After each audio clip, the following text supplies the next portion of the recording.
Hi, welcome to another edition of Commercials I Hate.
Not exactly clear whether they even truly exist or could be shown to in the physical universe.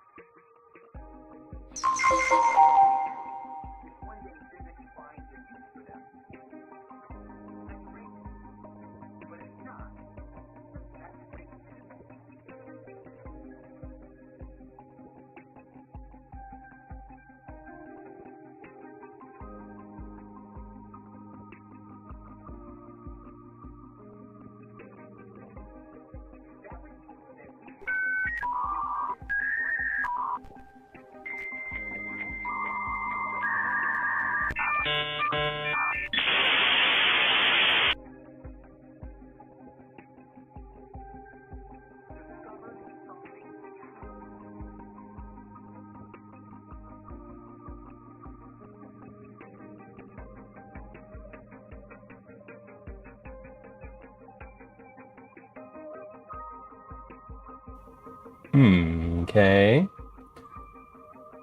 The mic works. The mic is at a good, adequate level for hearing and speaking, I suppose. And the captions look good. All right. Just a moment.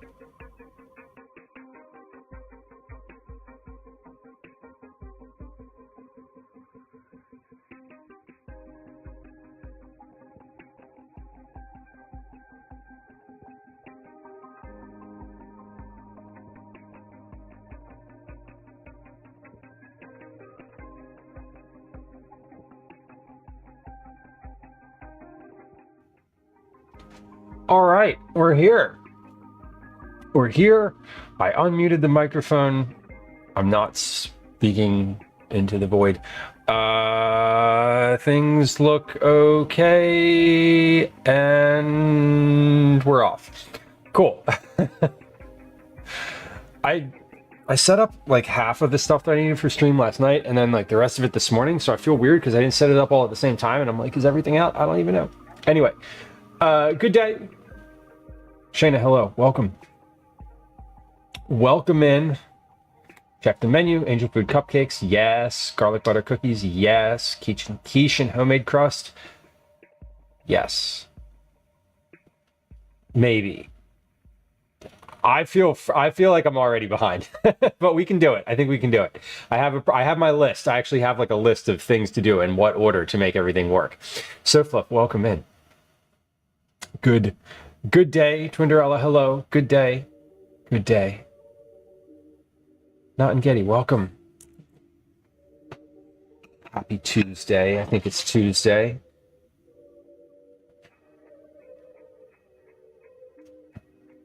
Phoenix, welcome.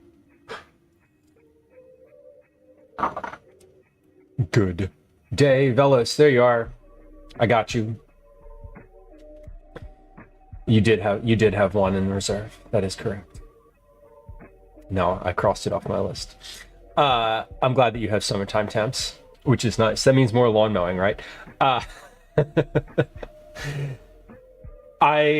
was listening to I was listening to the radio this morning, and they were talking about like the best sunscreen, and I was like, oh yeah, it is sunscreen time, isn't it? Like, not that every day shouldn't be sunscreen time, but it's like actually sunscreen time now. Sounds good. Sounds good for the pool too. That's fun. Clean your eaves troughs. That is satisfying in a whole different way, so Fluff. Like a whole different way. That was one of my jobs when I was a kid. Cleaning. As soon as I was like able and functional to like get on the roof of the house, my mom was like, get up there with a bucket. Okay. And I did. And a ladder. We have some work to do today. So if we want to make these garlic cookies, I need brown butter and roasted garlic, and I have neither at this moment. So first things first, my oven is on. We're gonna make brown butter and roasted garlic because they're necessary for all of the things. They're necessary. Rainbow, hi. Hello, the high redeem. Did the high redeem work? Did it work? I don't know if I heard it, but hi. Hello. There we go. We got one. Hello. Yeah, was that really low? That was really low.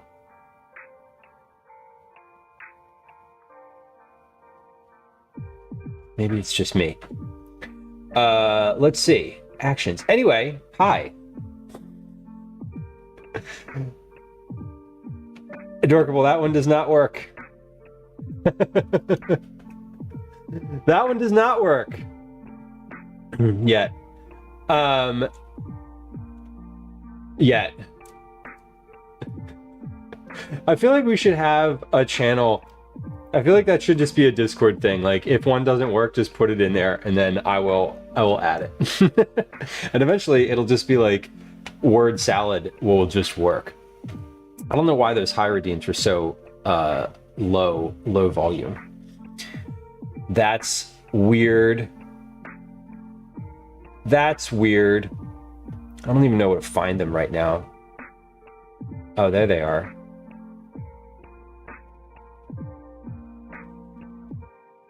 Hi. Yeah, I don't know. I don't know. Anyway, it did work. Saw it go through.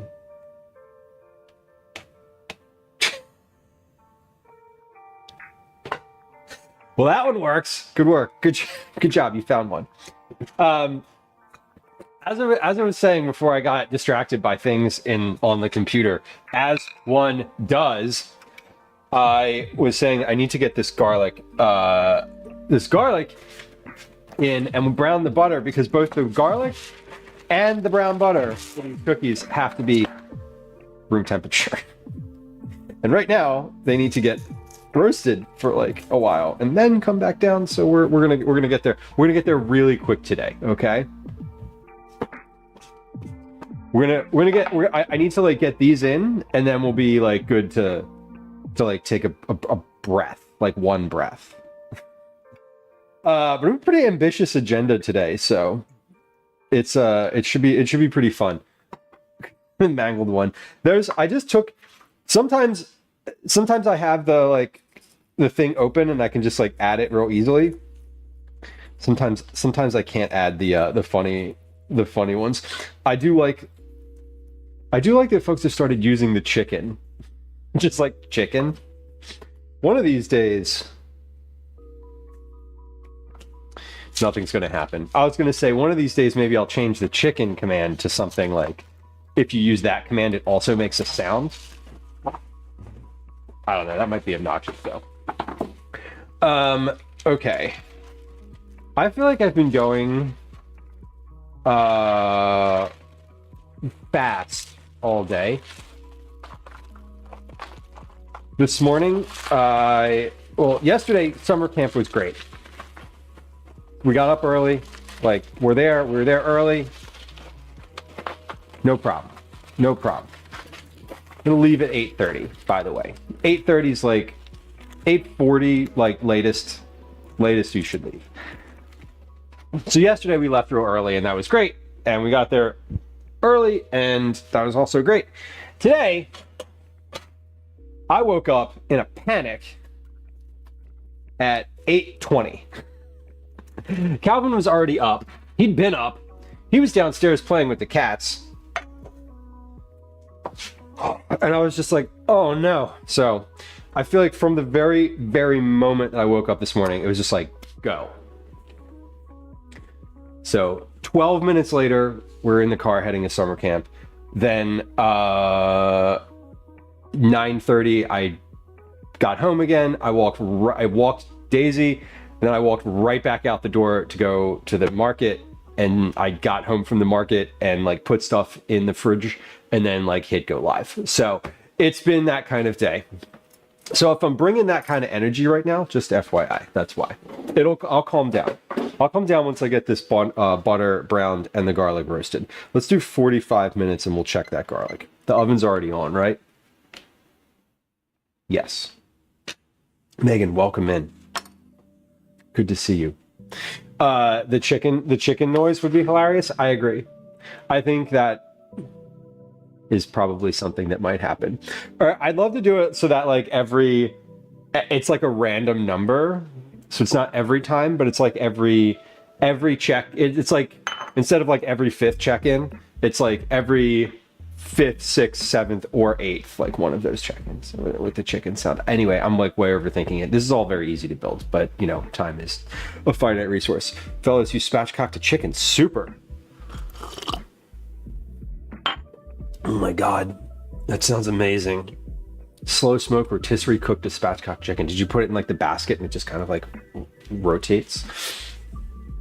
Ooh, a big green egg grill. You know, I have a friend who has one of those or had one for a long time, and you're right, it's better. Like, there's like a difference. Shayna, hi. What else did I want to do? Brown the butter. Okay, right. Cup of butter. What does this recipe call for? Look, we have a recipe for roasted garlic brown butter cookies. I wrote it, and now I'm going to try to follow it. Well, not going to follow it in this moment. I'm going to follow it like later, but I want to brown the butter now. I even wrote out directions for browning the butter. Yeah, the basket. I love the basket. And then you put like a tray underneath of it and catch all the drippings, or just like, do you just throw like loose vegetables on the tray or something like that? Yeah, I never put them in Discord. Fellas, I take pictures all the time. I just posted on Instagram for the first time since March. So, and ostensibly, you know, I should be posting them more regularly, whatever, to accrue my social whatever cachet. I don't care. Odie, welcome in. Welcome in. Happy Tuesday. Service to Spidey, no glad to catch the scene. Passenger in a car. Oh, nice. That's a good like space to be in when you're just chilling. Someone else is driving, and you don't like need to interact. I love that. Stainless steel square pan. Exactly. Yeah. And what's in that pan is just delicious.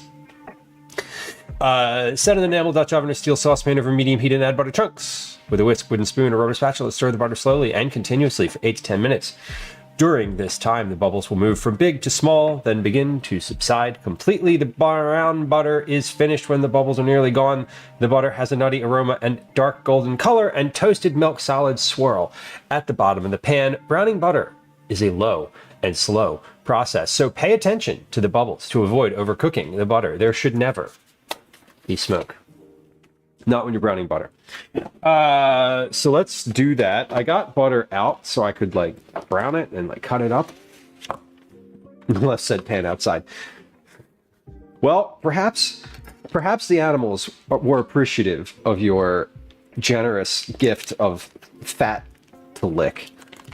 Oh my God. Every time I go camping and I use a Dutch oven or a pan and I like have it outside to cool, and then it's like it gets dark, and often I'll just like move it off to the side of the campsite and forget about it because it's like, you know, in whatever, I'll just like put it next to the car and then whatever, and then I'll make s'mores, and that'll be that for that Dutch oven in my head. But then later, often I'll hear the rustling of a creature sniffing around it. It's always funny. Not clean though. You can't just trust the animals to lick it clean. It's not that kind of vibe. With brown butter, fun fact: if you need like a cup of brown butter, you need to start with like 17, 18 tablespoons instead of 16 because there's loss.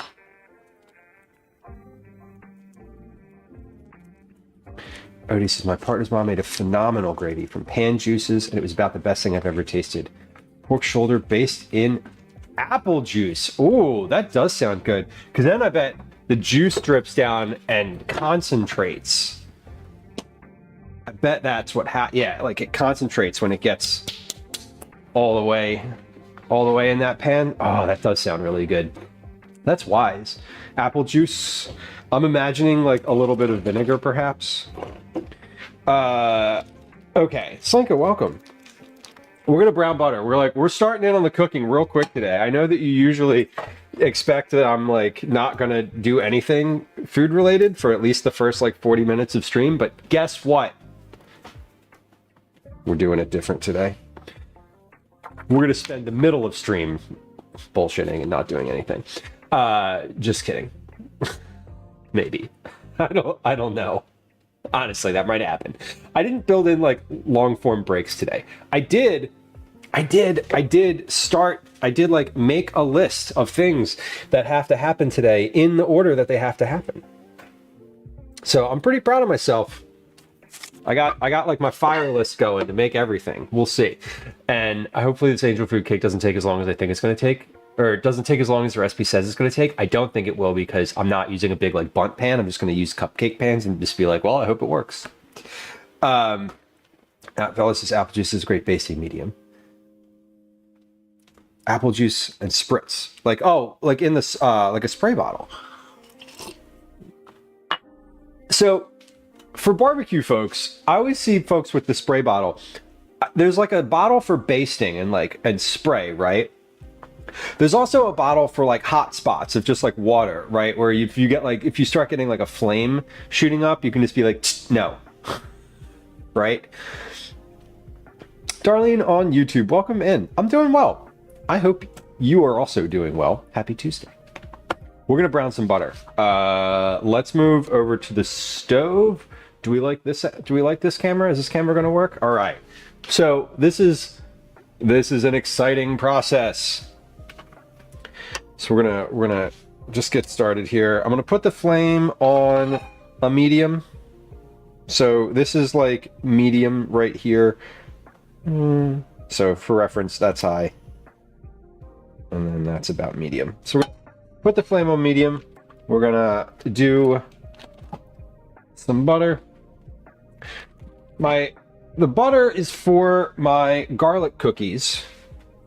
And the butter needs to be browned and then room temp. So it does need to cool after this. So we're gonna brown this and then we're gonna leave it.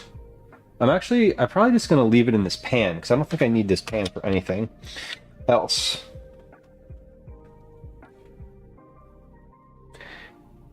Learn to basically not have flare-ups or deal with them without having to water them. Yeah, I think about that when I cook over the fire all the time, especially with like a Dutch oven, because it gets like, you know, if you get flames in one spot, it's like, yeah, it's hot and stuff just burns, and it burns quick. I would eat. The smell of brown butter is amazing. I love it too. I decided that, so this is a recipe I've been trying to work on for a while. This is sort of a labor of love recipe. I don't have anyone who's like paying me for this, or I don't have anywhere that is like, I haven't tried to give it to anybody either, or like sell it to anybody. I was making it initially because I found these cookies at the farmer's market that were really good, and I wanted to recreate them, so that's what I'm doing. And today is the day that we're actually going to test the recipe that I wrote for it, given the 1, 2, 3, 4, 5, 6, 7 times that I've made these now.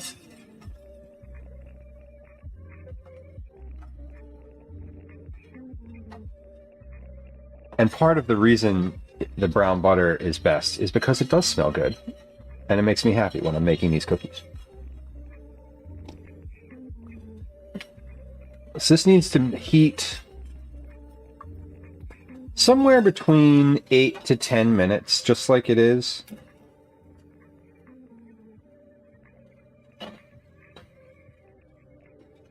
And just kind of keep it moving. You can step away for a moment or two, but generally you want to keep it moving. And we're going to start to get bubbles here in a moment. So we can see, if I stop stirring, how the foam is starting to collect, or how the bubbles are starting to surface here.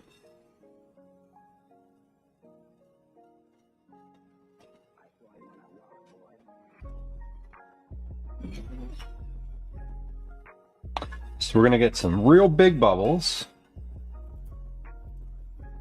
Basically, we're going to get some real big bubbles, and then some real little bubbles that look a lot like what we have here. And then they're all going to go away again. And when they all go away, when all the bubbles leave, the butter is brown. Now this may take a little longer than that because it is a cup of butter as opposed to just like, you know, a very shallow pan worth of butter. So we'll see. I have my timer counting up.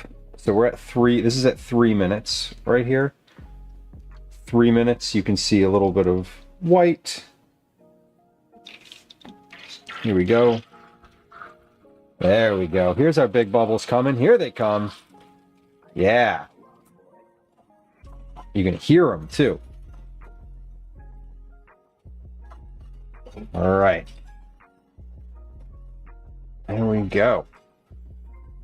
Shayna, school is out. It is actually the second weekday of summer for Calvin. He's in camp. We started camp right away. So no breaks between. No breaks. No actual like. He had Saturday and Sunday to be young again. I know, right? I remember summer. I wasn't as obligated to camp as he is. What am I listening to, Shanna? You know it. You know really well. I am, in fact. I started listening to another book that I started listening to something that I've listened to before, but it's a nice one to like come back to. It's by this author called Allison Moon, and it's called Getting It. And it's a nice like refresher. It's one of those non-fiction books.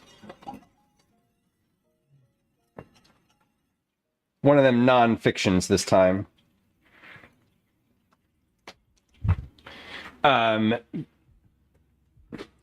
on YouTube asked if we're going to do another camping or IRL stream someday this summer. I probably will. I know I'm definitely going to do one. I don't know when it will be. Yeah, I don't know when it will be, but I'm definitely going to do one. That was the first one that I did was a really good experience, and I had a it was sort of I looked at it as sort of a shakedown or shakeout. Like if you're going camping, right? Say you're going on a large backpacking trip. You always got to do a trip before the trip to like test your gear, make sure everything works. That was that for me. Like I thought it worked. To me, it went really well. I didn't have any like, there weren't any like major mishaps or like any big things that were unexpected. But I'm definitely going to do that again. It's the reason that I wanted the IRL stuff in the first place. So what I want to do is get that to be, I'm probably going to do that midweek again. The midweek days worked really well, but we'll see. I don't know if I'm going to do that maybe in like July. I'll see if I can get one in. I'm hoping I could get one in the next like month or two. It was I enjoyed it a lot too. So it was a really good experience for me. And I think it's fun. And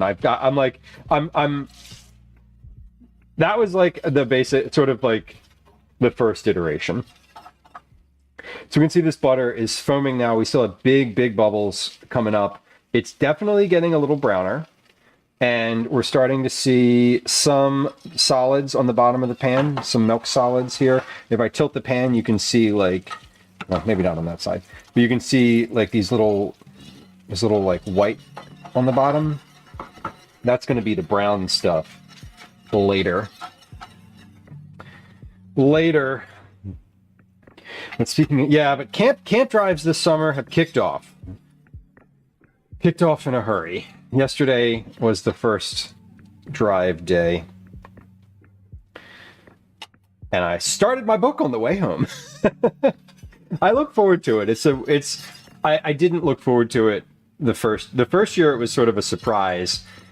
now I'm just in a rhythm and I'm like, okay, this is just what summer looks like, and this is nice.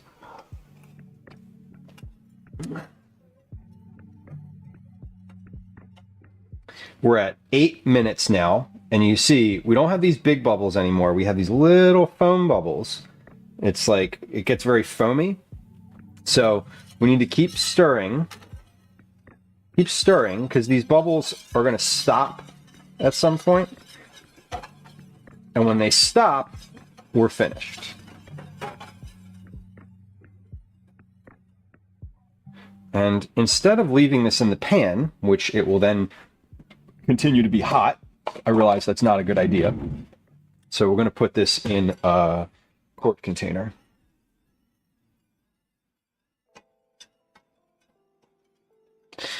Shayna, exactly. I don't love driving in the city. Like today, for example, I drove to camp because it's pragmatic to do so, and also we were really, really late.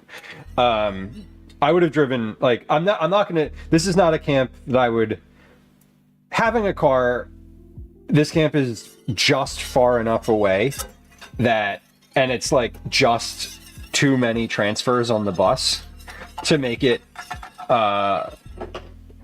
reasonable.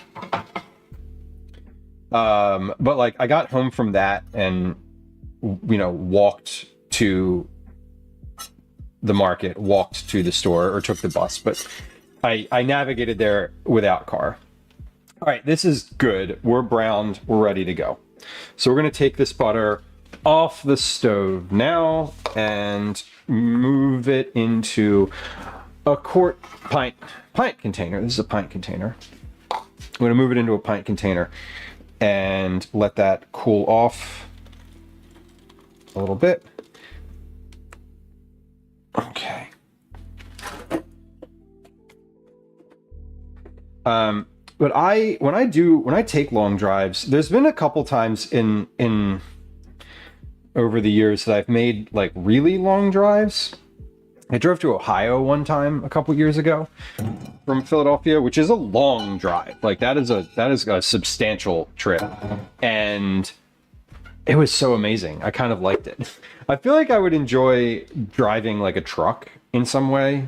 Like, in a like, there's aspects to it that I feel like would be very appealing, or that feel very appealing to me. Like, you have to stop and rest. Like, you have to take breaks. Like, they're mandatory. Like, but yet then when you're moving, you're just like driving and you're kind of in it, and you could like listen to books, or I don't know, call all your friends and annoy them.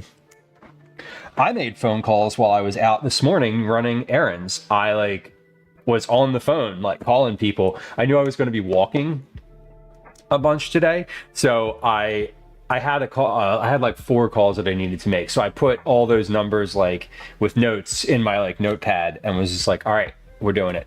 We're gonna walk. Fucking arguing with one of the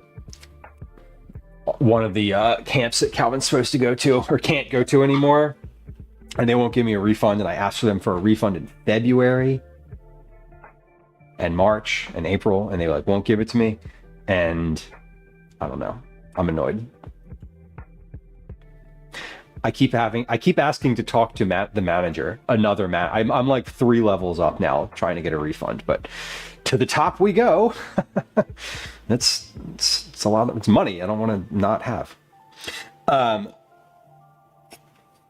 Adventures plural. It sounds like a lot of fun. I do like a long drive. I like a long drive. I like a long drive alone, but also if you have like a good driving companion, someone who like doesn't, you know, who's like, I'm just going to put my headphones on, listen to whatever you want, and then sometimes they want to talk, like someone who's got like the right vibe to go along with you is like, oh, so good. Okay. Egg whites. I gotta get my egg whites out. Because the recipe that I'm using for angel food cake says the egg whites have to be at room temperature. And the egg whites are the reason that I And the egg whites were the inspiration for the week, like literally the inspiration for the week, because last week I was like, oh, I'm gonna make angel food cake, and I bought egg whites and then I didn't, so I'm like, oh, they're still in the fridge. So we're gonna make angel food cake, and then Thursday I want to make a pavlova, which is basically like a giant meringue cake. So like both of those require egg whites, but I bought like the carton of egg whites. So I was like, how do I use a lot of these? Angel food cake. But it does require that they are at room temperature. So let's do this.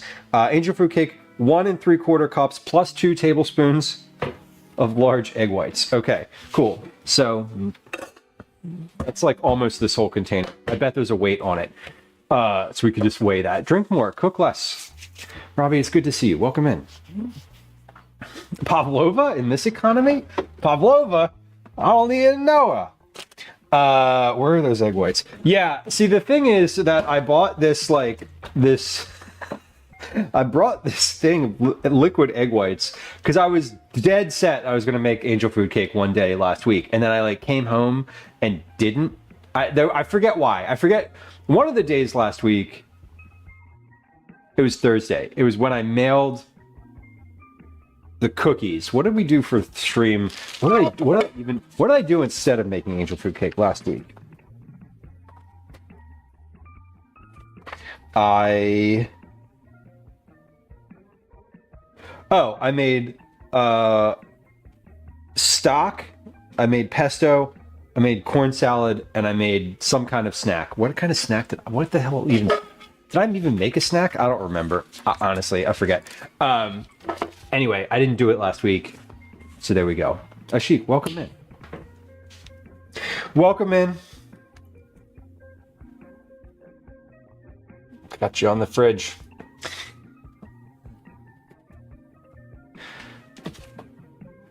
Pavlova sounds like the name of a former Russian country, right? Or Russian prostitute. Yeah, I mean, but take your pick. It does. I don't know where the name comes from.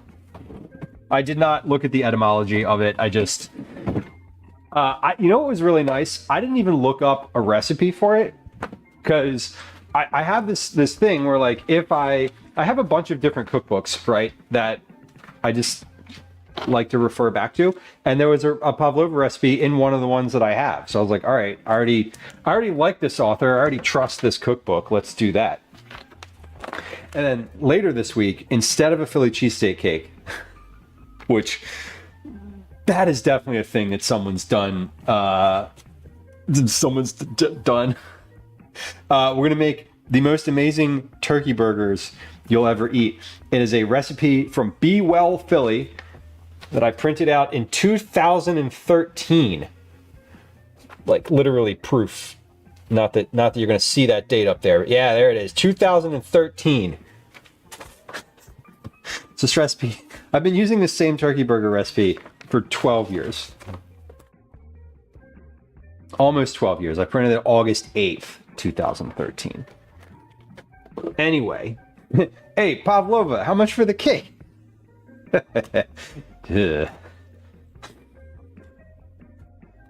Pavlova now works at a bakery, just so we're clear. Okay, we need 1 3/4 cups plus 2 tablespoons. How much is that? 3 tablespoons is 46 grams.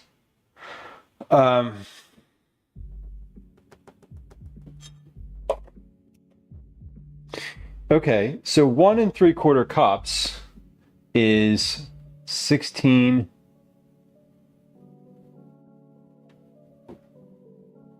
16, 26, 28. That's 30 tablespoons. 30 tablespoons. So that's 460 grams because this is 3 tablespoons is 46 grams, right? 3 times 10 is 30. 30 tablespoons that I need. Yeah, 460 grams. Great. Do I need to shake these? I think I already did.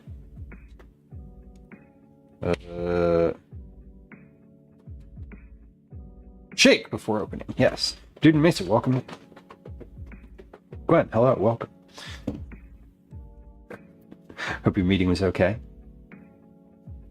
Yeah, Bellis, the turkey, I don't think that recipe's online anymore. I'm pretty sure it's not.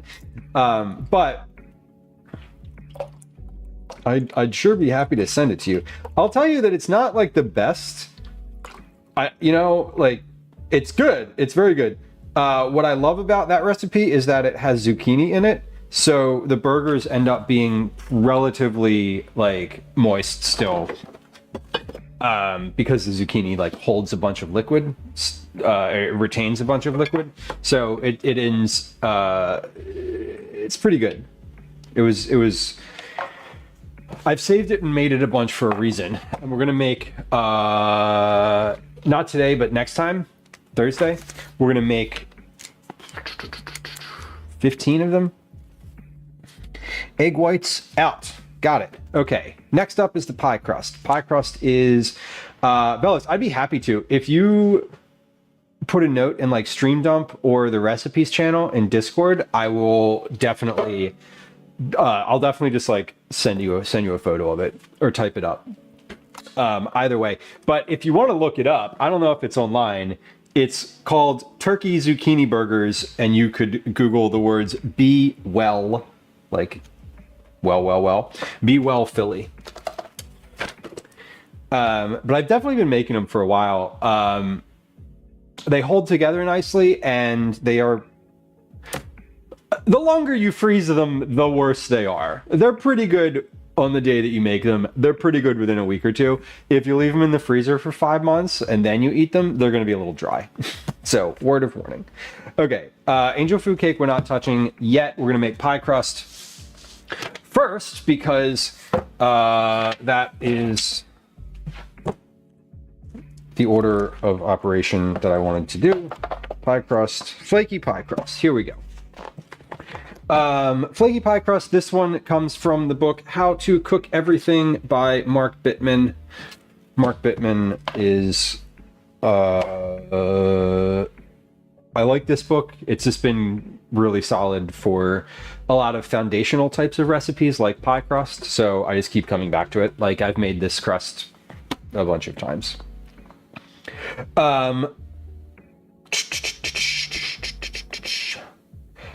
Combine the flour, salt, and sugar in a food processor and pulse once or twice. Add the butter and turn on the machine. Process until the butter and flour are blended and the mixture looks like cornmeal, about 10 seconds. Okay, so the food processor is what's going on. Dude, Macy, you look great today. Thank you. Thank you. I felt weird today because I don't like these shorts because they're green and not black. And I was trying to coordinate the hat with the shorts. I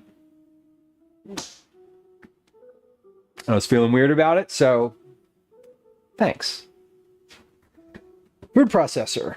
Okay, food processor is what we need. We're going to process a bit of food here. We're making the pie crust. So I'm making the pie. Here's what I'm doing. I'm making the pie crust now, and then I'm par baking it so that it cools down completely. And when I make the quiche later in stream, the quiche is going to be the last thing that we do today. When I put the quiche in, the crust is like ready to go. But also like the pie crust is very different than like baking a cake. So we're doing the crust first so I can get this off the counter and out of the way. And that way I'm not sort of like caught up on making the pie crust later. I'm going to make it now and then I'll roll it out.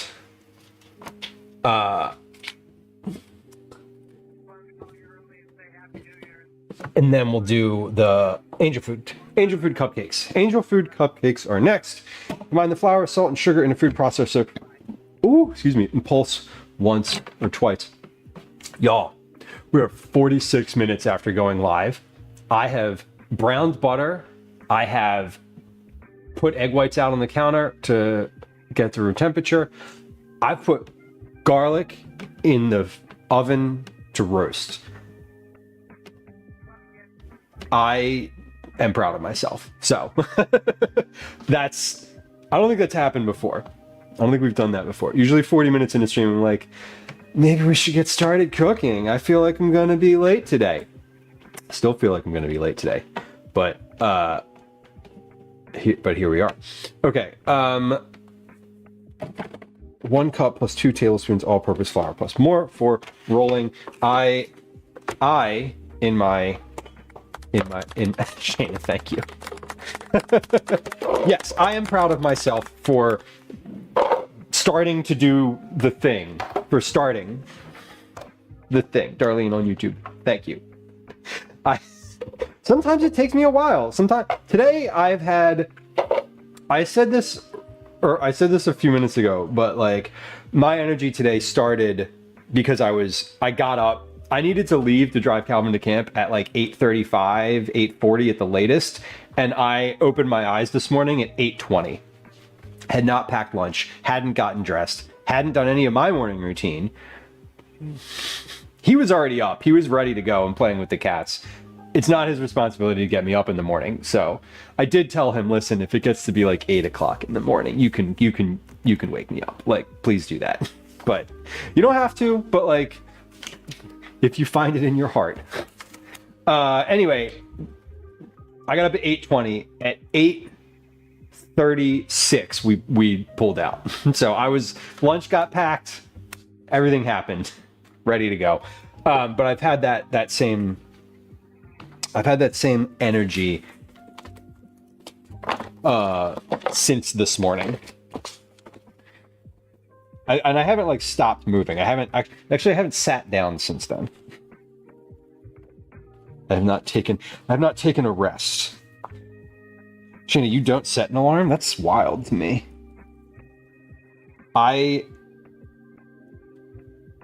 If I couldn't not set an alarm.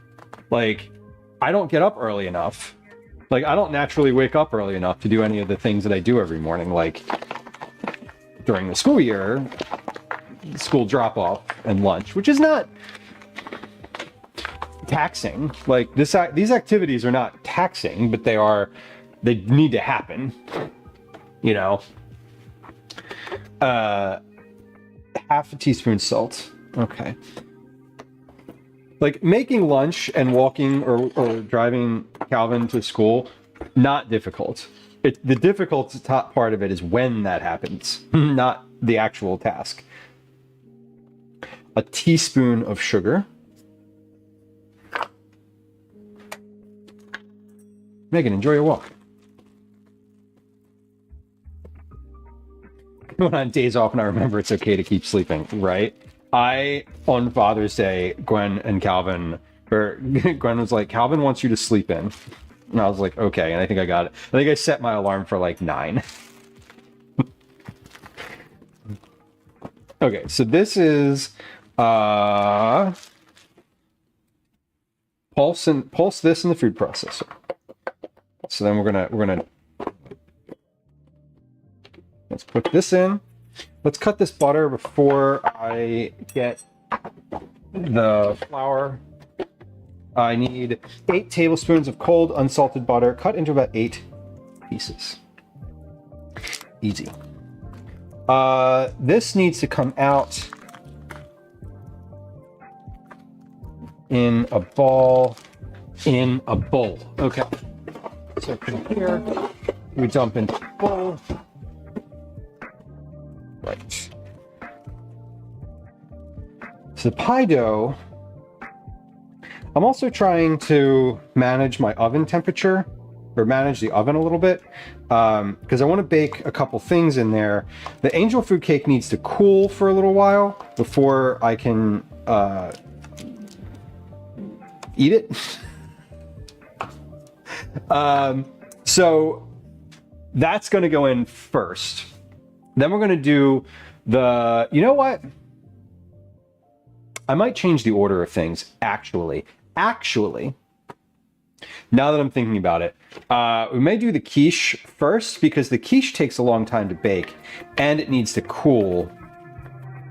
The quiche takes a while to bake, and the cookies really don't take that long to bake. They need time to cool, but not as much.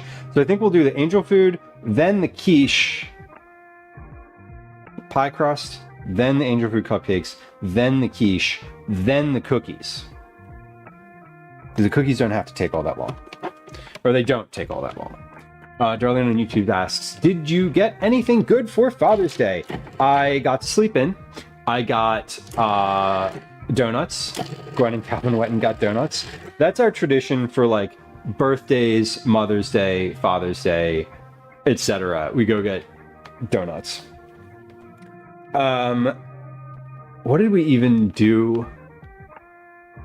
I went to play. Oh, Calvin and I. Yeah. What did I get anything good for Father's Day? Yeah. Calvin and I went to Rittenhouse Square and played chess in the park for like 4.5 or 5 hours that afternoon. So I got a lot of like good park hangout time, which is nice. I got to hang out with my kid when he wasn't on his iPad or doing an activity, which is great. So that's what we did. I think he won some games and lost some games. I won some games and lost more games than he did, and a good time was had by all.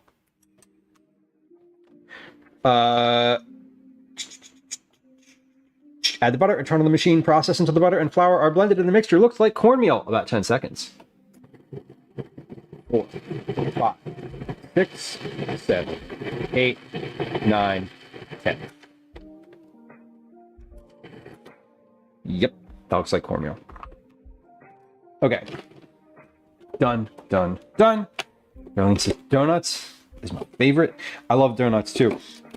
We always go. There's a place in West Philly that we drive to for these special event donuts. It's called Dottie's, and they're vegan donuts, which is kind of wild to me. Not wild insofar as like, oh wow, they're really exotic, but wild in like, it's the best Boston cream donut I've ever had, and it doesn't have cream in it. Like, there's no actual cream in it. It's all vegan. And I like mean that genuinely. I don't mean it's like the best vegan donut that I've had. I mean, it's like the best Boston cream donut, period. As it stacks up against all the other ones. Byler's in Reading Terminal, probably number 2 for me. But I will say this. Here's the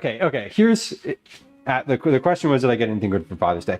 I know that I have people in my life who think about me on days like Father's Day. Because not only did they get donuts, but they stopped somewhere totally different to get me a cheese Danish, which that's like, if you've heard me talk about pastries before, you know that the cheese Danish is like the best. Form the ball, wrap it in plastic, freeze for 10 minutes, or at least refrigerate for 30. Okay, 3 tablespoons of ice, water, plus more if necessary. Okay. Add the ice water. Mix with your hands until you can form the dough into a ball. 1, 2, 3 tablespoons of ice water. I just washed my hands, so let's just go ahead and do that. I'm going to mix this into a ball. Odikins asked, do you like just a plain cheese Danish or also with fruit? Just plain. I love... okay. If I go into a place and they have a cheese Danish and one has fruit and one doesn't, I'm going to get both. If you could only get one, I'm probably going to get the one without the fruit. But only because I just like the cheese part of it. I don't disparage the fruit Danish. I just have a preference for the sort of plain original nature. If I was making it at home, I'd probably make it with fruit because, you know, because that's how it goes. I'm gonna add a little bit more water to that. So I'm gonna wrap this pie dough here, and then it is. Oh, we're past the top of the hour, so we're gonna take a little words on stream break here. I'm going to just breathe for a few minutes and like slow down a little bit. Maybe I'll process the dishes in the sink. That's what we'll do. Okay, this looks pretty good. Almost. We're almost there. I've got dough all over my fingers. And you like the raspberry Danish? There's a... It's always... Okay, I will say this, though. It's always a little disappointing to me when there's only fruit Danishes. Now, when I say fruit Danishes, I mean like a cheese Danish with a little fruit on it. I don't mean like a tart, right? A tart is a different thing. But like a cheese Danish that has like some like couple pieces of strawberry on top or something. If they only have those, then I'm like, what are we doing here? But again, I am picky. Not that picky. I'll eat any cheese Danish. I'm picky about the ones that I say are my favorite. Like, let's be clear. I will eat any cheese Danish. Plastic wrap cheese Danish from the gas station, love them. Okay, dough is good. Let's get these last little bits. Okay, so we're gonna refrigerate this for just a few minutes.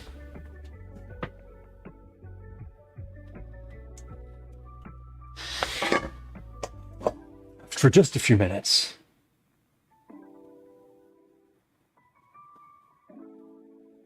Olhaminen? I am certainly not pronouncing your name correctly. I am apologetic. I apologize. Olhaminen? Olhaminen? No, I'm not, it's... I like to pronounce people's... Well, first off, welcome. Hello. Hi. Nice to have you. I'm just off screen rinsing pie dough off my fingers. What is a Danish? A Danish, though, to answer your question, is a flaky layered pastry similar to a tart. It's usually like a flaky layered pastry that's round with a well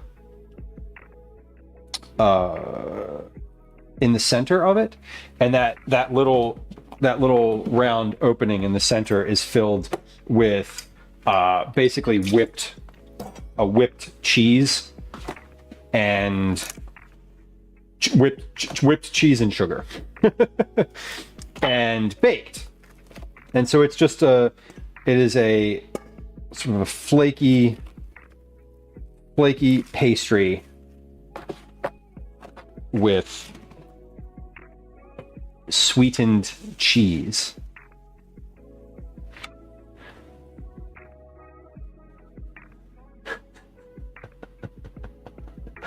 Oil man, that's what my name means in Norwegian.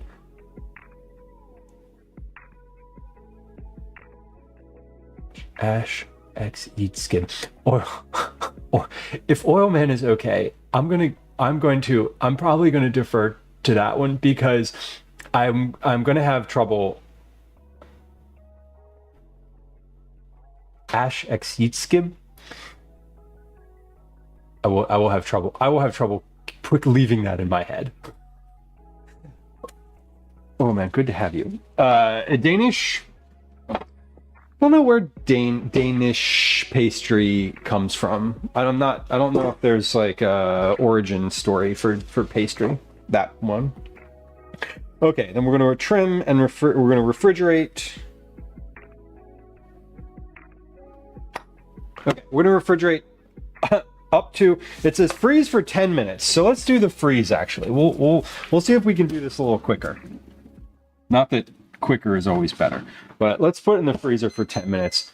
We're also going to take a quick break here and get the garlic. Let's check the garlic first. Garlic's in the oven. Garlic is in the oven. Let's check that before we take a quick break. And then for any folks that are new, we do a game of words on stream during our break time. I'll take this out right after the break. That's just pretty much finished. Okay. We do a game of words on stream. It's in this. It'll be on screen here in a moment. And we run a 3-minute ad on Twitch. If you don't like ads, I guess you can go subscribe on YouTube. There's a link in chat, but the content is the same, basically the same. Norway is Denmark's neighbor, but I've never heard about Danish pastry before. I don't know if it is actually a thing from Denmark. I'm positive it's probably not. Okay, ad starting, words on stream starting. 3, 2, 1. BRB. Hi, welcome to another edition of Commercials I Hate. Okay, I'm going to, let's clear out these couple things that I put in the sink, and then we'll be ready. We'll be good. I think I need to wash some of these things, which I'm going to do because the baking, I feel like I'm going to need this big bowl again. Not going to need that frying pan again, but this big bowl I might need. So let's wash that. Food processor, I will not need. Frying pan I will not need. Okay, so those can go in the dishwasher. The bowl is good.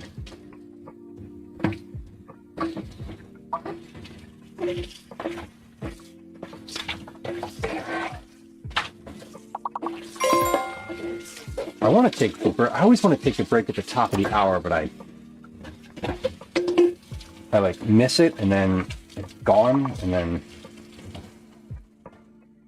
all of a sudden it's a quarter after. Oh well.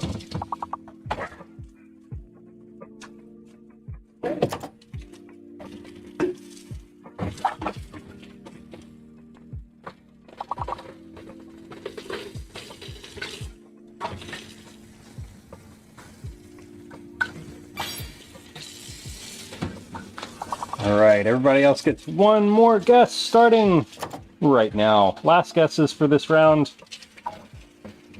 Almost there. We'll have one more round after this.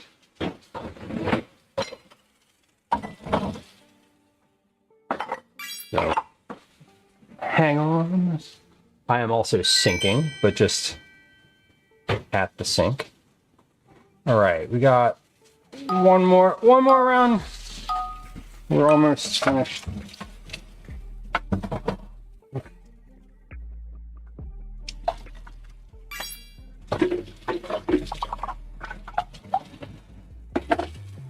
Think so. Mm-hmm.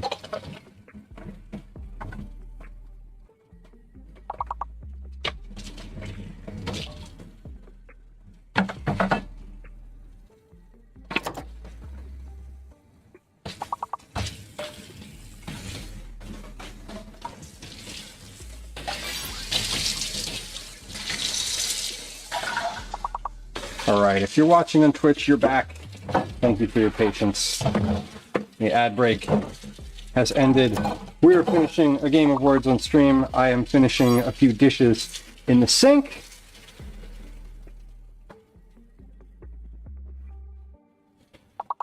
We'll be back in just a moment. What are we gonna do next? Next is the crust. Let's see. Maybe we do the angel food cake and then the quiche crust, and then we just do all the quiche stuff at once. That might work better. Have I heard the old ad from the German Coast Guard? I have not. I do not get ads for, don't generally get ads for international stuff. I'm in Philadelphia, East Coast, United States, in the city. That is my, when I get ads, they're usually regionalized to Philadelphia and New Jersey. What am I thinking about? I was just cleaning. I was cleaning. The thing that I like to do if I can during words on stream time and during Twitch ad breaks is clean. Mainly the dishes. The dishes are always the culprit. There are always dishes in the sink. It's just how streaming goes. Okay, we did the pie crust. We made the pie crust.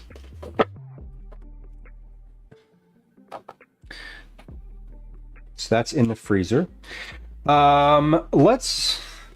I think here's what I'm going to do. Dan, welcome.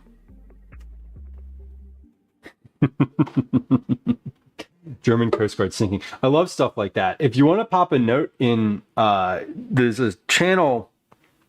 There's a link to Discord in chat. There's a channel in Discord that has called Stream Dump. That's the type of thing that I love to have go in Stream Dump because then I'll remember to do it. That I will remember to do it. Dan, hello, welcome. Did I say hi to you already? Maybe. I don't think I did. Maybe. Uh-oh, fatal exception. Uh-oh. It says StreamerBot encountered a fatal exception. Hold on. We gotta relaunch the bot.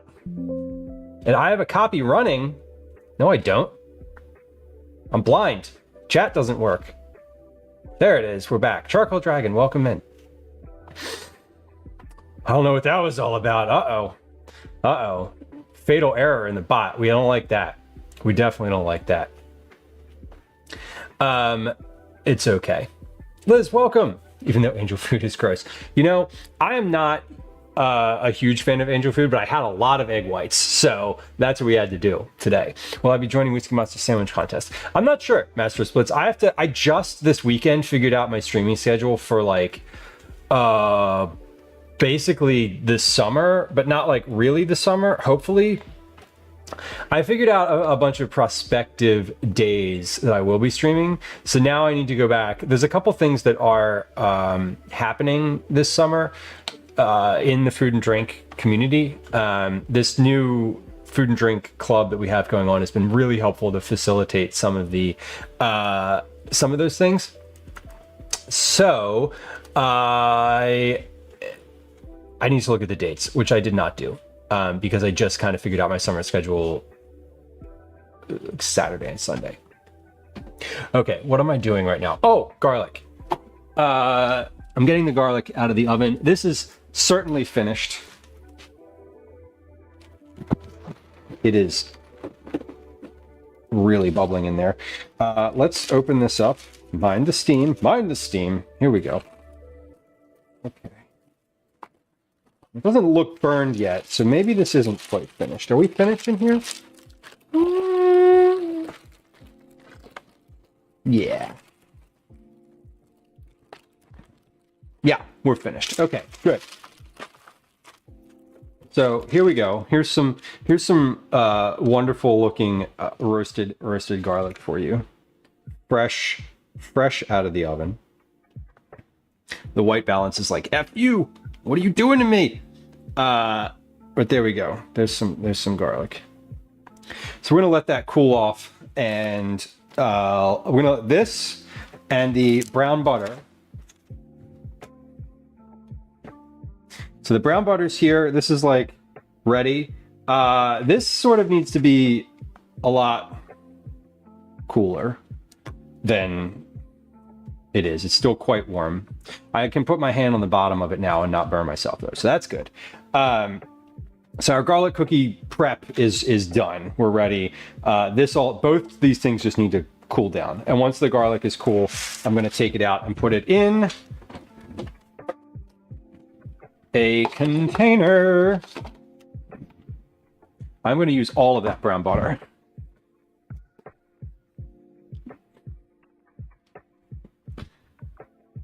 That was okay. I wasn't sure how much of that y'all could see. Speaking of, anyway, this is gonna go in that container. And my mic's stereo. Maybe, I don't know. I just have the one. It's this one on the front. No, I do have two. This is the second one, but this is not on. This one is just, that's the same thing as this. It's just a backup. No, the mic just lives up here. I actually used to have a mic that lived in a place that you can't see it. It used to be like right basically where my hand is now, like just off camera. But I have the wireless mic now. Okay. What's on the other side of my hat? Oh, a pen. It's a pen holder. It does actually look like that. Yeah, it kind of looks like it might be like a lavalier mic. That'd be interesting. I could probably put if I had a lavalier mic, I could probably put it up there in an inconspicuous spot. Liz asked, do Gwen and Calvin like these cookies or have they had enough? Calvin does. Gwen, I think we'll eat them, not necessarily reluctantly, but like they're not her favorite cookies, but like they're still cookies, but like also they're garlic, they're spicy garlic cookies. So like they're not her favorite. They're not rejected. They don't get rejected, but they do, they're less enthusiastic about them, right? Which is valid. What I'm trying to do is finish this recipe so that I can just have it and then I don't have to keep making them. Because the reason I keep making them is because I want to do the recipe correctly, and I don't want to lose sort of like the knowledge that I've gained along the past like month or two of doing these continuously. So I want to be able to like get to a point where I'm like, this is how you make them, period. They last longer in the house. I wouldn't say that. I would not say that because I still live here and I love these cookies, which is why I keep making them. So I eat a lot of them. Anyway, I eat a lot of cookies when they're available. Most cookies don't last in this house, regardless of who likes them or not, because I like all of them. And I eat them at the same speed. Okay, what are we doing? Pie dough. I think we can do the pie dough now. It's been about 10 minutes, right? Something like that. Salmon pasta sounds delicious. I love salmon pasta. I love salmon and salmon pasta is not something I think about all the time. I always equate salmon. I don't know why I don't equate salmon with pasta. I usually equate other fish, tilapia specifically. 1,500 gallons of used cooking oil. What are you doing with that? Or are you driving around the world? That's a lot of. That feels like a lot to me. I don't really know. 1,500 gallons is a lot, just in general. And you make homemade diesel fuel. That's super cool. That's super cool. Arrow, welcome in. Hanging out while work drowns me. Oh no, I'm so sorry. I hope things get easier for you. I always say I hope whenever someone's like, "Oh, I have a meeting," I'm always like, "I hope that you come out of the meeting with no new obligations." That's my hope. Been on national TV. That's okay. That's pretty cool. That's definitely that's definitely unique. I feel like I've seen like YouTubes about it, like just the, people who are like van life YouTube, for lack of a better term. Where are the pie plates? There are the pie plates. Okay. We're gonna par bake the crust. Then we're gonna make the angel food cupcakes. Then we're gonna make the quiche. Then we're gonna make the garlic cookies. That's the order. Because the crust par baking, if I par bake the crust and then it cools down, then I can just make the quiche, and then the cookies are sort of their own separate discipline. And we're gonna put the pie crust in these pans, which is so that I can save them.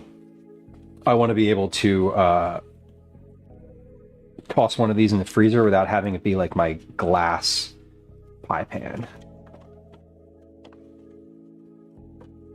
Hogwarts Express train in Scotland. Darlene says, is that a ride? Or is that part of like the national transit system? I know that sometimes here in Philly we have special buses and trains that are like, mainly during the holidays, like you can get on like the Santa trolley. And it's like your normal bus line, but fancy. Old man says, I stuffed 275-gallon tote in the back of my van, hooked it up to the fuel system, and drove off and used 80% of it during a 6-week trip. That is incredible. That is incredible. Like, truly. Meanwhile, I'm like at the gas station like some sucker. Me and everyone else. Although, to be fair, I don't drive all that much. And I gotta say, oh man, I don't know a lot about cars. So, like, I'm out of my element basically already. I think that's cool though. I enjoy, like, I don't know anything about I don't know anything kind of about the logistics of that, but it seems fun. It seems like a neat thing to sort of, it seems like the type of thing that, like, once you have all the systems set up, you know how to get your supply, you know how to get your, it's like refine whatever you do to refine it, etc. Once you have your supply chain in place, it seems super fun. That's what I'm getting at. Supply chain. That's the word I'm searching for. This is supposed to be 2 pie crusts. Let's weigh it. All right, we have 353 grams, so that's 150, 175, 176.5 grams, right? 176.5 times 176.5 times 2, 353. Perfect. Okay, let's cut this in half. Roughly. Till we get 176.5 grams. We'll roll. Woo, 178. Hell yeah. It's fine. Each of these is always a little bit larger than the pie pan, so we don't need to be too precise here. This. Okay, I'm gonna roll this out and put it in a pie pan. I should have floured my work surface first. Let's do that. Oh God. Oh man, that sounds it sounds like a lot of hobbies where there's risks, right? Anytime you're working with like an engine. Machinery is always, I don't do machinery. So I applaud folks that are adept at working in that engineering sort of capacity. Dr. Hex Mikey, welcome in.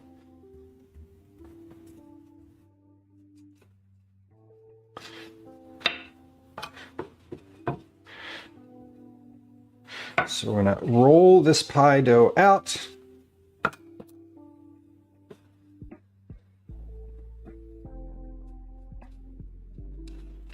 And then we're going to par bake. So par baking is just the process of making your pie shell cook before filling it. So this is for things like tarts. Anytime you have like a lot of liquidy ingredients that are going to go in your pie dough, having a par baked shell is huge, or not huge. It's important because otherwise your actual pie dough may not cook completely, and then you have sort of like this runny pie shell situation that doesn't get solid on the bottom, and then you like go to pick it up and it falls all over the place. It's kind of terrible. Machinery can be scary. Machinery is always kind of scary. I do love the like YouTube videos of like big machines. What I really want in life is to just like sit in construction equipment and just make like truck noises. You know, I'm basically like 4 years old. Still haven't drilled the hole. Well, at least you got the bit part down, Shayna. There are some things that I can do. I'm not super adept at like home maintenance types of things, but like using a drill, I can definitely do that. I'm comfortable with that. 16-year-olds, or most of them have ADHD, running around a machine shop. Right. I took shop in school. We called it shop. What do we call it? Might have called it shop. The name will come to me. It wasn't called shop. But I can only imagine. My shop teacher had 3 fingers. And when I tell you that the kid sort of listens to that person, they did. He was like, literally, the guy had like 3 fingers. It was like, oh, either this person knows a thing or two, or just needs, or had a lot of practice. I don't know. Darling, your dad likes different machines. I love them. I just watched a YouTube video like just like 2 days ago about all the different machines at a construction site, and it like named them and what they did, and I was like fascinated, you know. But I don't using them like stuff in a machine shop. I'm like, I probably need an adult. I could not figure them out. I don't want to figure them out. Figuring out stuff in a machine shop seems like a really bad idea. Or when it says here in Norway, you don't pick classes to be in, you pick a whole school and a whole subject and hope to be let in, which I like that. And that's sort of the vocational school model. Like here, like here in the US, I mean, we have similar, you know, you can go to a trade school. You can go to a trade school, you can go to a 4-year university, you can go to a vocational school, like a trade school starting in high school, which I know lots of folks do.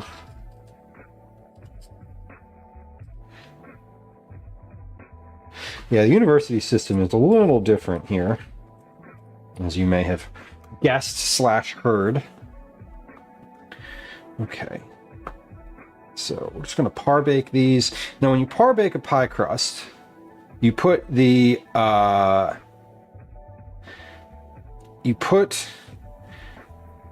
aluminum foil on the inside of the crust, and then you fill the aluminum foil and bake.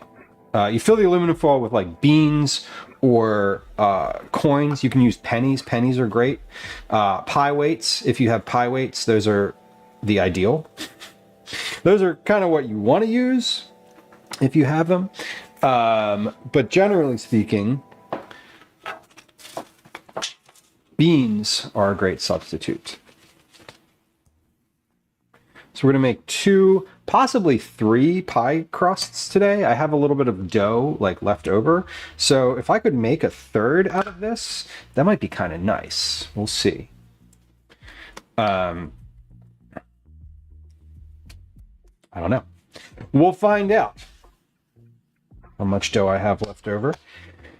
I'm going to flour this one right from the jump.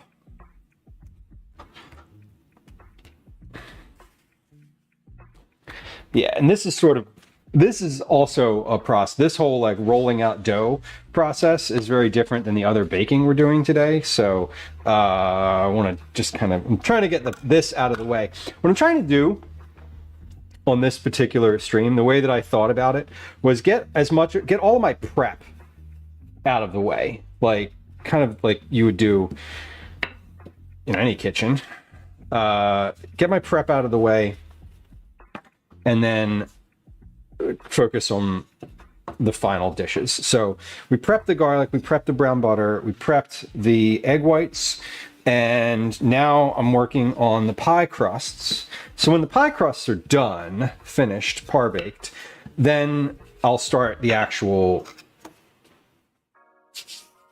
final products, which are going to be the angel food and first. I want to get all this out of the way because the prep stuff is kind of different than the final stuff. Have a good stream. Oh man, thank you. I appreciate it. And thanks for coming through. Nice to have you. Prep is a brand of oil. So is that true? I've not heard of it. This is probably a European thing. I know one of the main answers in the crossword, when I do the crossword, there's always occasionally there'll be a clue that's like European gas brand. And the answer is always ESSO. ESSO. It's kind of funny. I know that. True. It's definitely one of those things. I'm like, European gas brand as a crossword clue, almost always that. At least in the publication that I do the crossword in, which is occasionally the New York Times, mostly the weekly. Palm oil from Indonesia. Kind of wild. And I'm sure I bet that brand is owned by some bigger brand. I feel like that is always the case. It's like that in food too. It's just like, you know, you have a bunch of small brands that aren't actually competing with each other because they're all owned by the same, or because they're all owned by Kellogg's or something like that. All right, almost finished with this pie dough.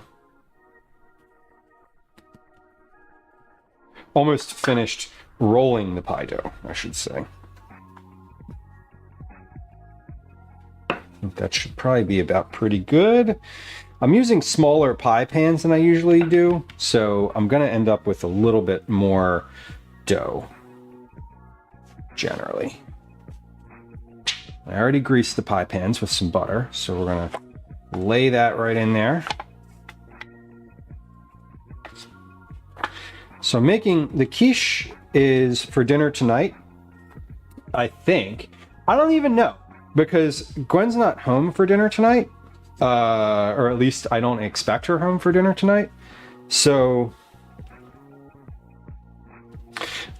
I may, kind of depending on the vibe, I may just freeze both of these quiches and have them both be available later, which is always nice. So I always make two because I always make two quiches because the pie dough recipe that I use makes two crusts. One. Two, usually if you buy crusts in pack at the store, they also come in twos. And I don't know, because it's easy.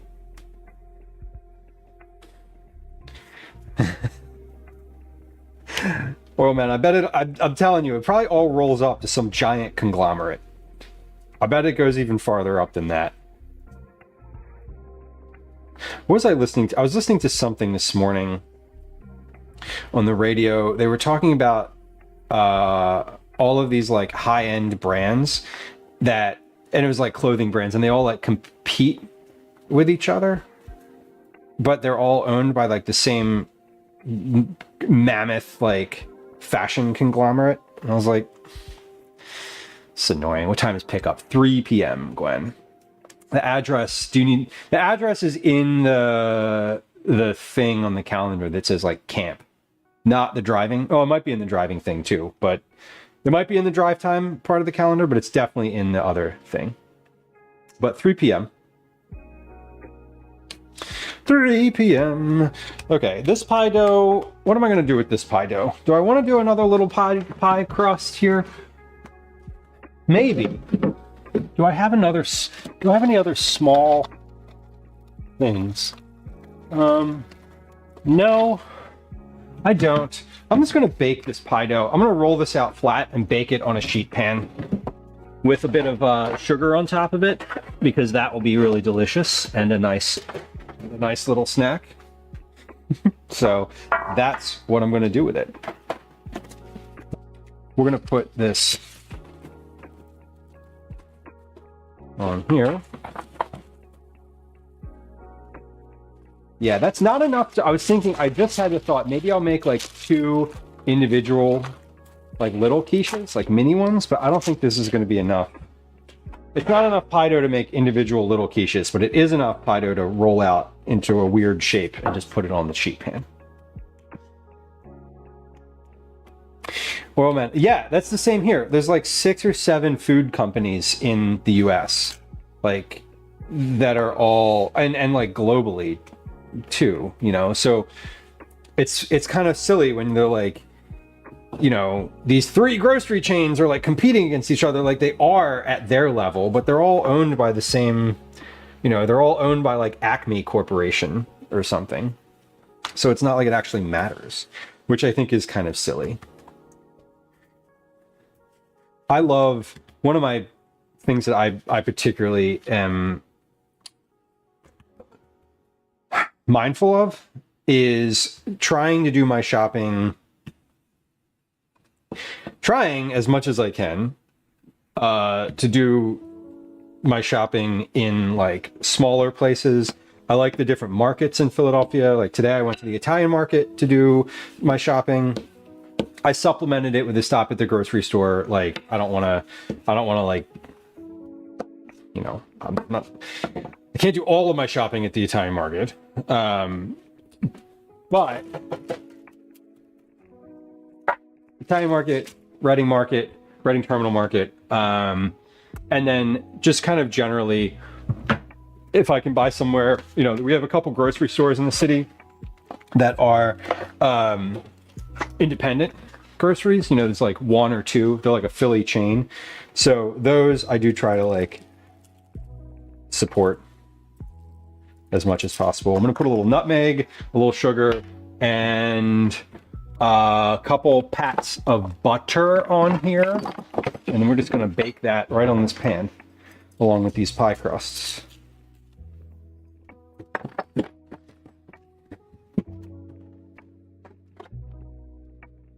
Okay, a couple pieces of butter, and then this will be good to go. Nope, not like that. Just cutting. I'm just going to cut these up and sort of toss them on. Just cutting them up like by hand here.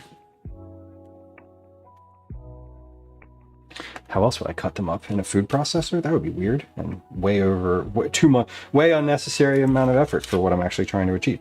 Okay, let's get these pie crusts ready for their par baking. I don't know if I have enough beans in here to be able to par bake both of these at the same time, and if I don't, that's okay. What is this? Flour. Right. Okay, so this is just going to go in the oven like that. This is finished. That is done. This mat is finished. And we'll wipe the counter off here in just a moment, but let's get these ready to par bake. So I have 2 pie crusts here. These are ready. I rolled them, made them and rolled them. They look pretty good. The edges are really crappy, but that's fine. Like I don't care. We're going for edible, not perfect. These pie crusts are going into my freezer and then coming back out and getting eaten at home. No one's looking at these. It doesn't live in this house and already judge me anytime they feel like it. So I don't really give a shit what these pie crusts look like. Just being real. Okay. Oof, I'm covered in flour. So I'm going to take a bit of butter and put that on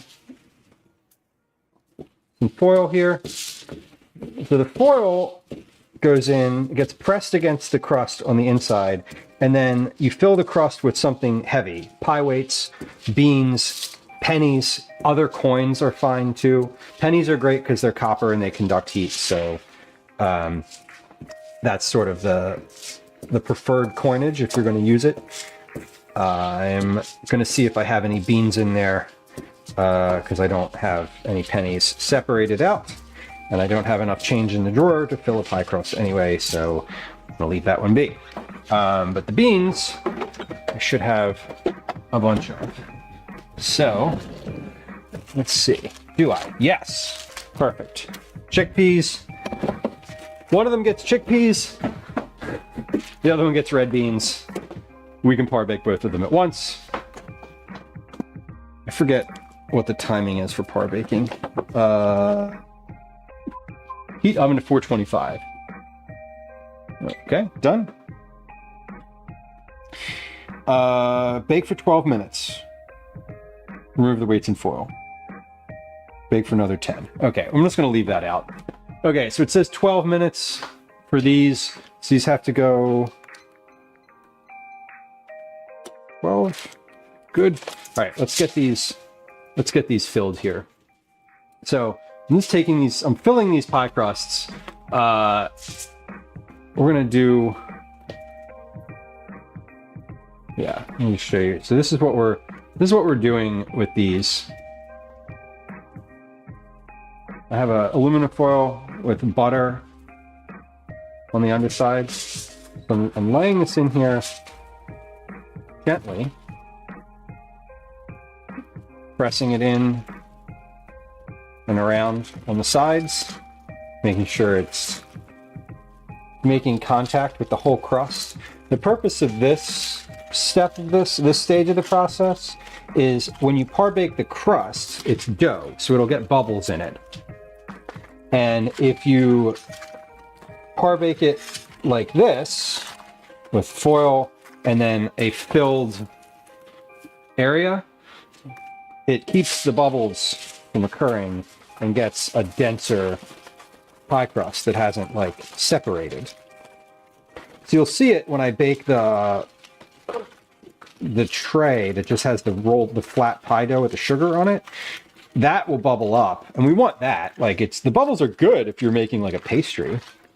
If you're making a pie dough, you don't want it to bubble. So now we're going to take these and they're dried safe. I'm going to take these chickpeas. These are just dried chickpeas, and I'm filling this tray kind of as much as possible.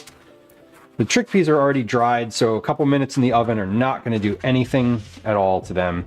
So one tray is filled with chickpeas. The other tray I'm going to fill with dried red beans. About the same amount. And now we're going to take these and put these two pie shells just like this on the oven, in the oven. Put it on the oven, they might not cook. And we're going to leave them in there just like that. Okay, let's put this in here too.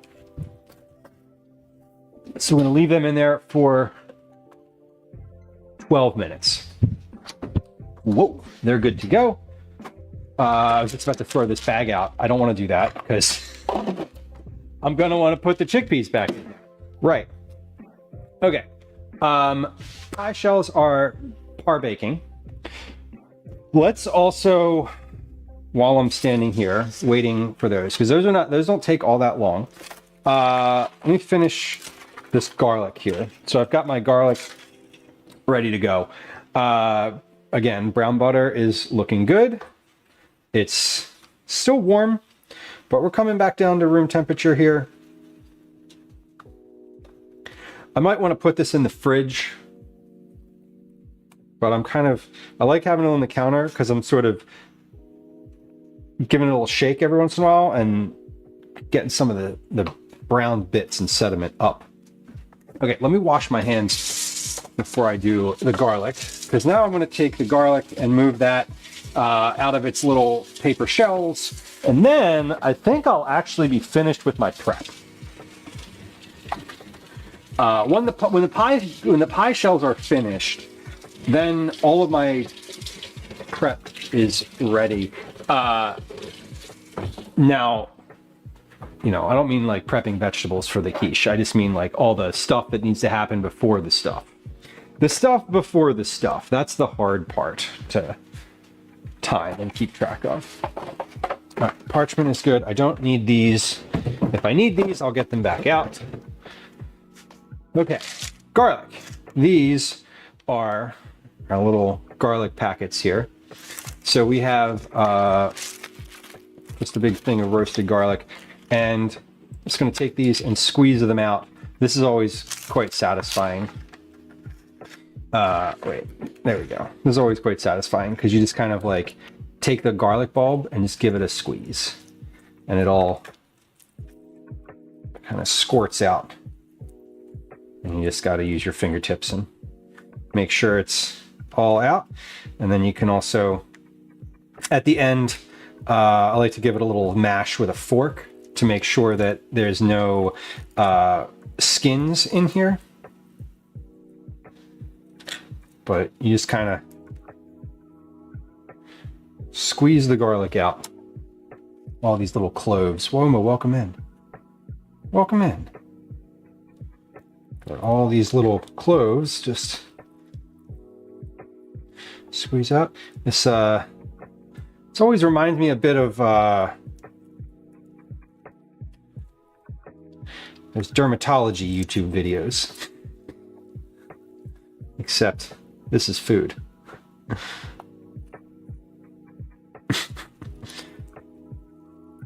All right. Are you testing anything new with the cookies? I am not testing anything new. I wrote the recipe for these. So I actually wrote the recipe start to finish, like ready to go. I am going to test that recipe with no changes. I'm going to do it exactly like it's written today, and we're going to see how it comes out. Because I incorporated all of my notes and all of the edits and changes and thoughts, and like I consolidated all of that into a recipe. And today we're seeing if it works. That's the goal today. Just see if it works. Quality check, exactly. Yeah, and I expect that it will work. I expect there will be some. I think if things are not as I want them to be at the end, I will at least know that it's more around the. I know it's more around the timing. At this point, I don't believe that I believe that the ingredients are locked in. I think it's more around the temperature of the dough when it's rolled and cooked than it is anything else. So today, I am going to do something different that I haven't done previously, which is use parchment paper for my sheet pan liner as opposed to using a silicone pastry mat. And the reason I want to do that is I think they will spread less. The issue that I've had in general is that they are. The last issue that I had was the cookies spread a lot. So I'm going to use some parchment. They should spread a little less because the parchment doesn't get as hot as the silicone mat. And we'll see how that goes. But I've got a finished recipe that I'm ready to test. And not like notebook notes. I mean, I have like a finished, like written recipe that I can follow. So I'm going to follow that today. That's the goal. So I'm just going to give this a little stir with a fork. Yeah, I've got like one little piece of skin in there. And I'm also just going to mash this up a little bit while it's still warm. And just kind of make this more of a paste.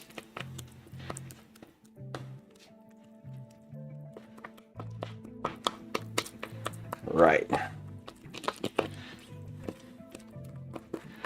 This is quite a bit of roasted garlic. This is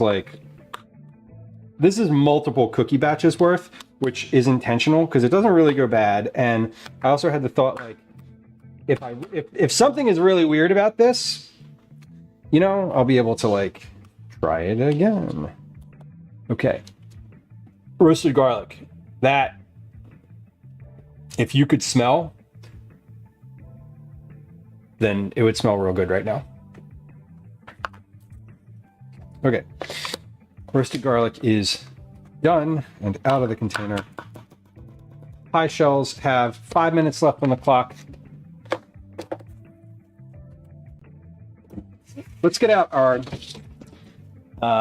what did I say we're going to do? Angel food, then quiche, then cookies. Yes. Okay. Also, I want to, there it is. The reason I want to do the quiche, I was like, why did I want to do the quiche first? The reason I want to do the quiche first is that when Calvin comes home, he's going to be home here at about 15:30. At some point, he's going to want to eat dinner. And I don't want to be like, I don't want to have the quiche in the oven at the end. I want to have that done so that when he's ready for dinner, I can just be like, here's some quiche. Angel food cake. Adjust the oven rack. Heat to 325. Right. Whisk the flour and sugar in a small bowl.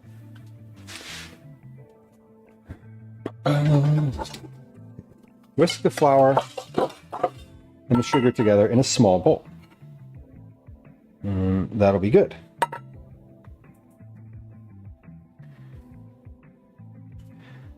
Place the remaining flour in another small bowl next to the mixer. Got it. Beat the egg whites in the bowl of a stand mixer until just broken up and beginning to froth. Add the cream of tartar and salt. Beat at the medium speed until the whites form very soft. Okay, so we have cream of tartar over here and salt over here. With the mixer at medium, beat in the remaining sugar until all the sugar is added and the whites are shiny and form soft peaks.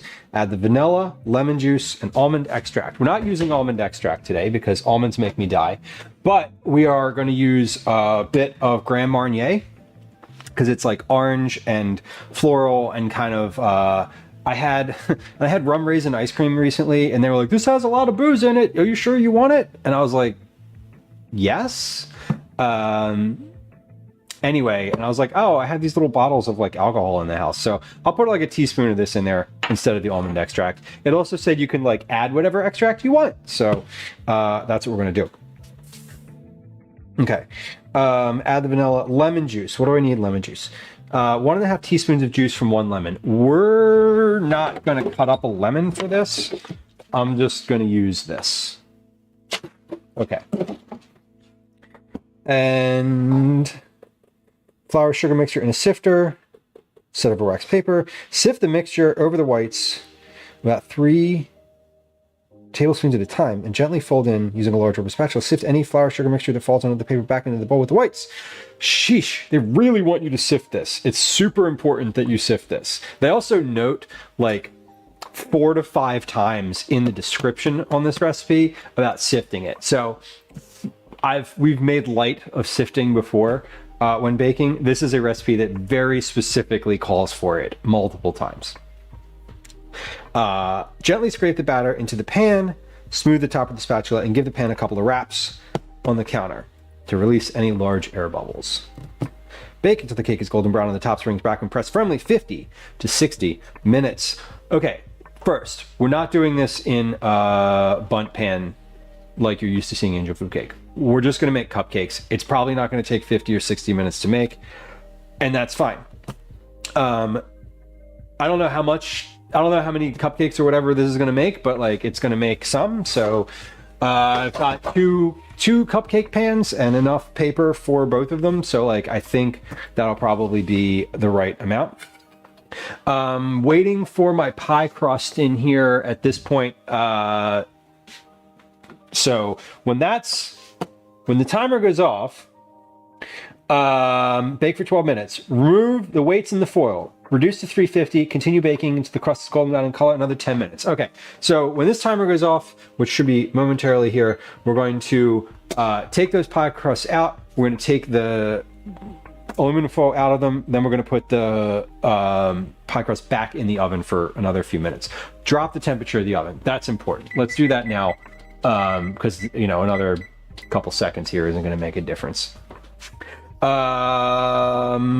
Then we're going to measure out all of our We're going to change the pie crust over. We're going to put those back in the oven. We're going to measure out our dry ingredients for the angel food cake. Then we're going to take a words on stream break. So that's sort of the next couple minutes here as we're progressing today. And we are progressing today. I feel good about timing. At the moment, I feel decent about our timing. Okay, timer is off for the pie crusts. Let's get those out of the oven and take the weights out of them. So this is always kind of funny. There we go. There's one. And we're going to toss these right back in. So let's do this. I need 2 bowls. Because I can't put these chickpeas right back in the bag. They're now hot. And I can't put them away really because they are it's humid and they'll just be wet. They'll end up like having moisture in them in the bag, and that's not good. So we're gonna leave these in the bowl to air dry for the next few hours, and at the end of stream, I'll probably just pop these back into their containers and move them back to the cabinet. But for right now, just gonna leave these over here on the counter. Okay, now these pie crusts look good.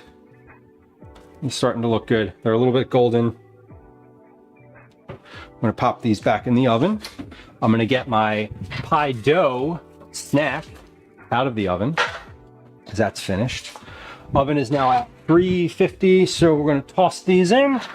We're gonna close it up. We're gonna set our timer for 10 minutes. I'm gonna start measuring out our dry ingredients for the angel food cake. So, moving through it. Just an oven rack, done. Whisk the flour and 3/4 cup of the sugar in a small bowl. The flour, all the flour, 3 ounces of sifted plain cake flour. Okay. 3 ounces it says, 1 cup. It also says a cup of flour is 5 ounces, but we're gonna go with what the recipe says because that's how it works. Unbleached cake flour. Is this expired? Yes.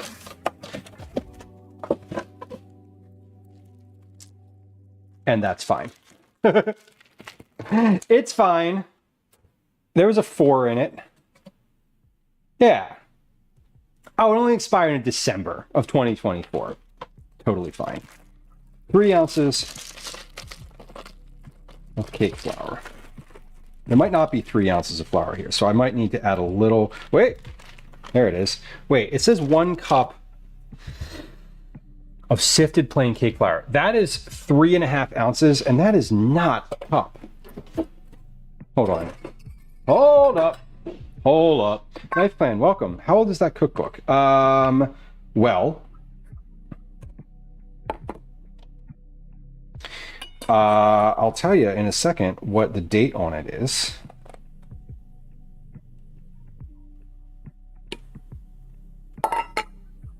That's so weird. That's not a cup. So, this is annoying because this says it's 3.5 ounces, right? That is not a cup.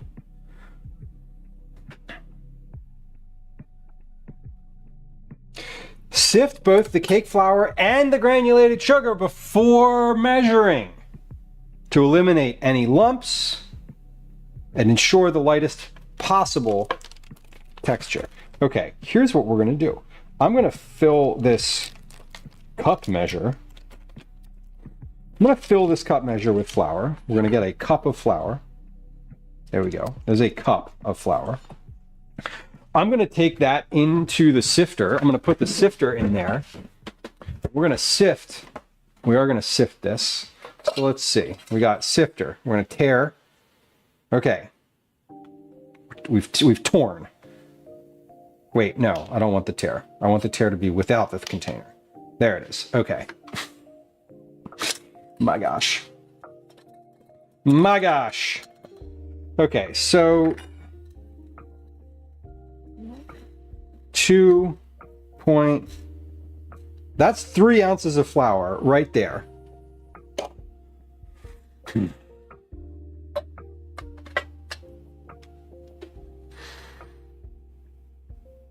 Do you want 3 ounces of flour? 1 cup of sifted plain cake flour. Now, this is annoying. This is annoying. And in a second, I'm going to tell you, I will tell you exactly how old this book is. I will look at the publication date on the inside. So this says it's 3 ounces on this scale right here, 3 ounces. The rest of the cup is in here. So let's see. If I didn't measure this flour. Yeah, this is,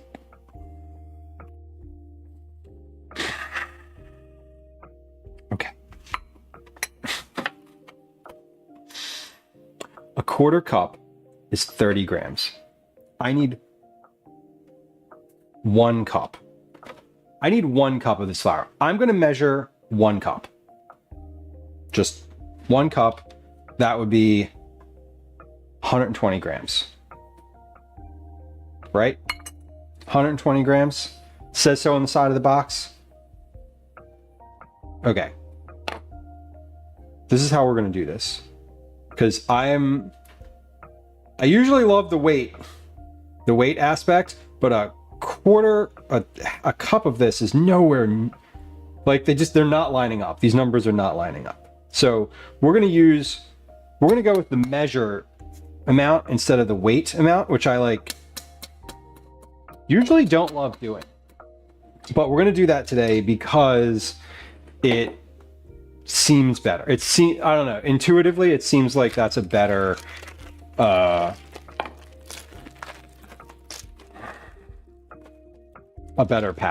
a better option when the two options don't line up with each other.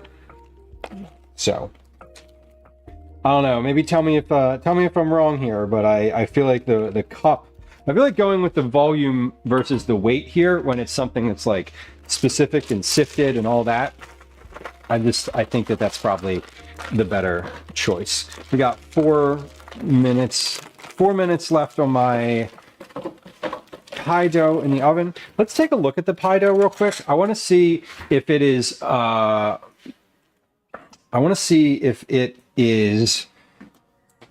bubbling. So come on over here to the stove for a second. Not the stove, the oven. Whoa, you're upside down. Hold up. Here we go. There we go. All right, we're better. All right, come on into the oven for a second. Let's see. Yeah, see, we got some bubbles here. So I'm just going to take a fork and pop those. Just flatten those down a little bit. We don't want bubbles as best we can avoid. Because once they dry, then they're raised up off of the bottom and you have less room for filling. Okay, but these are looking good. They're looking pretty solid there. Okay, so I've got my flour.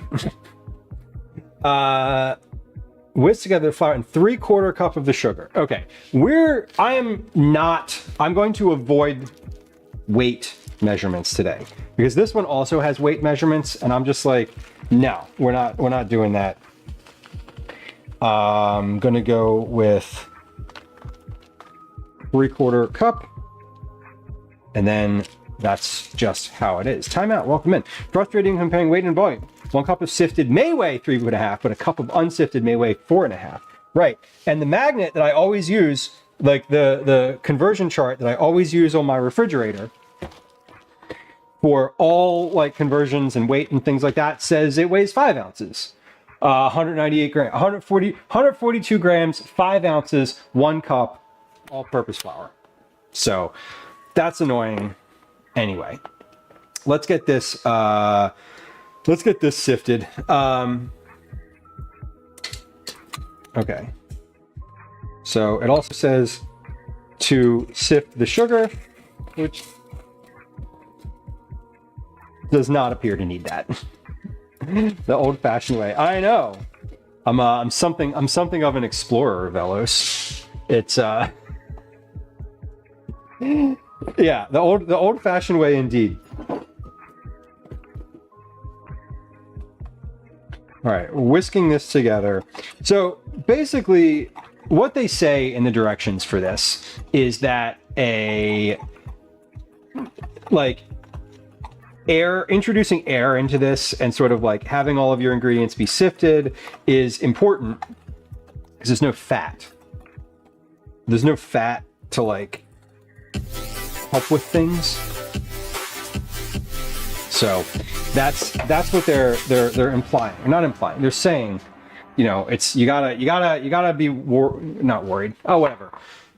You just gotta do it the way it says. It's angel food cake. Like listen to our Lord, you know, or whatever. Anyway, time out. AP flour is heavier. Totally. But the thing that here's what I'm going with. I'm literally just going with what it says on the side of the thing, where it says a quarter cup is 30 grams. So if I need a cup, 120 grams, right? Bob, welcome in. Good to have you. Welcome. Let me say hi for a second here as we move into things. Welcome, friends. It's nice to have you. My name's Lou. This is generally a food stream. It's a food stream today. We're doing a lot of baking.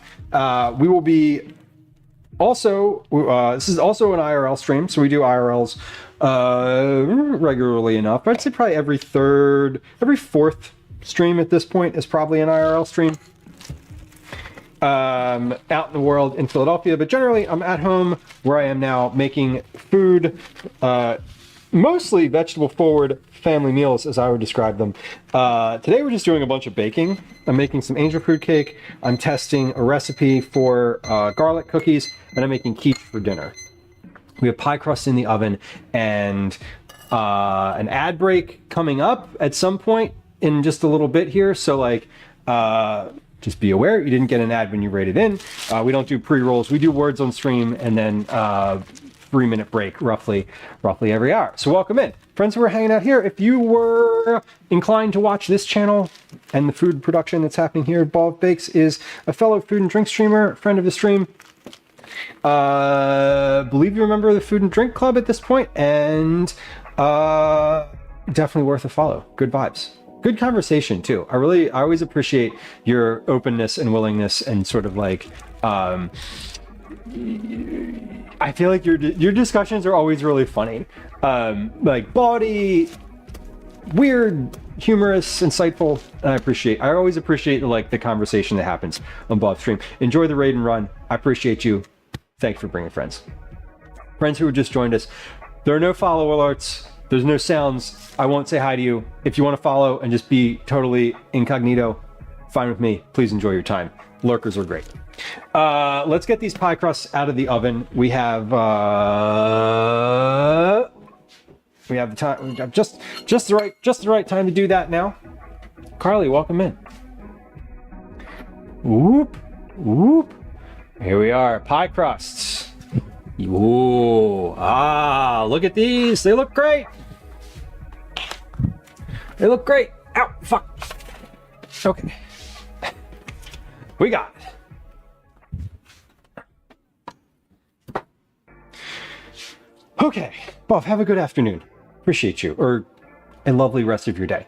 I just ramble my stream of consciousness. True, but I do think, and I know you gotta go, and I'm not trying to keep you, but I would say to the folks hanging out here that I think the folks in chat encourage Bob in many humorous ways.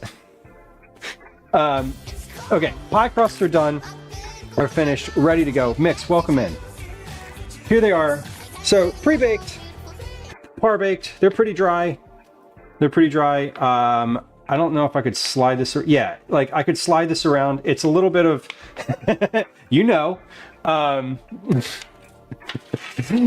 you know. Oh, happy belated. As well. Okay, these are definitely ready. So we're gonna fill these with quiche in just a little while. In the interim, I'm going to move these over to the counter way over here where they're not in my way and they're not somewhere I'm going to forget about them. They're not somewhere where Daisy's going to get to. Anyway, okay, pie crusts are finished, totally finished. We can literally close the book on the pie crusts. That can go back there. Damn, I definitely burned myself on the top of the oven right there. I've got like little hairs that are all singed. I can see them.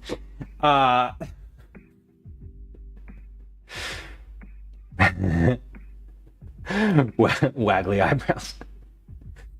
Yeah, Dadbot's like, what is it? I don't understand. I don't understand.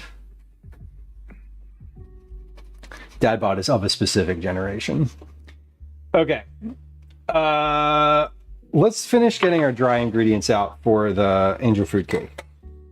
And so we have the sugar and flour in a small bowl, remaining 3/4 cup of sugar in another small bowl next to the mixer. It specifically says place them next to the mixer. I love that. It's just like, we don't trust you to put this somewhere reasonable, so we got to tell you where to put it. Okay, well first let's get the mixer out so we can actually follow that. I think it said we needed a whisk, which is weird. I usually use a tap attachment, but usually I'm beating together butter and sugar, and in this case, I'm not, because there's no butter. No butter in this. Flour, sugar, egg whites, cream of tartar, salt, vanilla extract, lemon juice, and then it calls for almond extract, but we're going to use Grand Marnier because almonds make me die, and we don't want to do that. That's not the vibe today. Not the vibe. Okay. Mixer is there. Our additional sugar is next to the mixer. Okay, beat the egg whites in the bowl of a stand mixer until just broken up and getting the froth. Add the cream of tartar and salt and beat it medium speed until whites form very softly, billowy mounds. Okay, let's cream of tartar, salt. We're gonna measure this together. Teaspoon, that is a teaspoon. Here we go. Teaspoon of cream of tartar and 1/4 teaspoon of salt.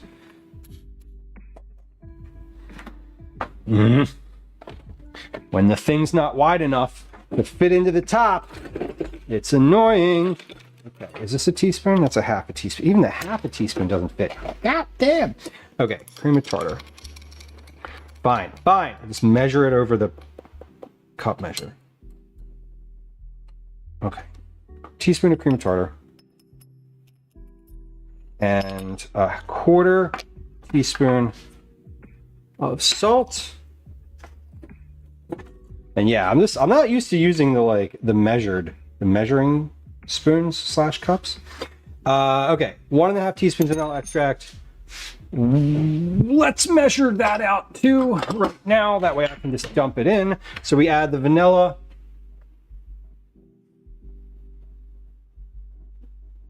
Lemon juice and extract all at the same time. Okay, so good.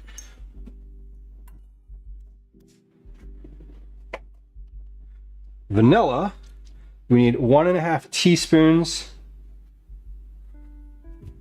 1.5 teaspoons of vanilla extract. So let's do, it's about 1/2 and 1. We need 1.5 teaspoons of lemon juice.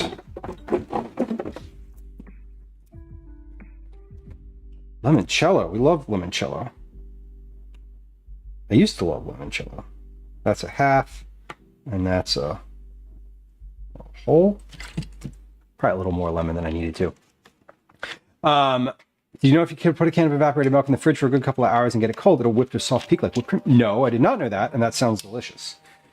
I did know that if you put a can of condensed milk in the slowly simmering pot of water for a few hours, it turns into dulce de leche. That I knew.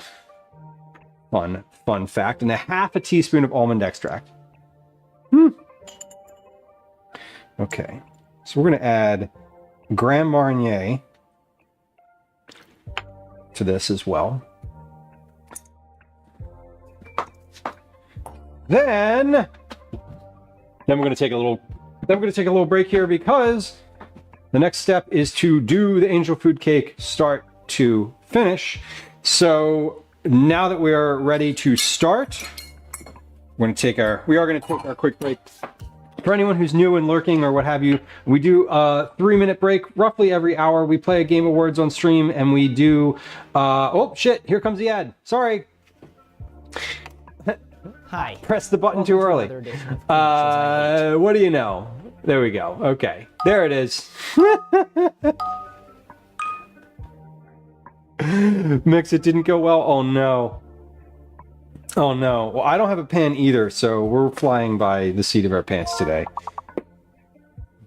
I also do not have a pan, an angel food pan, so this could go pretty poorly. We'll see. We'll see. I'm gonna do some dishes in the sink here for a few moments, and then we'll be back around. Oh, that ad snuck up on me. That one sure did. And then I pressed the button too early, and I thought I was pressing a different button, but oh well. I usually like to talk a little bit more before I run the ad, you know, just for the entertainment. Just kidding, just to hear myself, really. Okay, we've got loading up the dishwasher here too, while I'm working. That way I've got less dishes at the end of this situation. Hopefully, that's always the goal.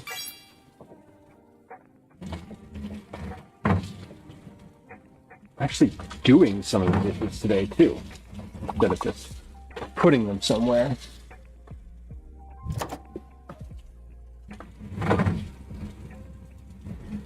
Man.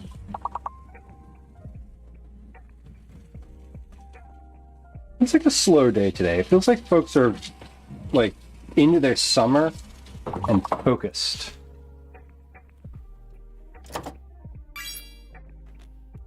Two M's.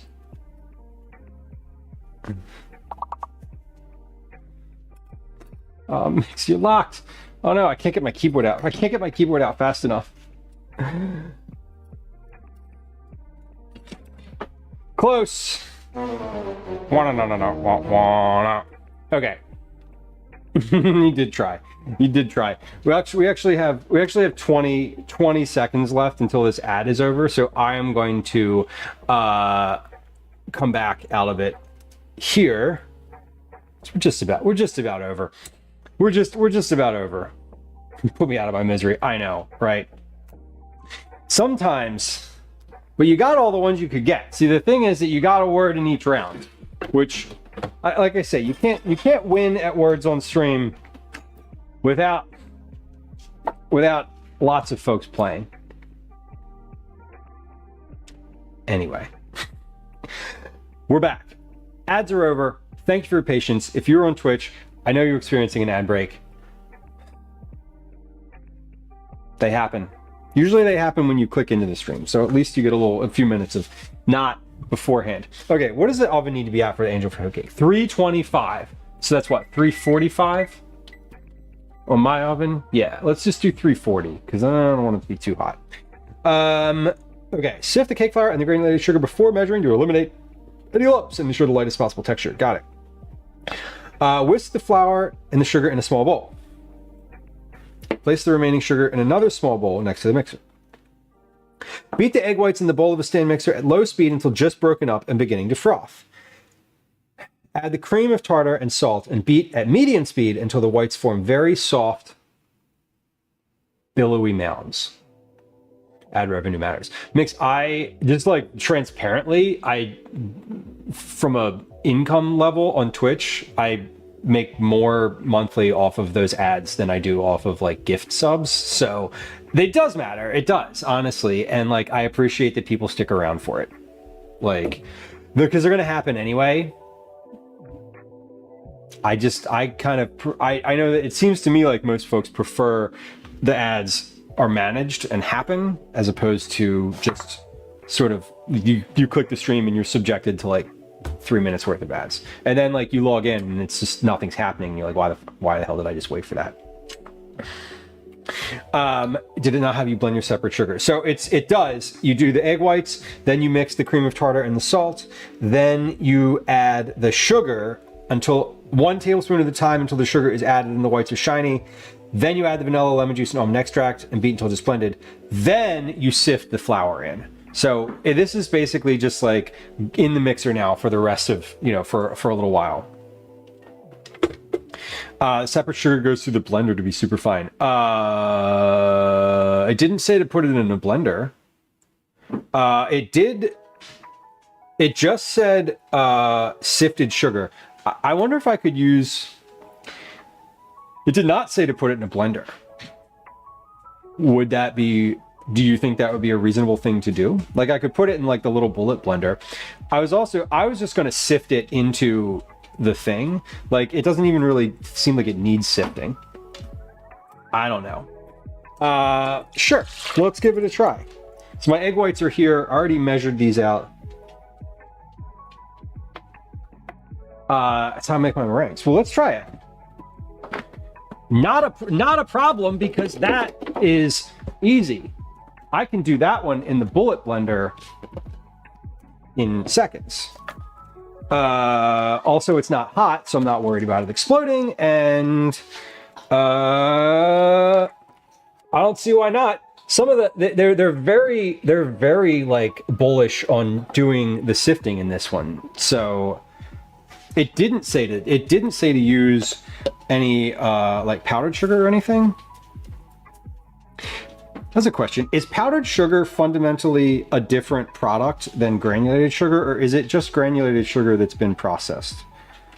Like, I'm going to process this in the blender here, but would it be okay to like, would you use powdered sugar or would you blend regular sugar?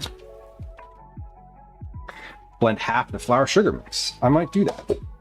Seems reasonable.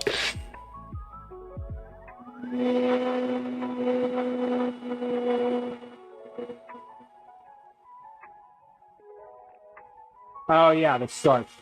The cornstarch, that's right. Yeah, there was actually a note about that in this recipe. It said something about they're using cornstarch. Or not using powdered sugar. Yeah, Phoenix, gotcha.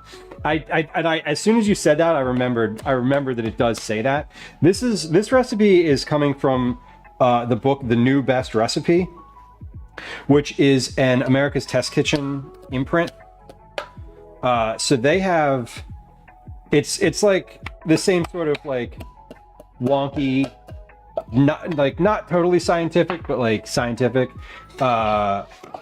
process.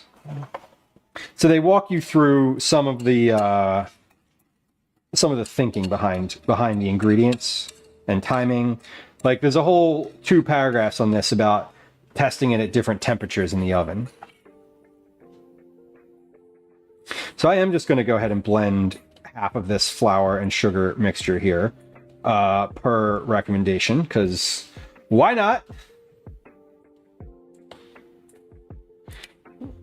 I'm going to blend half of it though, as was recommended. The other half I will just leave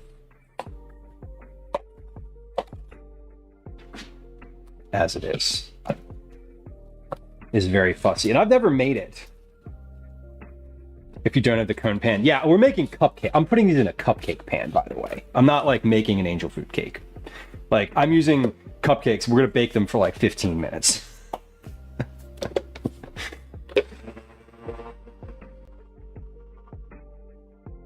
Okay.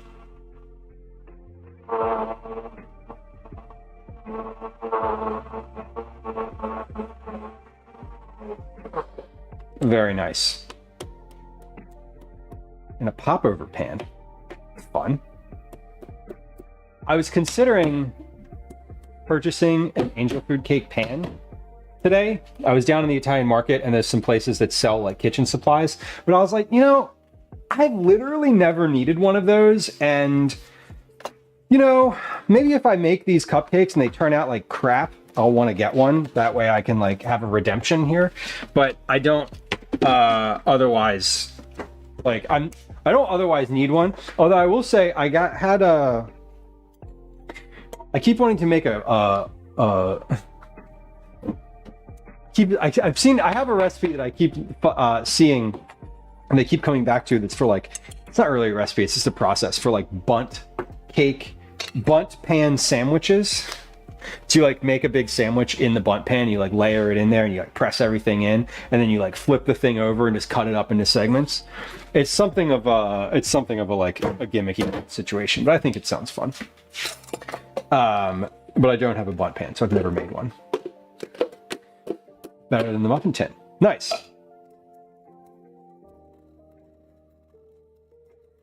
Well, we're almost to the mixing part. My goal is, I'm just trying to make these and just like dump it in the pan and see what happens, I think is the generalized, like what I'm trying to accomplish here. A panettone. I was thinking, you know what actually I was thinking of cannelés the other day. And that's what got me thinking about angel food cake.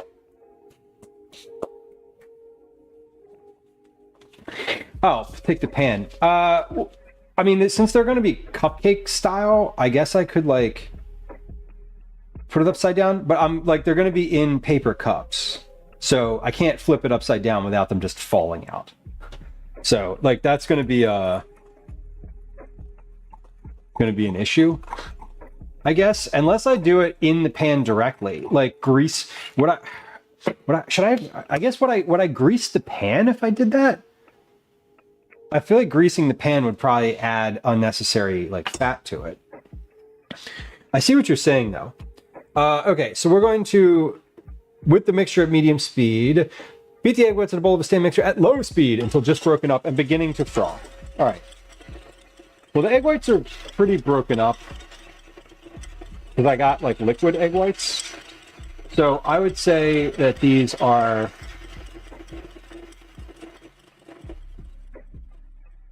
I would say this is beginning to froth. Add the cream and tartar and salt and beat it medium speed until the whites form a soft, very soft billowy mounds. Okay. Cooking spray. Barely white. Makes sense. So like just a little bit. So you would suggest putting them in the pan with no dots. And you just put the pan upside down. And when basically like when they fall out of the pan, they're done. Is that what I'm understanding? Okay, that's good. So, like a popsicle stick or like an offset. I was thinking of this. I was gonna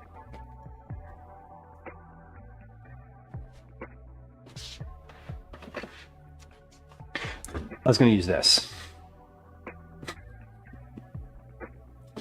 An offset spatula. Okay. Yeah, I'll try that. You know what I'll do? I actually have in the, before I go any farther with the mixing, because I think this is just going to be like a like, you know, mix, and then pour right away. I think what I'm going to do here is I want to take some butter. Instead of oil, I'm just going to put like a little bit of butter on the bottom of each of these. And then we'll wipe it around with like my finger. Like just to really like barely coat the inside of this. And then I'm gonna do a whole separate rack here. I don't know if I'm gonna fill 2 pans of this, but I know that if I need to fill a second pan, I'm really gonna want that second pan done. So that seems like a good idea. And we'll just go ahead and really lightly grease these.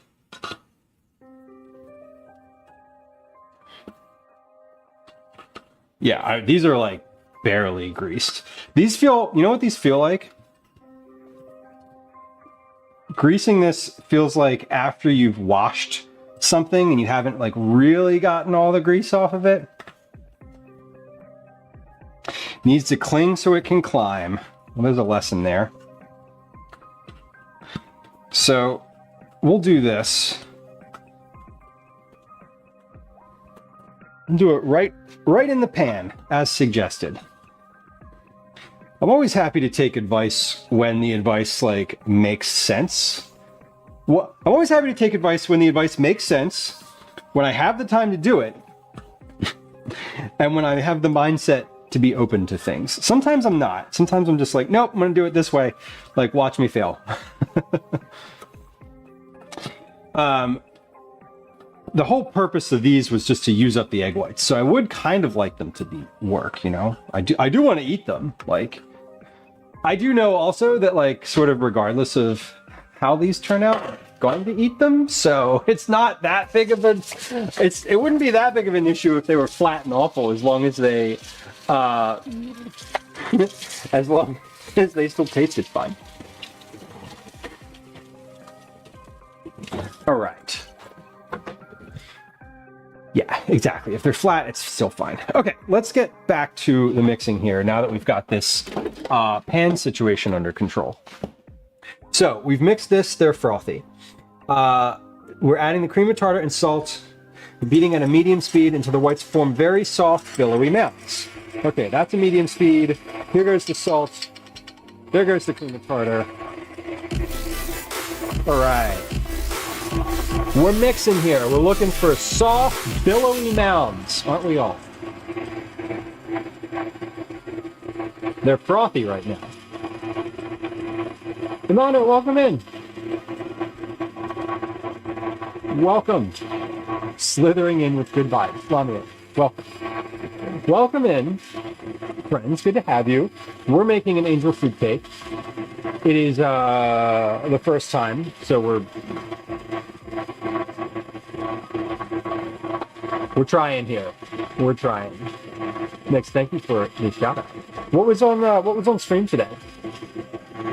What was happening? What was happening over there? We love a fellow food and drink streamer. We are in the midst of making a bunch of food here myself. Angel food cake specifically. With the mixture, soft billowy mounds. That's what we're looking for. Not peaks, soft billowy mounds. What do we need?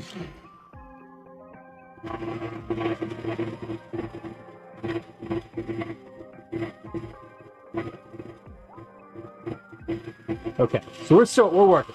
Flat croissants, hell yeah. Well, we're trying not to make flat angel food cupcakes today. So this is,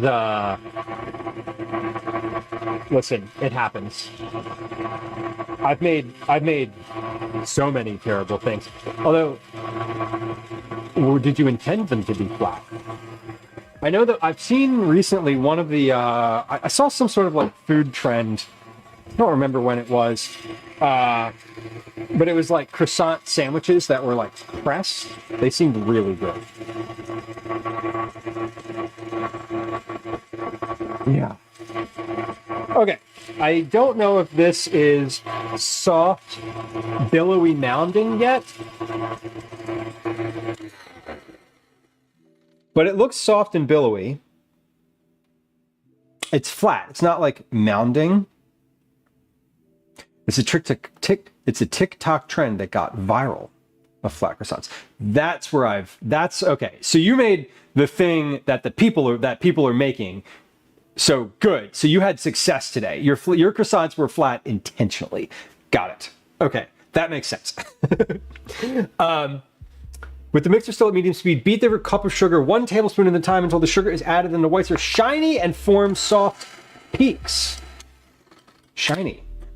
Kind of like a sand dune. Well, I mean, yeah, it stayed up a little bit. Maybe I'll stir it for a little longer. It didn't stay up. It was like one little bit. So maybe I'll give it like another 30 seconds and then we'll start adding the sugar. Imano, I am doing today a couple things. Starting out right now, I'm making angel food cupcakes. Then we're going to move and make quiche for dinner. The quiche is for dinner. towards the end of stream today, we're gonna make yeah, that mounded up a little bit nicer. Towards the end of stream today, we're going to make spicy garlic butter cookies. So lots of baking today. Today's a big baking day. With the mixture at medium speed, beat the remaining sugar 1 tablespoon at a time, and the whites are shiny and form soft peaks. Okay, 1 tablespoon at a time.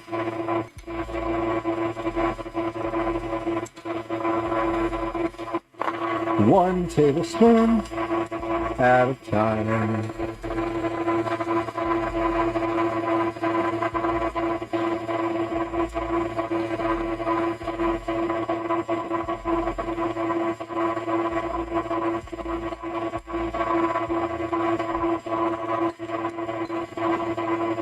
We're getting there.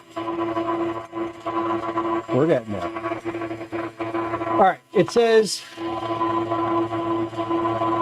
1 tablespoon at a time. Okay, so the whites are shiny, form soft peaks. Great.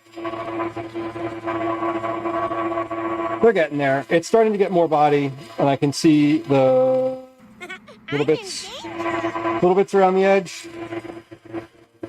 I'm gonna give the edge of the bowl a scrape here in a second because I'm looking and there's like stuff splattered around the side.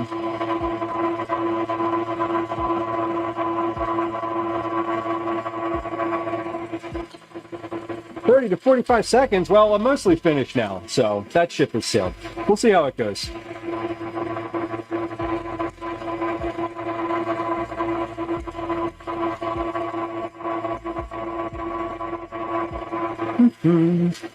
I am trying to follow the recipe. It doesn't say 30 to 45 seconds. It doesn't give me timing. So I'm just taking it as its sort of face value here. I know it takes a while for the soft peaks to form here. I'm working on it. I'm going to scrape down the side of the bowl while this is... Turn this off real quick. Here we go. Yeah, there's no timing. Like, it doesn't say, like, you know, beat for 2 to 3 minutes, or, you know, if you were to do whatever. But this is coming together. We're pretty shiny here. A little bit left. Sounds like a radio transmission. See, it's interesting because I recently changed the sound on the stream to be able to hear more of the, like, pitching, and I'm still not like 100 on what comes through. Like, I've watched the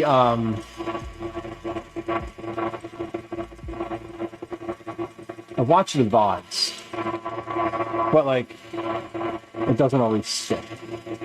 Every 43 seconds.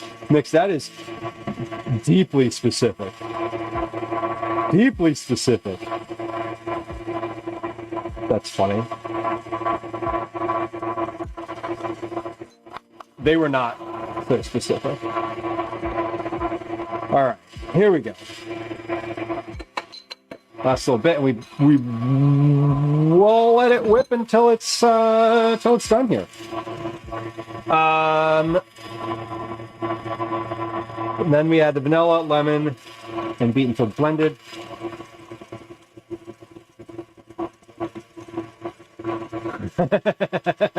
This is a suspicious grown-up toy. What could you mean? You mean like a drone? I'm just being coy. All right, we're getting there. Soft peaks are... We're starting to become glossier. This is looking good. Place the flour sugar mixture in a sifter. Sift the mixture. And gently fold it. Okay, so we basically, like, we have to re-sift, we have to like sift all this flour again.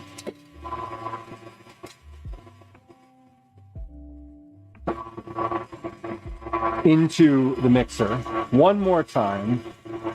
One last time. An adult toy, yes. I think that was the implication. I think they're talking about a vibrator.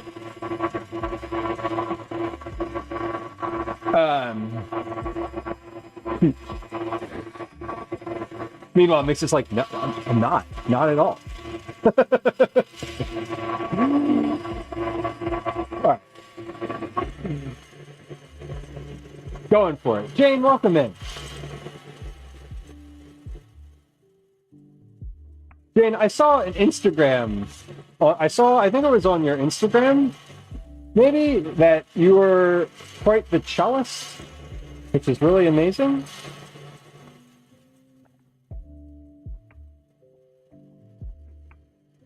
I know you've talked about it before, but...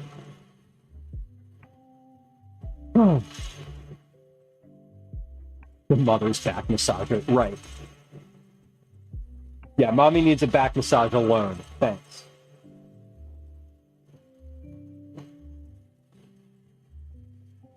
We're almost to soft peak territory here. It was a cello. Okay. I was like, I didn't want to mess up.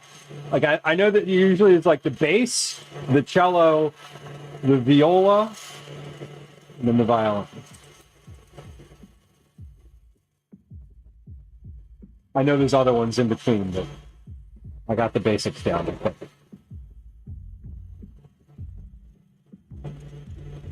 There's a lot of check-ins, Nick. There's definitely a lot of check-ins.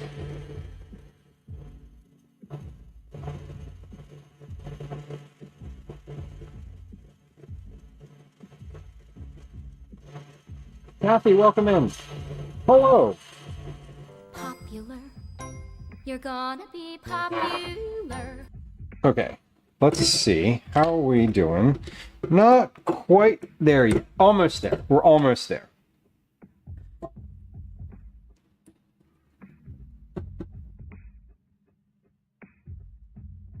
Not grainy. Not grainy. Not grainy, but not quite peaked yet. So we are almost there, though. Needs to be a little bit higher.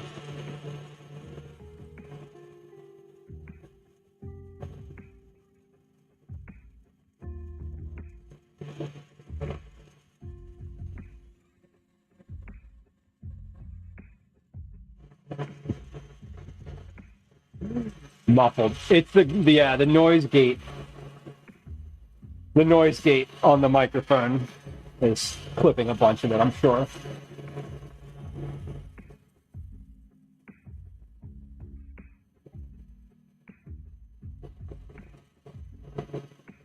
Okay.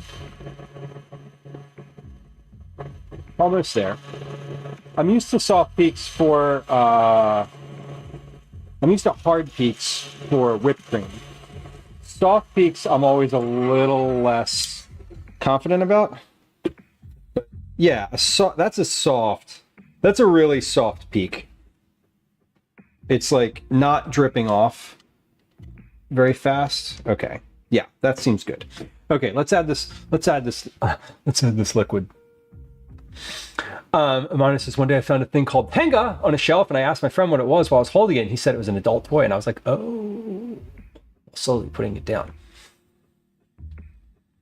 Hitachi. Yes. You know what's funny? I think Hitachi also makes toasters and like cars, maybe.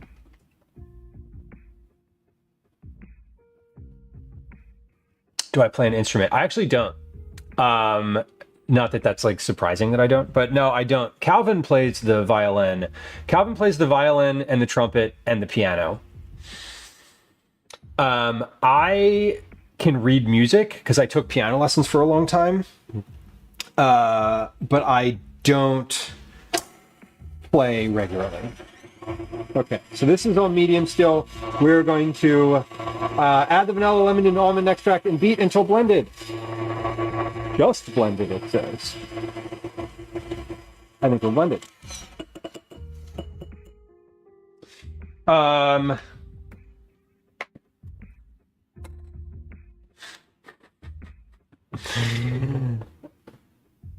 One toy apparently takes forever to make and it's always gone. Can you? I'm assuming you can't pre-order it.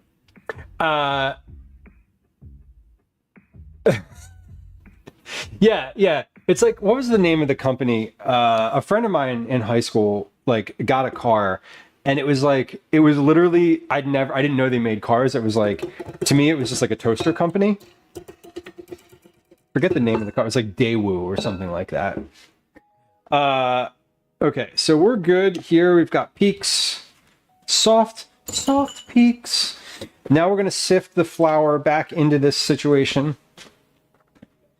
I need a bowl. Something. No, I don't need a bowl. I'm going to follow the directions that it says in the book, and I'm just going to get a piece of parchment paper to sit this on.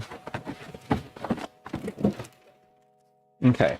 Now, it says, place the flour sugar mixture in a sifter set over wax paper. Sift the mixture over the whites about 3 tablespoons at a time and gently fold in using a large rubber spatula. Okay. So let's put this in here. This is our blended flour mixture with the sugar. Oh man, the air tastes amazing right now. One of my favorite things about powdered sugar is just like it gets in the air and then you breathe it and you're like, delicious air. I'm pretty sure it was a Daewoo. Okay, about 3 tablespoons at a time. So that's like 1, 2, 3. We'll fold that in. So we are gently folding it in using a large rubber spatula.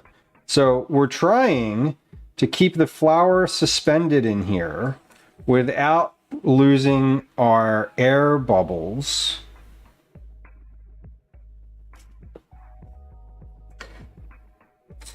And that is the goal. So I want the flour to just mix in here without like an aggressive stir. So we're like trying not to spook it, basically. Oh, Jane, you tried a mug brownie. Hell yeah. See, I've only made one ever in my life, and it was very good. And I thought about it last night. Toaster cars, Hyundai, Kia, Mitsubishi. Yeah, it was definitely a Daewoo. I remember what do you call it? I remember the logo. Yeah, Jane, I would do that again too. I thought about it the other night, but I was too lazy. I was like, I'm not going to do this. That's too much. It was too much work. And you know what I ate instead? Nothing. So that kind of tells you what you need to know. Okay. So let's just put the rest of this in. I already went through the sifter and came out on the other side, so I don't feel the need to like continue to toss it back in the sifter despite it saying to do that.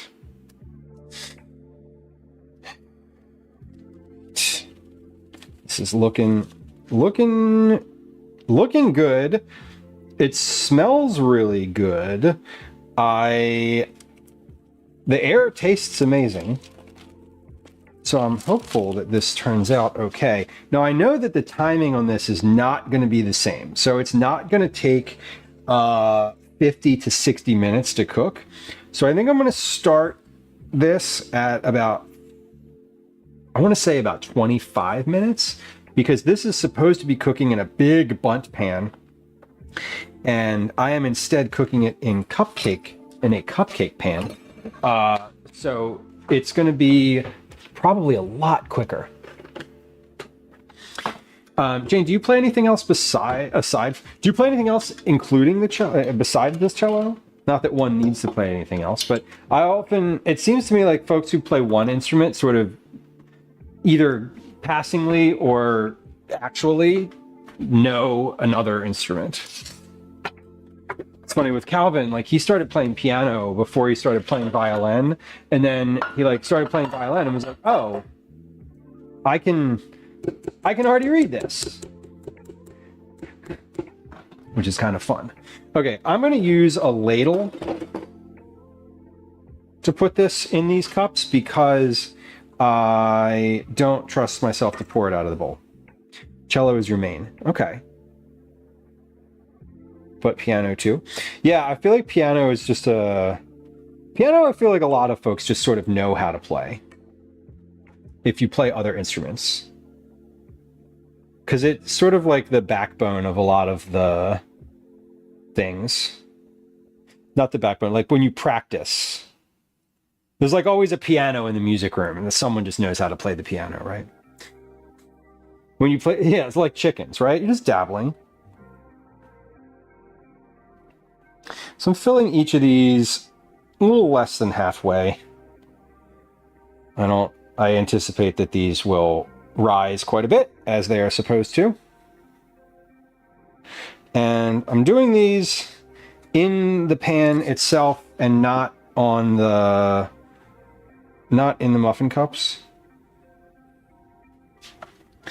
So if I run out of space in these two pans, I'm just going to grease another like half loaf pan and put it in that.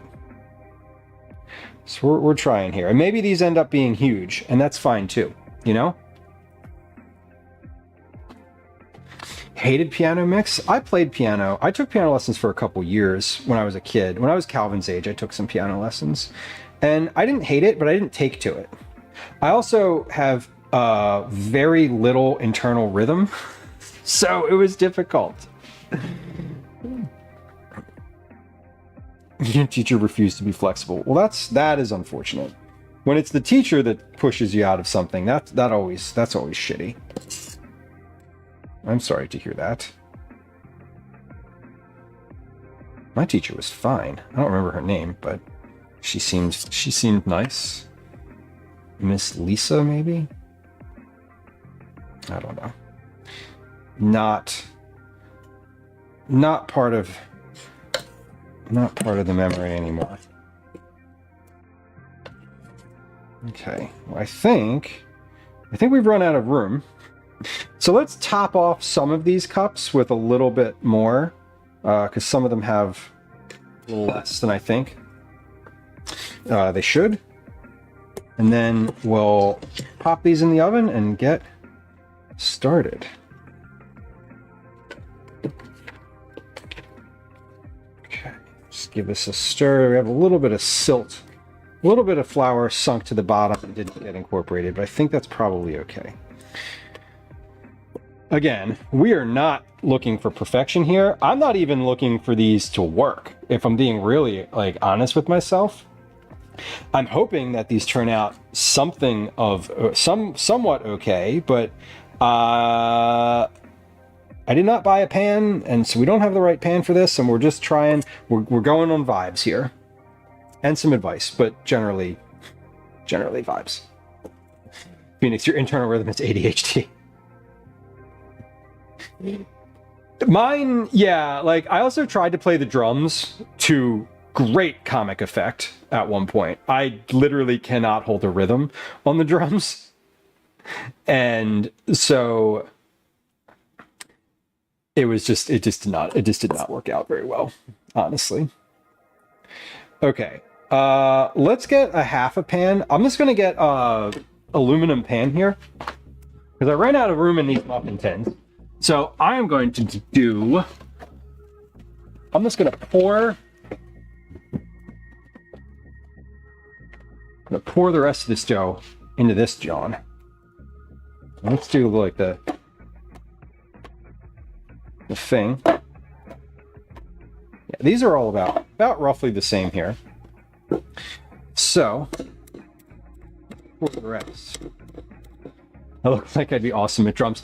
I have been told, the other person, I've been told that I look like a drummer multiple times in my life, which is really kind of funny, Jane. I think it's probably just the black t-shirt, if I'm being honest. Megan, welcome in. Hello. You can eat an entire angel food cake in one sitting? I mean, like, challenge accepted, right? I kind of love angel food cake. I don't have it very often, but it's definitely one of those things where you like eat it and then you like have a big chunk of it and then you're like, oh, that was really good. And then you have like more and then all of a sudden it's gone. So I feel you. Okay, pause. What am I doing? Before I put these in the oven, smooth the top. Okay. Bang on the counter. Got it. But large bubbles released. Bake until the cake is golden brown and the top springs back when pressed firmly. 50 to 60 minutes. It is not going to need 50 to 60 minutes, friends. These are going to need like 30 at most, I'm guessing. But I don't know. We'll see. We're gonna try it again. We're going on vibes. I'm gonna put this other cake on the bottom shelf where it will rise directly into the... No, I'm gonna put these on the bottom shelf, this on the bottom shelf, and put the cake pan on the top shelf so it has some space to rise. Okay, there we go. What did I say? Let's set a timer for 25 minutes. That's half of what it says the cake will take. So I think that's probably right, because these are cupcakes and not in a bun pan. All right. Black shirt plus the tats. Yeah, probably. You know what? Someone told me I look like Matt Skiba before, who I was like, why is that name really familiar? And it turns out he's in Alkaline Trio, and I was like, yes, that's noted. I do wear a lot of black. I do wear a lot of black. Mix, you played the flute for a long time. That's what, flute, clarinet, alto sax. I've like played a clarinet before, but I can't like make notes on it. I can make it make noise, which is kind of nice. A French horn. That's pretty cool. My grandfather played, what did my grandfather play? The cornet, which I've like never heard of again. You gotta stop dropping the pens. It did, to be fair, it says to bang the pan on the counter. Give the pan a couple raps on the counter to release any large air bubbles.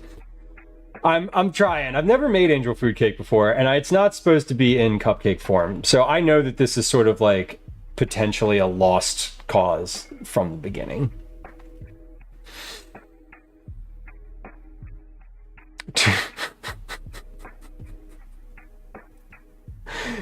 Oh my god. Yeah, we're working, but they're in the oven now. They're in the oven. And maybe we'll get some flat angel food cake. And that's fine too. You know what? If it's flat, I'm still gonna eat it.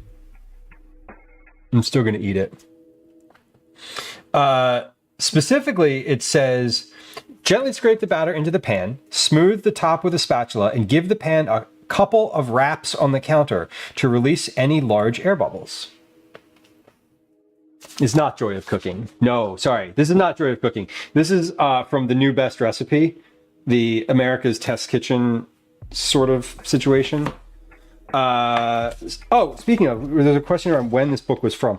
This was published in 2004 from the editors of Cooks Illustrated. So this is the 2004 edition of this. I did the thing where I was like, I want to make angel food cake. I'm not going to look up a recipe on the internet. I'm just going to look in the cookbooks that I own to see if I can find a recipe, which I did. So that's where that came from. Hopefully they'll be fine. If they're not fine, I'm mentally and emotionally prepared for that. We're trying some new things. So MX Phoenix Dog in chat has been also helpful around some of the other nuances of the stuff. So I did like I blended the sugar, I blended the flour and sugar mixture. Phoenix asked how long do they take to cook? The book says 50 to 60 minutes. My brain tells me that that's when you put them in a bundt pan and that they probably will be less than that. So I set a timer for 21 minutes. My timer is set for 21 minutes. They've been in there, 25 minutes. They've been in there for 4.5 minutes and have already risen a bit. So we're doing good. We're doing good here. Let me take a little pause and wipe my counter off because I've got a counter that has had flour on it for all morning afternoon. I didn't start in the morning. I started in the afternoon. Flour is all over, so we're gonna wipe the dries off of this, and then I'm gonna wipe the counter. And then we're gonna do, what do we decide we're gonna do next? We're gonna make the quiche next. The quiche is the next thing because the quiche is going to, the quiche takes a little while to cook. It needs to cool down afterward, and I want to have dinner ready. So it's also super easy to make. Quiche is one of the easier things. In order to do that though, I want to blanch some vegetables. So let's get a pot of water on the stove.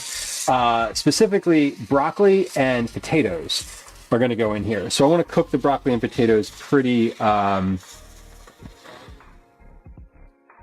I want to cook those in water. We're going to just boil them first, and then I'll put them in the quiche itself.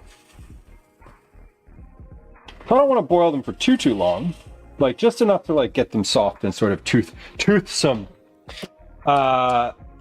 That way I don't end up with like raw potato in my quiche. That's no good. The angel food cake pan. Yeah. A bundt pan is what I'm thinking of. The bundt pan is the one that's like angel food cake shaped though, right? Am I thinking of the right one? Makes you bake yours for like 25 minutes, turn the oven off and let them for another 10 or 12. That's a good idea. I will, if they are, after the 25 minutes is up, I'm going to look at them and I'm going to look at the color mainly. The like, if they're sort of, you know, puffed and browned like they're supposed to be, then I may just pull them. But we'll see. We'll see. They've been in there for 6 minutes now and are definitely rising. They're on their way up. And I'm not opening the oven, although everything looks brown in the oven when your oven door is dirty. Pro tip.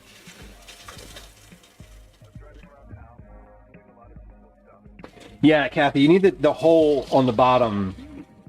I understand you're supposed to put it on top of like a bottle or something.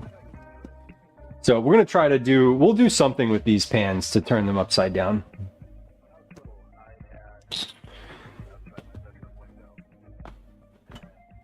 What could I set these on?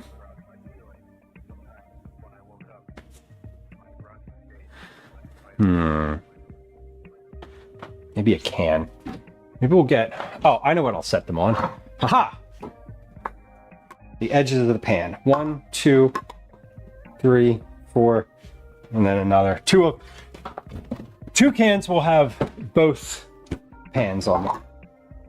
Okay, we're doing quiche next, so all of this can kind of go into the background for now. I don't need my scale until we get to the cookie baking. That is good. This is cooling. These are just beans and chickpeas that I use for pie weights. Those can just go off the table, off the counter entirely. And then this is set up here for cooling my, no, wait, that's only 5 cans. Oh, do I really only have 5 cans of tomatoes? Sheesh. Oh, that one's not the same height. Son of a bitch. I need a can that's the same height. There we go. That's roughly the same. Okay. Good. We did it. Okay.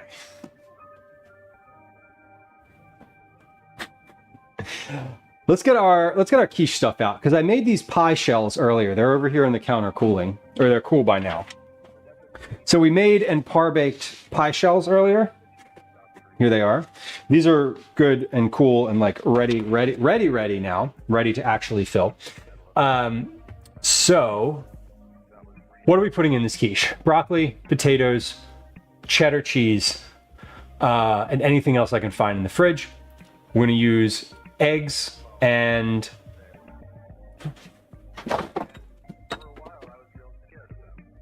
something. How much egg white do I need for this pavlova? That's a good question, because I can use some more of those quiches. I can use some more of my egg white in the quiche.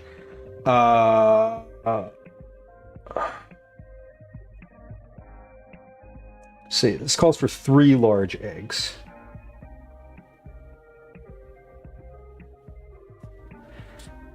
Separate the eggs.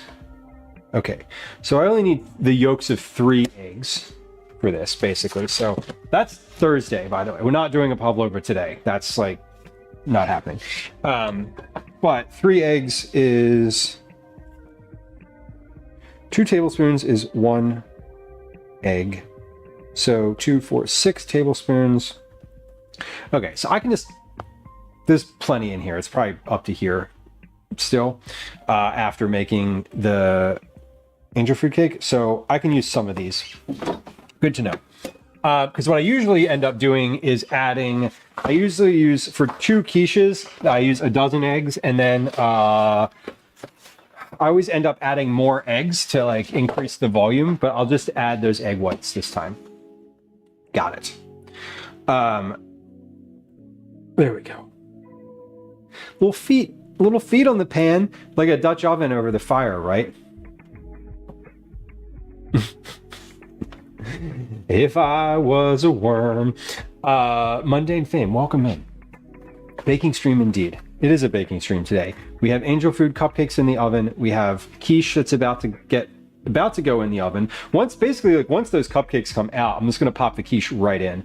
And then after that, we're gonna bake some cookies. I have these garlic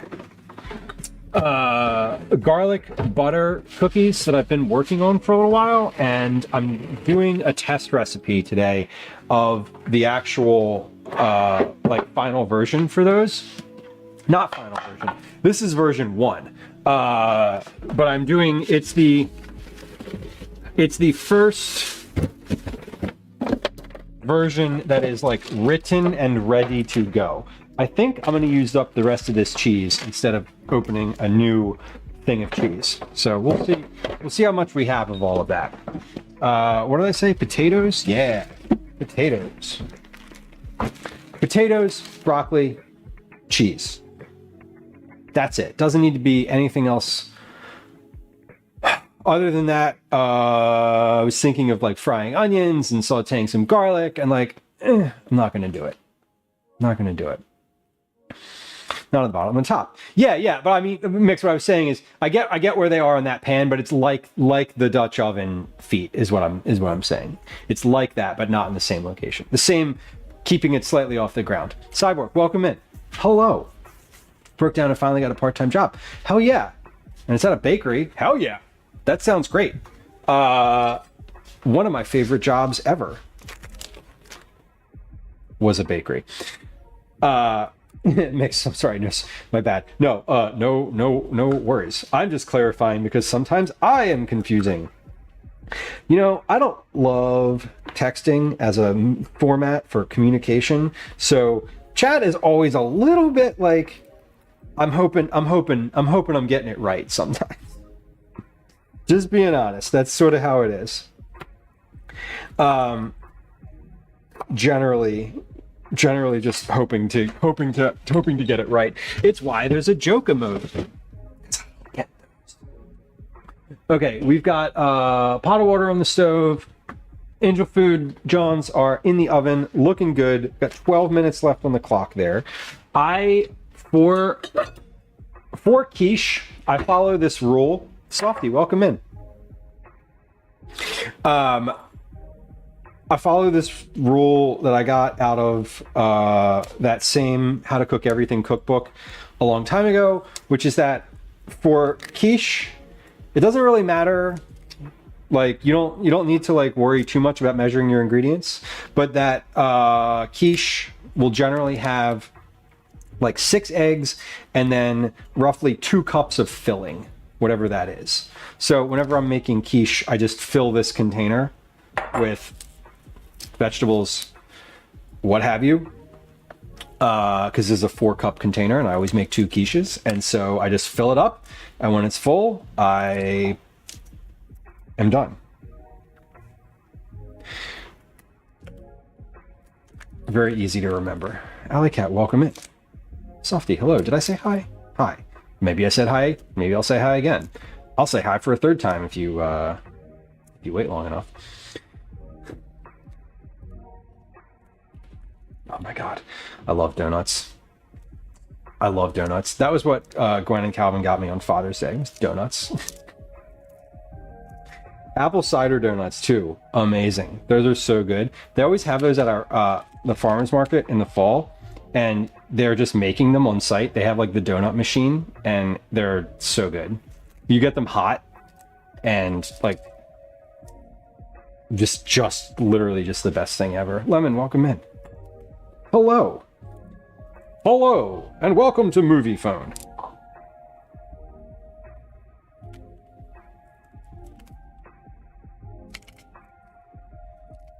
Mundane, that sounds fun. Congrats on the new gig. By the way. Or again, I said congrats already, I think. Okay, yeah, so I said about 4 cups. So these are really going to be like broccoli and a little potato. And a little potato, not a lot of potato. I think I'm going to save enough potato here to make another, to like use as part of another dinner, maybe? Let's see. Let's see how these turn out. Kathy, enjoy your lurk.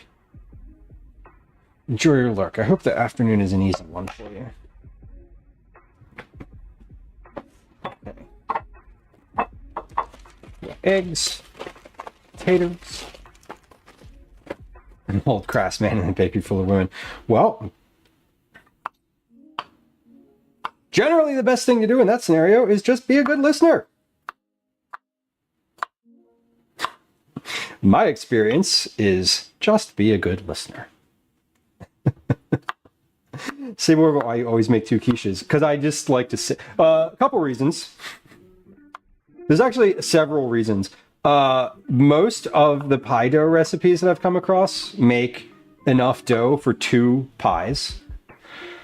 Most of the time when you buy pre-made pie shells, they come in packs of 2. And I love a quiche in the freezer. I love a frozen quiche. So I love making it once. It's just basically, I think it's the same level of effort to make 2 quiches as it is to make 1.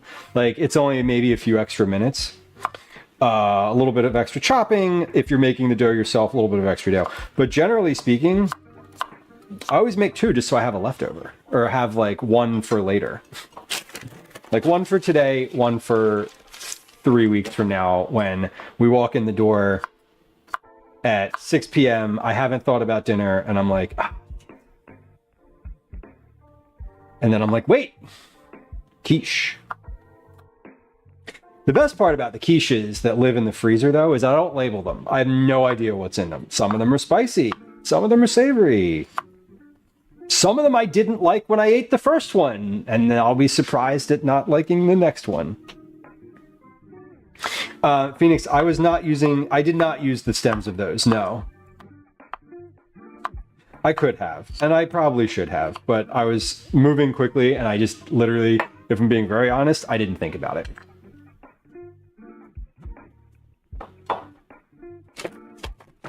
Okay. I'm going to cut up just a few more potatoes. This is why I always make at least 4 cottage pies. Totally, Mix. That's kind of my point. Boris, you're so close. Next stream. Next time you check in. Gonna be 200.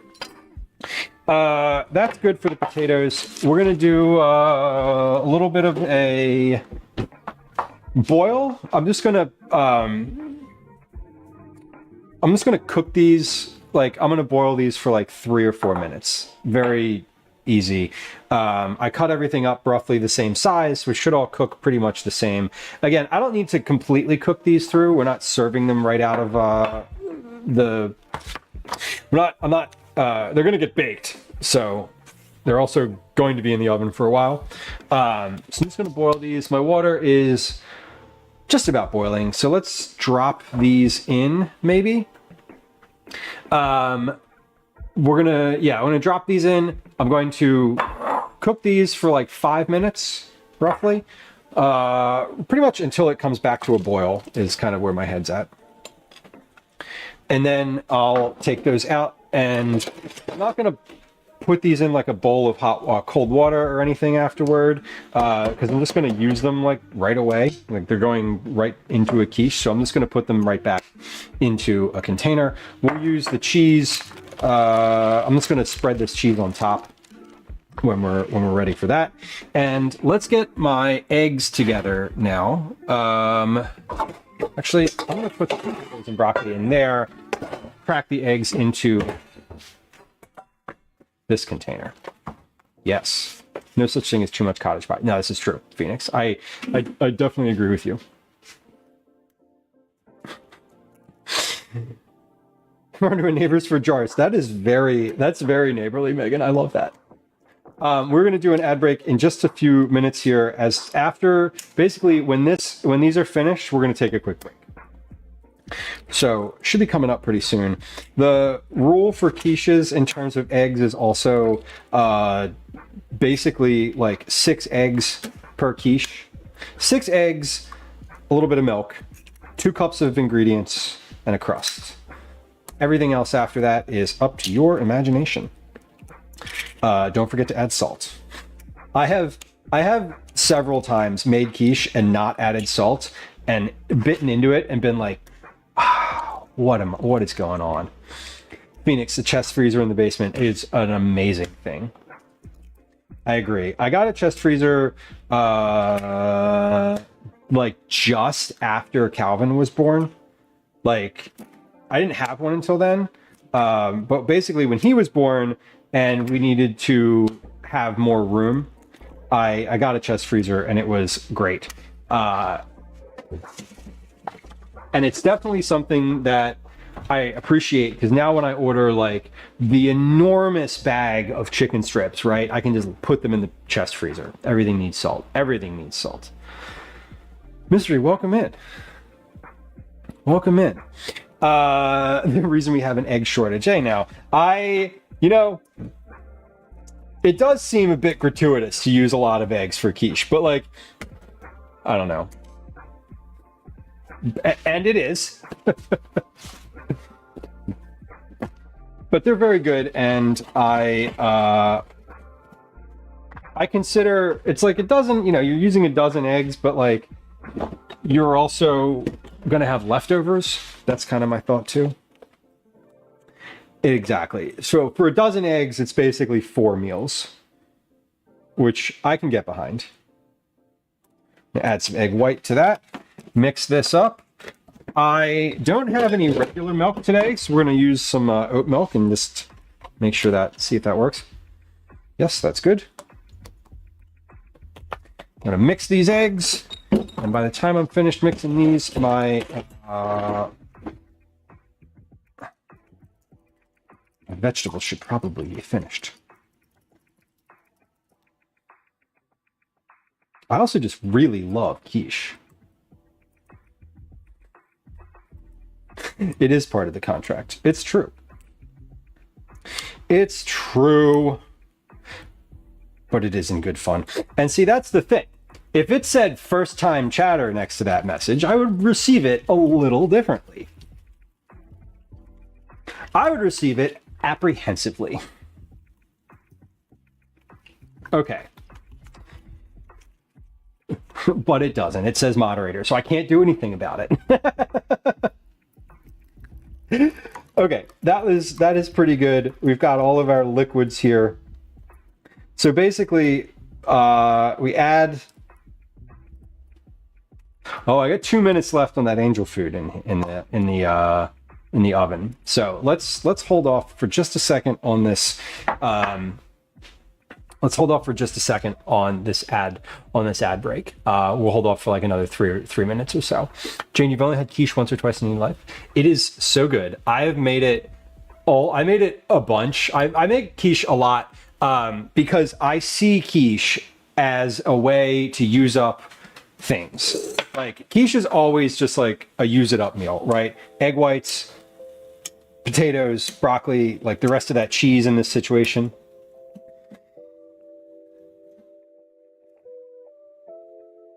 Ooh. Hydrata, what kind of burger did you make? Kitchen View, welcome in. Red powder, onion powder, garlic powder, black and red pepper. Ooh, I love it. I love powders on a burger because they kind of char and they taste pretty good. Yeah, I don't think they're done either, Mix, but I just want to check on them. You know what I mean? I want to check on them while we're live. Egg. It is egg pie. That's right. That's right. And I did make the crust myself. These are homemade. I made the dough earlier on stream. I par baked these on stream. So this is like, this is good. All right. These look. They're looking all right. They're not rising in like a huge, voluminous way, which I am happy about. The one in the pan, the cake pan, is definitely still rising. I can like literally see it moving. I think the other ones hit their max maybe. So we'll give those, we will give those another few minutes here. Mix says 10. Let's do 10. That sounds fine. So that will be, hold on, stop. So that was 25. Okay, there we go. So by the time I get these quiches assembled, we should be good to, we should probably be good to take those out. I'll never forget the time the waitress told me, the restaurant told me to try egg custard pie because they were out of my favorite coconut custard. And it was awful, not the same or close to coconut. No, coconut custard is delicious and beautiful and light and tangy and fun. Egg custard does not sound that. I would also probably be disappointed. Everything seems to go unexpectedly awry. So it does happen. Oh, what word? Oh, hold on.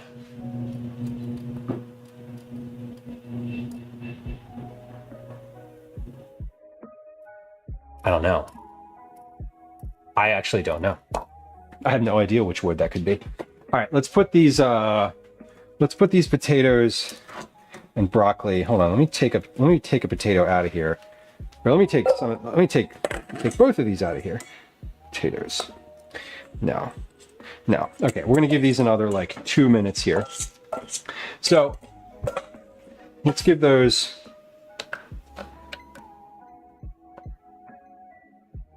Let's give those 3 more minutes because they're cooking. So I'm gonna pull those out and then we're gonna take an ad break. That's the deal. Portuguese egg tarts are better because of bite size versus the full size slice of pie. It's possible. Maybe the Portuguese ones just have more sugar in them too. I feel like an egg custard pie.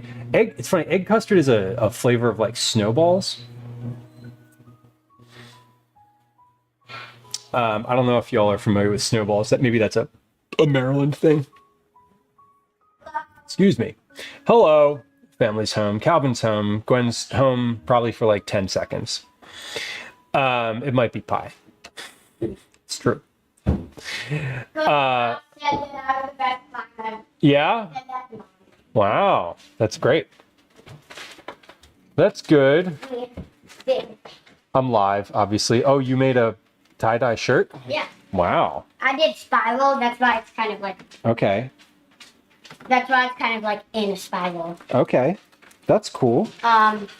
Where does that need to go? What needs to happen with that? Do you have instructions for how that needs to He said if you put it in the water after a couple hours, it'll be a lighter color. If you do it if you let it sit overnight, then it'll be darker colors. So you want it to be darker? Lighter? Yeah, lighter. Lighter? Yes. Why lighter? I don't know, I just prefer to have lighter tie-dye. Sounds good. Okay. When he said Is Mom 2 leaving? hours, I assume it's like 7 or something. Oh, okay. Gwen, are you leaving right now? She might already be gone. Gwen picked him up from camp and just like dropped him off and is heading directly back to work. So I don't even know if she's sticking around. It's okay. Snowball as a food makes me think of one of those snack cake type things. It does. Phoenix, it's definitely the snowball that you're thinking of is like the cake with the pink coconut on the outside. The snowball that I'm talking about is shaved ice. Basically it's just like shaved ice with sugary like squirt like squeeze like a pump that just like has a different like liquid sugar flavors, and you kind of squeeze it over the ice and it sort of melts a little bit and it's liquidy in the bottom and it's pretty good. It's a Maryland thing. I'm the garbage disposal of my family. That is a valuable position to be in, honestly. Absolutely horrible things, Phoenix says.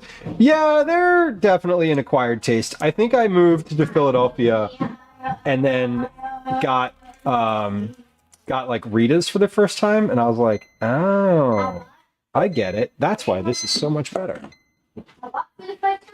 Okay. We're getting the broccoli out. Do I hear you? No, I don't hear you at all.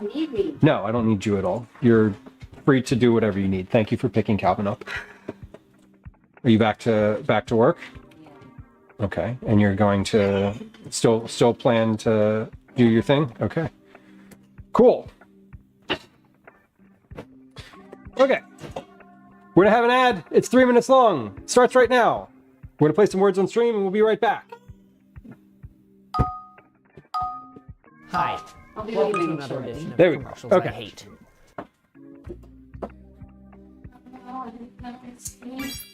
Now, pour this out and let's put stuff in the dishwasher. Cakes are coming along. We're gonna take the cupcakes out of there first. The other cake is gonna need a little bit more time, but the cupcakes are starting to look quite brown around the outside. So I think we'll be good to pull those when the timer goes off. That was a very abrupt transition to the ad break. Sorry, the timer I couldn't extend it anymore, and the timer was counting down from 10, so we had to go. We just had to go.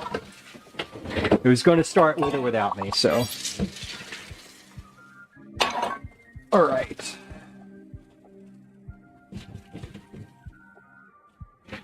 I need to wash my bowl for the mixer. That's what I need to do, because I need that mixer for my garlic cookies. So let's do that. Let's prioritize that here. Clear the sink.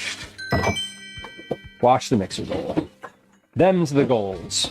Hey, did we do it? Yeah. Very nice. I heard the sound. I always know that the board gets cleared when I see the timer still has like more than a minute on it. I'm like, oh, okay. It's just like the way that the game timer works. Usually the second game starts with about 54 seconds left in the ad break. Which I don't think y'all can see that, but I see it on my dashboard. Okay.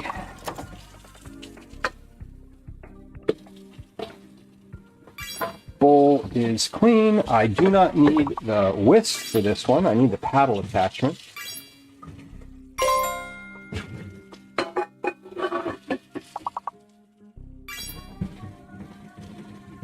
Alrighty. Getting there. Trying to do a few dishes here now while we're still going through.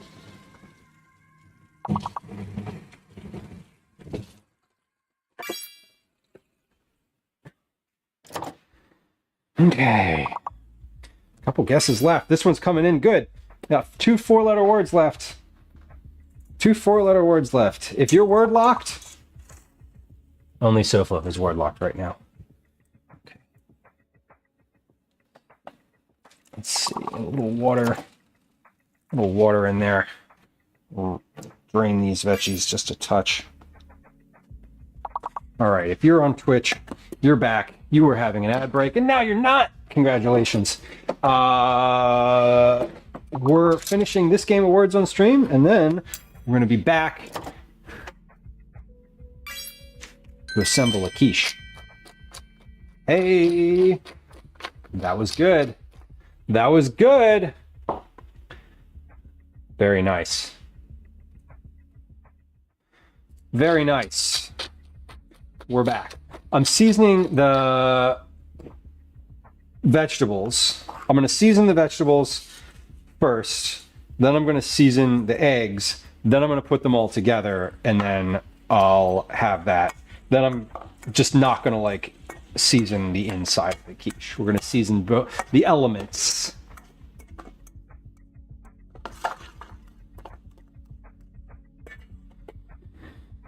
Those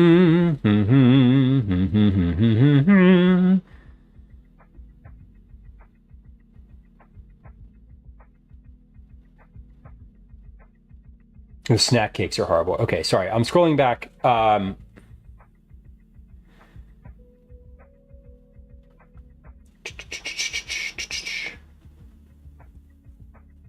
on. I missed something. Alley Cat, I missed something. You said let it sit at least 6 hours, rinse it in the sink until the water is mostly clear. After that, run it through the washer by itself, making the mid-school out lady. Oh, you're talking about, got it. You're talking about the tie-dye shirt. Okay. For Cal's shirt. And now you told me what you're talking about as you're telling me what you're talking about in real time as I'm also processing it and not looking at what you said in chat. Got it. Okay. At least 6 hours, rinse in the sink, run it through the washer by itself. Got it. That tracks. Words and stream informs you I'm lagging. Yes, plus for break. The other thing you can do is just hit refresh, like just command refresh the page. If you're not sure how much you're lagging, there's a right here on the screen underneath of the stream, right, like under my finger, there's that little settings cog.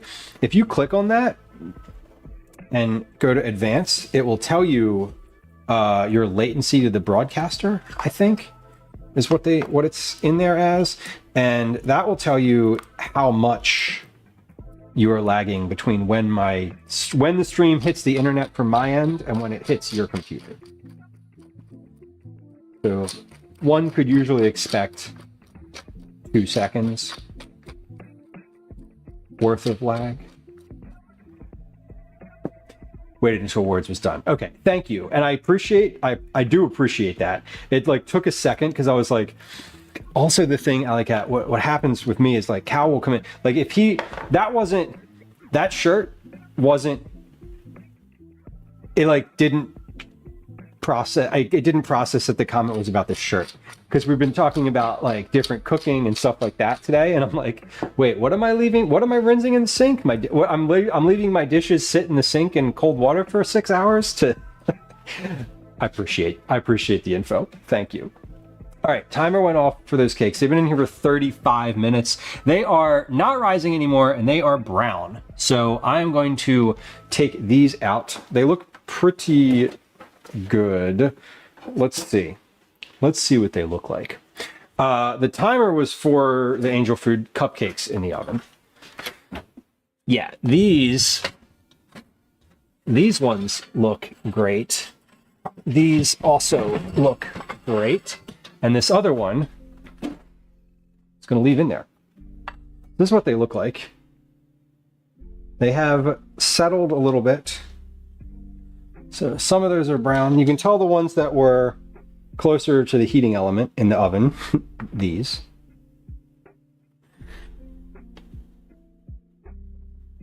So let's see.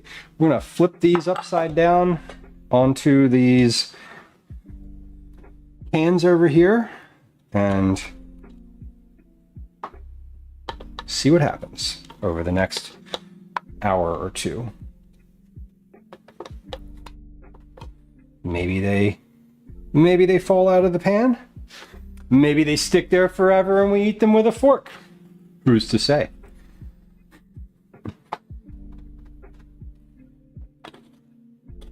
But they're there now. All right. We got it. That's 35. Let's do another, let's say maybe let's do 10 minutes for that one that's in the oven still. I'm going to move this to the center because it's like on the side. Be very gentle with it. Spin it around, move it to the center. I'm going to give that let's do another 15. 25, 35, 40, 50. Okay, so yeah, so that's the actual like amount of time that it says to cook the thing for. So, okay. Quiche. We're getting there, I promise. Quiche is going to go in the oven. Quiche is also going to go in the oven at the same temperature as that cake. I know that I like shouldn't open the oven a bunch and like all of that, but like I am gonna just put these in there when we're ready here. So that's the cupcakes were the main point. This one in the tray here is kind of like I would say a bonus. First though, let me see if I can fit both of these in this one tray. Have fun. You're eating while you're out, yeah? Okay. Okay. All right. We've got potatoes and broccoli. I'm gonna add a little bit of onion powder to that. Let's add some spices, seasoning, huh? Little onion powder. I'm gonna add a little bit of garlic powder. Now, I'm just adding this to the vegetables because it's gonna coat, like it's gonna get all over them, like it'll coat them, and then it'll just get in the dish itself. If I just kind of add them into the mix without having any sort of without putting them on the vegetables, like if I add them in with the liquid, they'll just float to the spices just float to the top. This is garlic powder. Confirm. Whoa, that was a lot of garlic powder. We now have garlic quiche. Perfect. Okay, that's fine. All right. See, yeah, Calvin is now home, right? And this is important because at some point he's going to be like, I'm hungry. And that's why I want to do the quiches now instead of doing the cookies now and then the quiches later. Because I can work on the cookies while these are in progress. Okay. And we got our fillings here. Rosemary and quiche, yes. Rosemary's good. I like all kind of herbs. This one is probably, I would say this quiche is a little more simple than the ones that I usually make. Generally, like, I make things overly complex just like for the sake of it. Not really. Not for the sake of it, just because I like, I don't know, because like flavor is good and spices are not the enemy. Seasoning is not the enemy.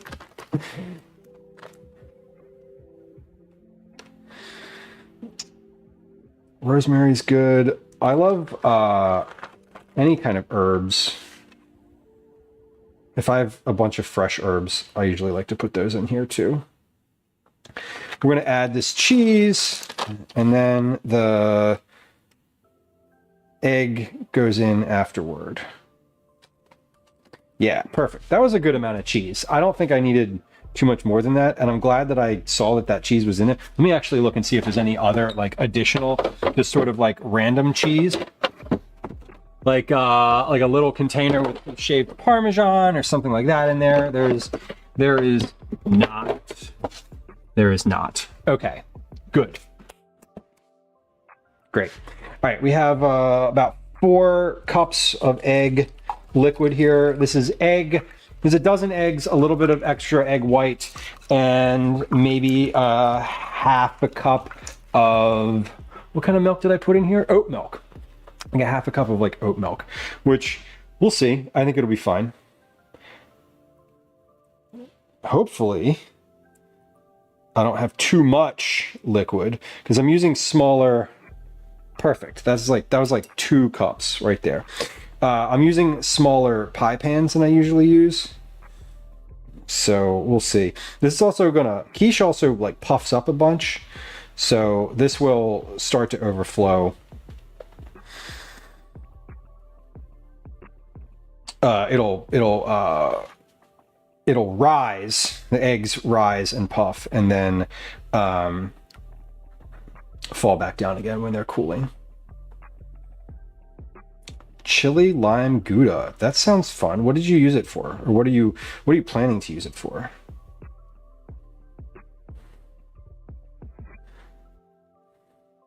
Sounds like a good melty cheese over like tacos or something. Okay. Quiche is ready to go in the oven. I'm going to put the quiche on the lower shelf. on the pizza stone that's in there. Not usually the best location for it, but I don't want to disturb the angel food cake that's in there too much, other than the act of opening the oven, which is disturbing in and of itself, because you're letting out a bunch of the heat. Let's just give a little bit of a little pepper on the top of this. I think we're good. Okay, so these are gonna go in the oven slowly,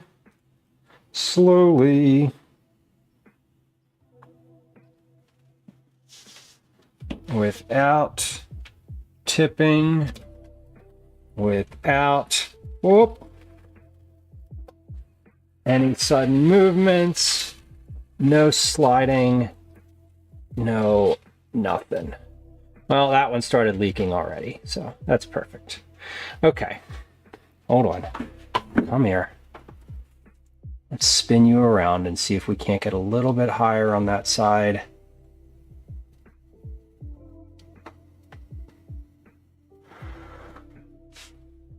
Beautiful. Well, not really beautiful. It's kind of leaking, but that's okay. It's fine. Send it. I'm gonna put a timer, maybe like 45 minutes for those. Okay.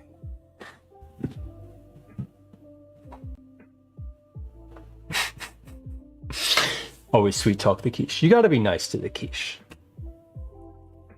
You gotta be nice to the quiche. You want it to do the things that you want it to do, right? You can't be mean. It doesn't work. It doesn't work if you're mean.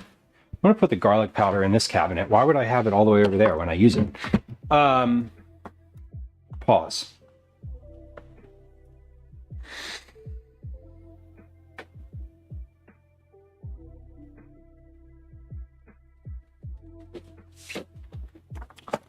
Let's recalibrate and just let's make sure I'm where I want to be. Should egg and corn ever meet? Yes. An excellent corny dish. I love that. Seafilms, welcome in. Egg custard, corn custard, corn pudding. There you go. Corn pudding. There's a good way for eggs and corn. Corn pudding, corn custard, a corn tart would work. Fried egg. There you go. Corn and eggs. Totally different direction than where my mind was at, which is great. Okay. Everything is checked off on my list except the cookies. Doesn't mean the quiche is finished. It means the quiche is going to take a while, but the cookies are last today, which is good. I'm happy with that. My butter, my brown butter from earlier is looking really nice. It's been out on the counter. It's been solidifying. It's been at room temperature since I made it. I made this brown butter in the first like 20 minutes of stream. Y'all can be proud of me because you know what I did today? I started streaming and I just started cooking. Like I just was like, well, stream today, let's go. And like started right away. And that doesn't usually happen. Usually I spend a significant amount of time talking at the beginning of stream. So this was a unique experience for me. Anyway, the brown butter is done and finished and like cooling. And my roasted garlic is now cool at room temperature, ready to go. Do I like corny cookies? Seafilms, I've only ever had like one corn cookie that I really loved. Amano, thank you for coming through. I appreciate it. Good to see you. And I hope you enjoy the rest of your day. I hope the rest of your day brings you the things that you need it to. All right. But yeah, this brown butter is definitely looking good. Would the brown butter be good for a corny cookie? It definitely would. Brown butter is good for anything. Just like sub the brown butter in for the butter that you're using and, you know, go with confidence. That's my motive. It's not my motive. That's like way down on the list of motives. Motto. That's the word I'm searching for. It's also not my motto, but if we're being clear about words here. Anyway, quiche is in the oven. Angel food cakes are here.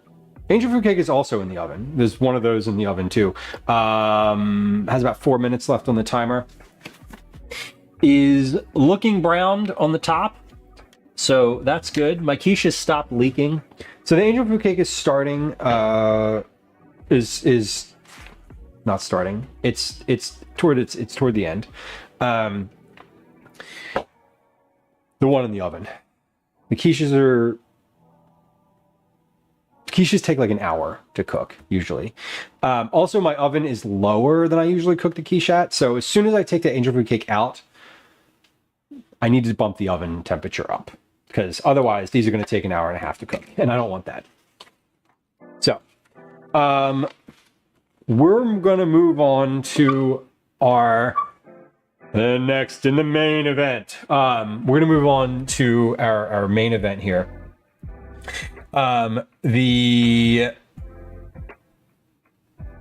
Checking my phone. Okay. The main event, I have an order from Costco that's getting delivered today. I order from Costco like every 6 weeks. And it's getting delivered at some point between 6 p.m. and 8 p.m. I'm gonna have Calvin bring it in. But you know, when they like start shopping, they're like, "We've started shopping, let us know." So I'm just like, if there's any substitutions that they need to approve, they shouldn't need to approve. I never have substitutions. It's just buy the thing that's on the list or refund it. I don't want to talk. Basically, like, I don't want to talk to you. I don't want to speak with the person who's doing the shopping.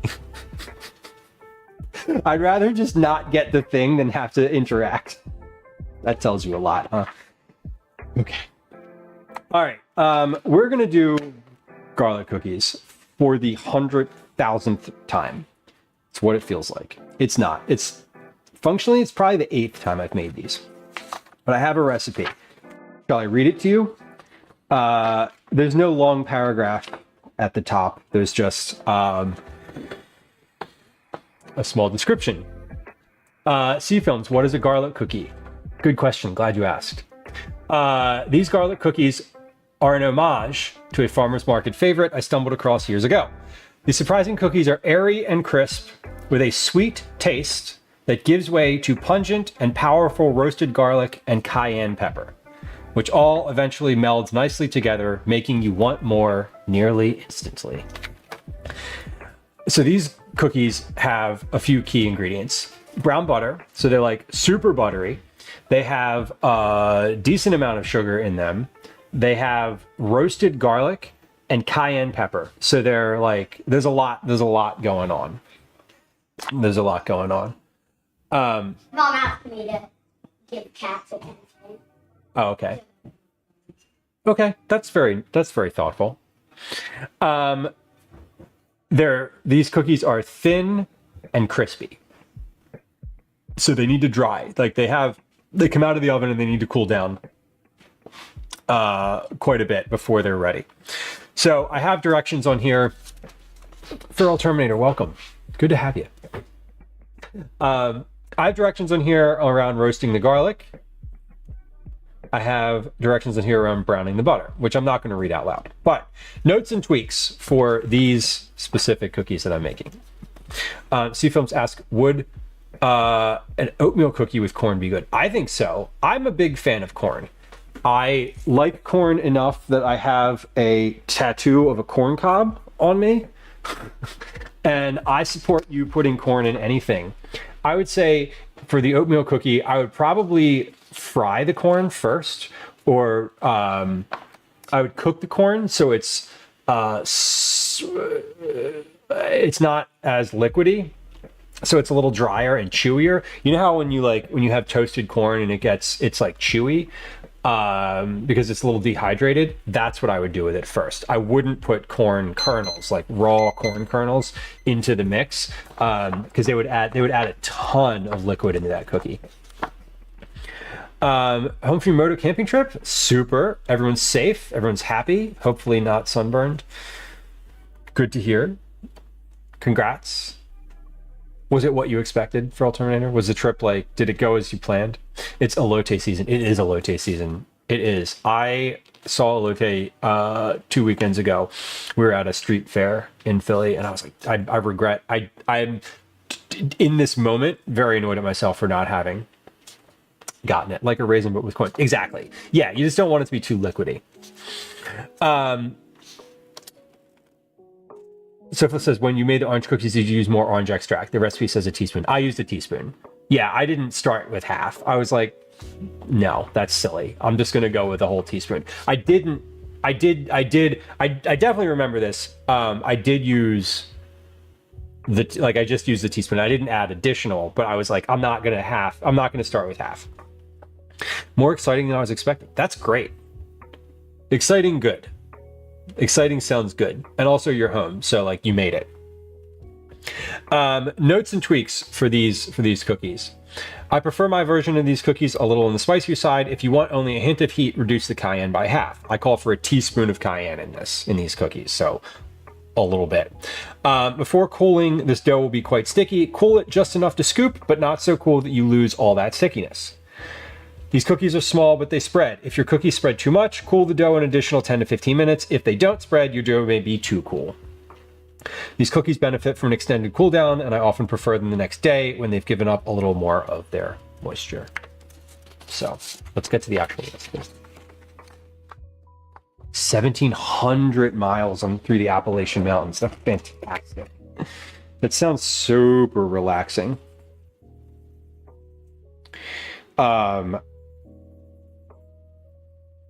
I would love to do a trip like that.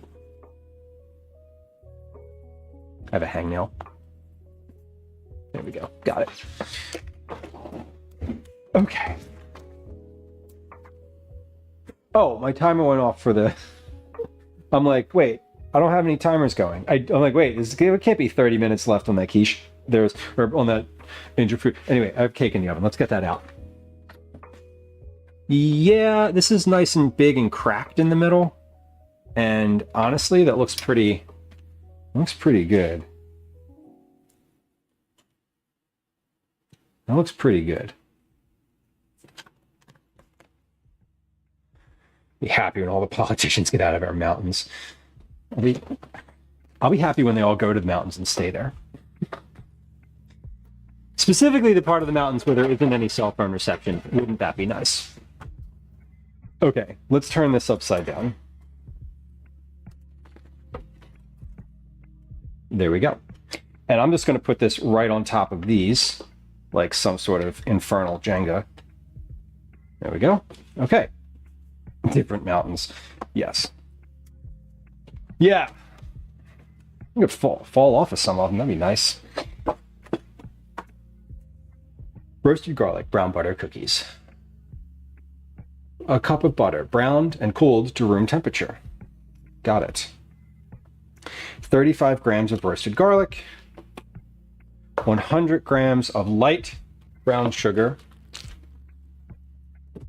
175 grams of sugar, period, white sugar. In my recipe, it says dark brown sugar. That's not true. 1 egg at room temperature. Egg, room temperature. Egg was removed from the fridge this morning, so I know it's at room temperature. 29 milliliters of vanilla extract. I wrote that as 29 milliliters because it's like 2 tablespoons, but I'm going to be measuring it, and a milliliter is a gram, so like, anyway. 177 grams of all-purpose flour. That's 1 1/3 cups for anyone keeping track. A teaspoon of cayenne pepper. A teaspoon of baking soda. A teaspoon of kosher salt. Okay, all of my garlic cookie ingredients are here. Let's get started. Got my mixing bowl. So first is the mixing bowl. Oh, I said I was going to move the quiche. Hold on. We have oven management to deal with. I need to turn my oven up. Okay, oven is up higher, and now the quiche I'm going to take off of the pizza stone and move that up to the higher rack so that the air circulates better.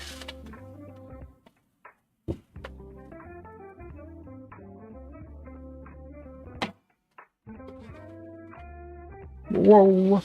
Okay. There we go. All right. So the quiche says it has about 30 minutes left on it. I don't think that's true. Just looking at it, I think it has about 45 minutes left on it. But we'll see when the timer goes off. We'll evaluate then. I can tell you definitively that we're going to have another words on stream break before I take that quiche out of the oven. All right, we've got our mixer. So this recipe, again, I've made this on stream a bunch. I've never made it the same way twice. Right now, I am trying to follow the recipe that I wrote as closely as possible, because if I don't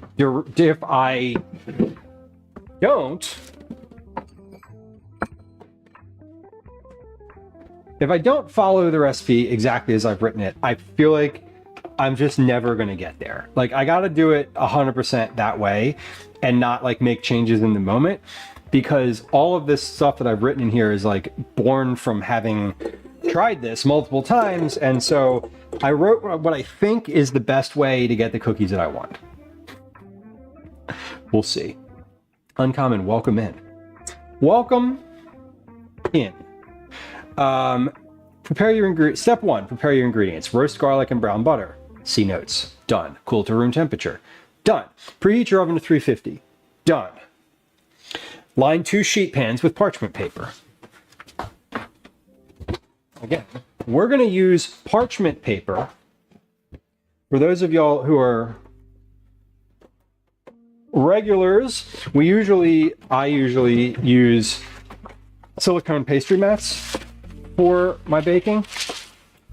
But we're going to use parchment paper today because ultimately I want this recipe to be written for parchment paper, because most people, I would say I don't know if it's a large number of people, but a decent amount of people don't have silicone mats for their pans. They do have parchment. I don't really want to test this with aluminum foil because that's like not a thing that you bake cookies on. But I feel like you could probably just use the tray itself too. And these are super buttery cookies, so I feel like if you just put them on the tray without anything, not spraying the tray or anything at all, they would still cook just fine. That's my guess. I have no basis of fact for saying that, but that's where my head's at. Anyway, I probably should not have moved that quiche up in the oven. I probably should have just left it on the lower shelf, because if I want the cookies to go in there, they're going to need to be on that middle shelf. It's fine. This is why I like quiche, because you don't really need to care about it, right? You just don't. You're just like, it's in the oven and it's either baked or it's not. You don't need to worry about not opening the oven or letting too much moisture in or letting too much moisture out. It's just like, just cook the thing. When it's not really jiggly anymore, it's done. Easy. That's how I approach my fitness goals. When it's not really jiggly anymore, you're done. I'll let you know when I ever get there. In a small bowl, sift together the flour, baking soda, cayenne, and salt. Okay. So, I did call for sifting the flour and baking soda and salt together in this one.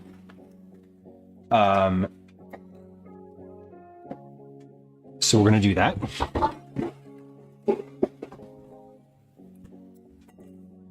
We're going to get our scale out. Nope, the scale's already out. There it is. Okay. So, flour. How much flour? 177 grams.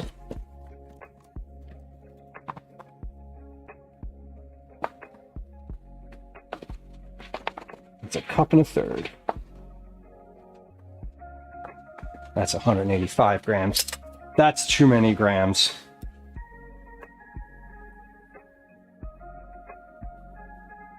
There we go. Always err on the side of greasing the pan for cookies. True.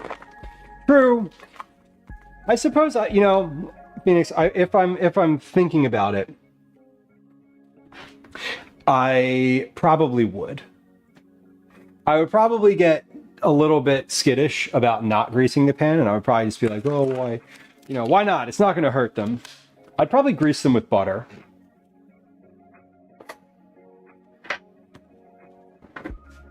Flour, cayenne, baking soda, and salt. All right, I need a teaspoon. So it's basically a teaspoon of each of them. Keep losing my towel. There it is. Shortbread cookies. That's what Gwen has been asking for recently. There's a cookie that she really likes that she wants me to make. He keeps asking for it, and I keep not making it. Baking soda. Baking soda, confirmed. Okay, that is baking soda. So, baking soda, salt,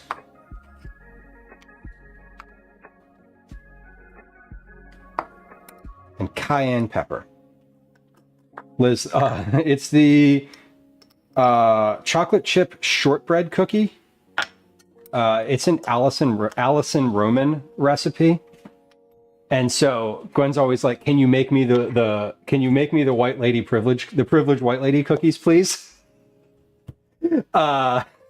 So it's that one. They're very good. I've never made them for Cookie Club before, but I've made them many times, and they are genuinely really good. So, flour, baking soda, cayenne, salt. Got it. All together.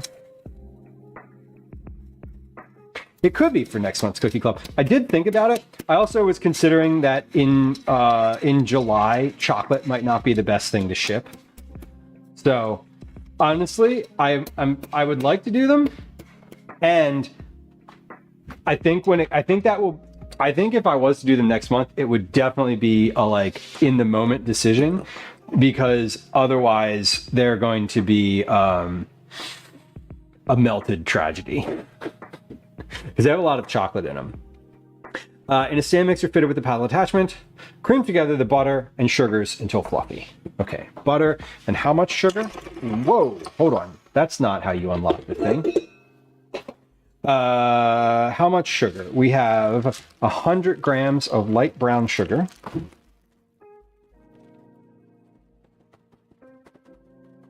So this is I've been going back and forth on the sugar and the ratio of brown to white sugar. Initially I had initially it was 175 grams of brown sugar and 100 grams of white sugar, but I switched that at one point, and I think they started turning out, I switched that because of the color. I initially wanted them to be like a more of a regular garlic color, and now they're sort of more of a roasted garlic color. 175 grams of sugar, white sugar. Ooh, almost overshot. 60, 75. Perfect. So we're going to do that plus the butter. And then we add the garlic, egg, and vanilla.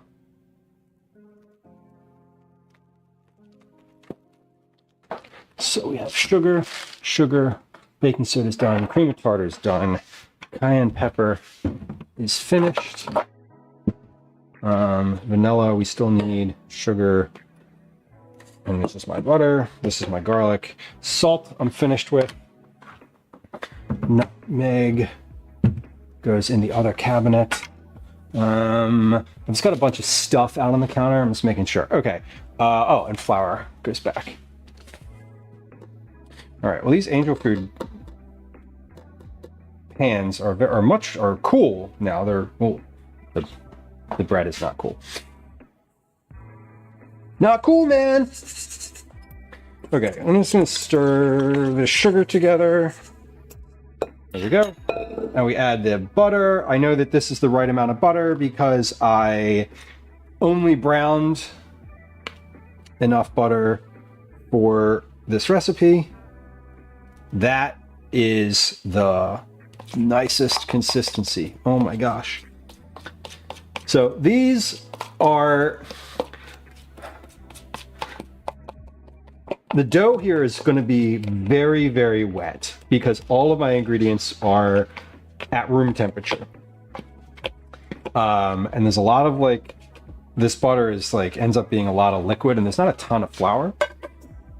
So I'm going into this with the knowledge that I definitely need to cool these a little bit. Have you ever had a salty cookie? Absolutely. Like a little bit of sea salt, sea films is the best thing on top of a cookie. Cream together the butter and sugars until fluffy, about 2 minutes. Okay, I'm gonna set it, I'm literally gonna set a timer. Okay, there we go. Cream together at what speed? At what speed? Cream together the butter and sugars. On medium.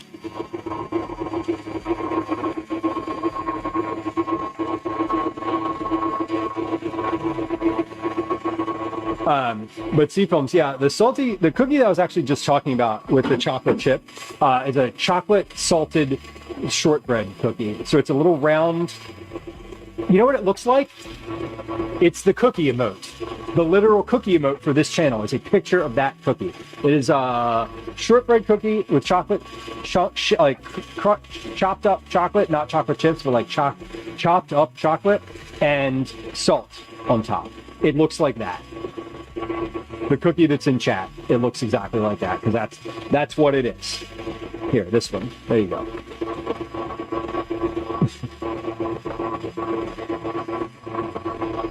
All right, about a minute gone on this one.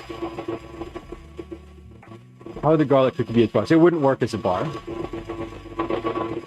At least it's not a cake-like cookie, so it doesn't have any loft. It flattens, so it wouldn't really work in that situation. These are thin, delicate, like they're like hard cookies. They're like solid. They don't have that like. At least I don't have a version of them yet that would make a good a bar scenario, like a biscuit, kind of like a biscuit. I'm trying to think of an equivalent.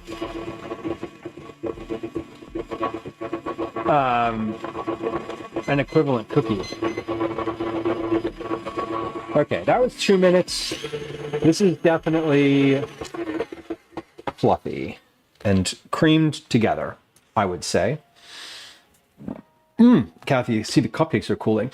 I cooked those cupcakes for 35 minutes. 35 minutes for the cupcakes, 50 minutes for the bread. Like a ginger snap. Yeah, like a ginger snap sea films, but even thinner. Like, imagine thin. They're thin. So when you hold them up through a light, you can see through them in some spots. They're like lacy. Have you ever had a pizzelle? Like a pizzelle? Imagine like the thinness of a pizzelle without all of the holes. And that's what we're working with here.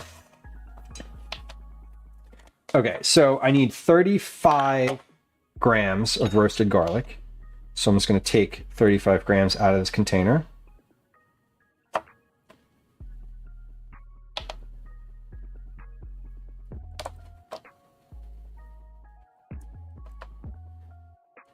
That's a lot. Hold on. Oh, wait, 30, 31. Okay. That was 35. Okay. It was 35 is more than I thought it was, but I think that's because I like stirred these a bunch and sort of put air and loft in them, which I haven't ever done before with my garlic. I've always just kind of like squirted it in there and measured it on the other, measured it without doing that. So, okay, add the roasted garlic, egg, adding the egg. We're going to add vanilla extract. I need 2 teaspoons of vanilla extract.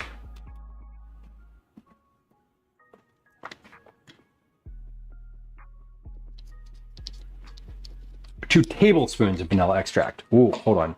That's a different direction entirely.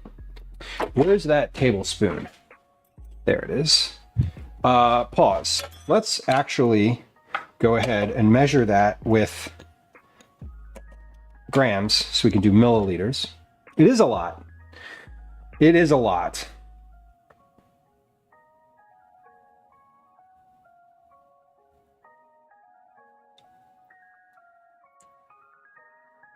But I did it with 2. I did it with 1. And I didn't really taste it at all. And I did it with 2, and it was like barely there, which is kind of odd because vanilla is usually a pretty strong flavor, but there's so many other really strong flavors in this. Like there's cayenne pepper in this.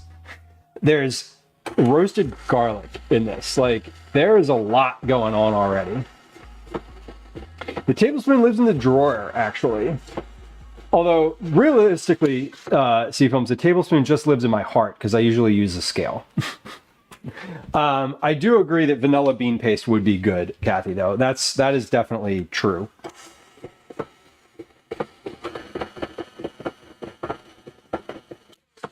Okay, so we're gonna scrape down the bowl, and then we're gonna add the dry ingredients. We're working through. See, right now, y'all, in this moment, is when I am glad that I thought this through and did the quiche first. Because otherwise, I'd be starting the quiche right now and, you know, because otherwise I'd be starting the quiche right now. DJ Harley, welcome in. Good afternoon. So we're gonna mix, I'm gonna mix this flour in with a spatula first here. And then I'm going to toss it back on the mixer for just like another moment here. What type of flour? This is just general all-purpose flour. General all-purpose flour, nothing special. Specifically, this is gold medal flour, if you're looking for a brand.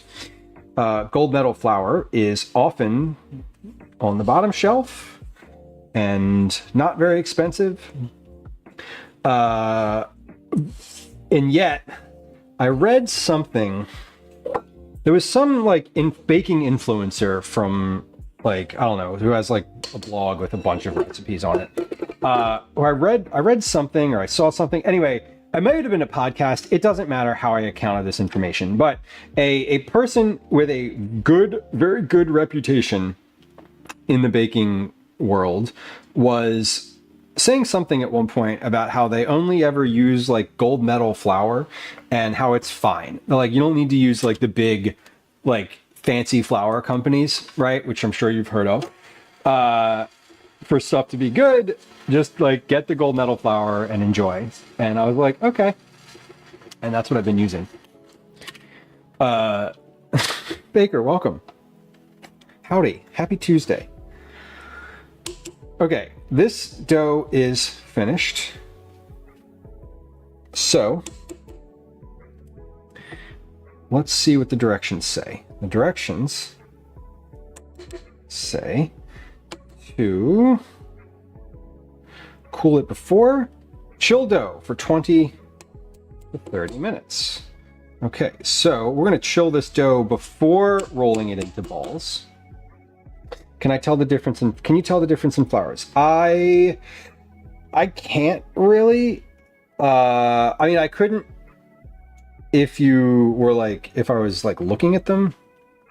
I think generally the only time I use a flower that's not the like all-purpose is like if the directions call for it. So when I made these angel food cakes today, and those called for cake flour, so I used cake flour. When I make pizza, I usually use like 00, but for most stuff that I make, I just use AP flour, and there's no, I don't think about it again. I'm just like, well, there it is. Okay, so dough is finished. We need to chill this dough. This is definitely sticky. I could not roll this by hand into balls at the moment. It would not take. So I'm going to spread this up a little around the side to get more surface area exposed to the cool. I'm going to pop these in the refrigerator, and then we're going to clean up the counter for a few moments here and get back. I'm going to put some ingredients back in the refrigerator, or not the refrigerator, the cabinet. And then I think I'm going to start taking see if I can take some of these angel food out of the trays, the racks, because they've been out of the oven now for over an hour.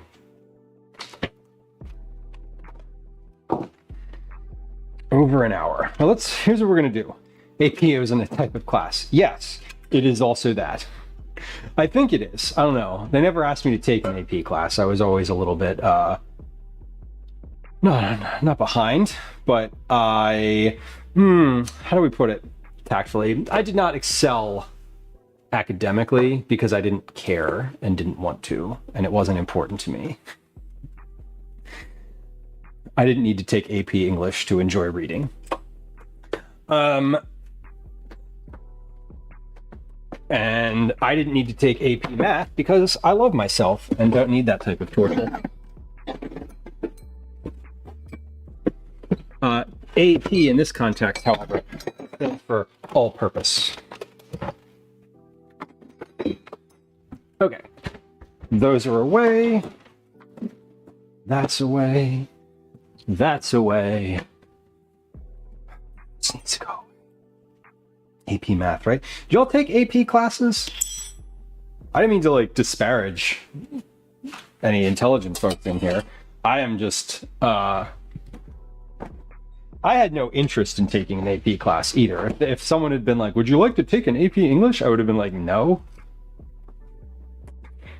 I didn't want to go to college either, but then my mom was like, you gotta go. You should definitely go. So I applied. I applied to one school and I got in, and then I went there. They gave me a bunch of money to go there, and then I graduated, and I was like, that's nice. What's next? Phoenix, you took AP Bio, AP Physics, and 2 years of AP Chem. Holy crap.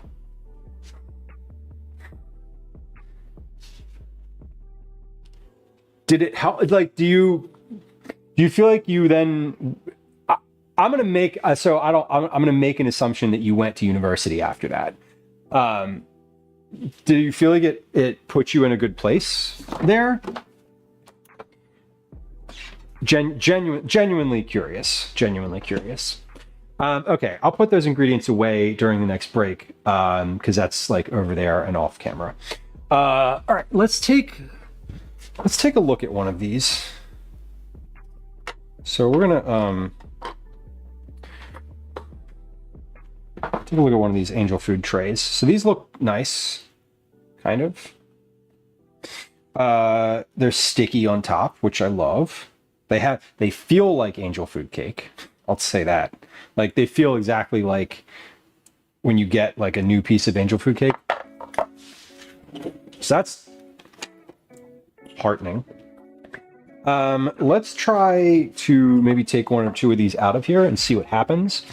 I'm going to be real honest, y'all. I get the feeling that these are going to be a giant mess.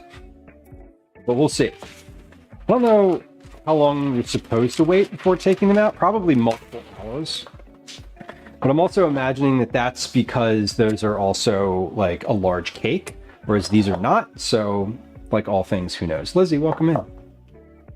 Welcome in. Did an angel create angel food? You know, I don't know. I'm certain. My guess is that the name probably comes from the consistency, and maybe the color, because depictions of angels being like white, etc., and fluffy and airy. Maybe because they look like clouds, and that's where the angels live, is in the clouds. Obviously. Well, they're coming out okay. So that's good. A light oven cake, or in some religious contexts, to manna, the food provided to the Israelites in the desert, sometimes called the bread of heaven. Well, these certainly fall into the light, airy cake variety. The light, airy cake variation of the term. And they're definitely coming out okay. Like, they are coming out, I'll say that. I think, going back to the advice received from MX Phoenix Dog and Megan Spawn, I think these probably could be airier. I know they could be airier. So some things that I could have done differently, I could have waited in between adding the sugar to the mixture a little longer so that it incorporated a little bit more. But let's see how these turned out on the inside. I could have not banged them on the counter maybe so aggressively, but I think that overall, the way that these look right now, I'm happy with. So, if the taste is there, gravy. We'll see. Devoured the crumb cake cookies. They were so good. Lizzie, thank you for letting me know. I'm so glad. And honestly, I had a pack of them last night because I packaged a bunch and then I like didn't need all of the packages. And they were better yesterday than they were when I made them because they were like drier. And I feel like the sugar had time to sort of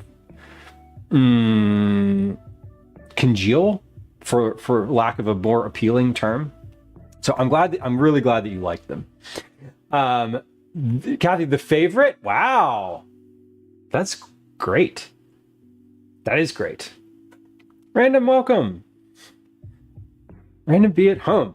Fellow streamer, Random does sewing online, sewing on stream. Lots of different stuff, which I'm always like, sewing is so sort of outside of my realm of skill that is like deeply impressive when you watch someone sewing. Anyway, sorry. And it says I was able to take two AP English classes and skip English classes in college. An AP Calc made Calc in college easy. So basically I already took it. Spanish placement testing allowed me to skip a few classes as well. So definitely worth it. That's really nice. Like, that is definitely, that is nice to know that it was beneficial for you. I don't know if I would have benefited from taking anything AP related because I didn't want to be in college to begin with. And when I was in college, I didn't want to go to class. And when I went to class, I didn't want to do the work. I really just wanted to write for the student newspaper, which I did like regularly and often, and I edited the student newspaper, and then that was sort of the main focus of me for college. Gwen always likes to mock me because I didn't buy textbooks in college. I used to just like find them on the internet or get them from the library. Imagine getting your textbook for free from the library. The sugar kind of hardened in a good way. Exactly, Lissy. It it was no longer going to fall off the top of the cookie. Like when they first came out of the oven, you could have just like scraped it off and it would have been whatever. But the time made it such that it was more melded with the top, lacking content creation. You got chickens, congrats. That's cool. That's really cool. I did not get chickens. I did clean off the pad. I cleaned the dog poop off the patio, which is not the same, but it is a thing. I don't know. You loved school. I hated school. So we come from a very different perspective. I hated school from 3rd grade on. Definitively. Hated it. Didn't want to go. Wanted nothing to do with it. And you could not, if the only reason I would go back to school right now is if someone literally paid me to go get an advanced degree. Got 2s in my AP tests. I'm assuming 2s are not the highest. Very few offerings for you, Kathy. I did. I mean, we had plenty of AP classes. I went to a private school, Catholic high school, and I'm not a very Catholic person, so that was awkward. But there was lots of AP availability. Internet didn't exist for the general public, Kathy. The internet was available for me in college. I had Ethernet in my dorm room. But the internet at my house was still dial-up when I went to college. The internet in my dorm room was like, holy crap, look at all this music I can get for free. Which I did a lot of. Yeah, textbooks were expensive. Everything's expensive, and it's not gotten better. No one looked around and was like, damn, we should make this cheaper so everyone can afford to go to higher ed. Right. The crumb and the cookie had time to bond, Baker, exactly. They just need a little time to hang out, you know? You got to get to like date number 2, right? You can't have all the fireworks on the first one. You could, but learning to make you friends great, tests terrible. Story of school, completely. It's funny. I still have friends from high school. I still have a friend from high school.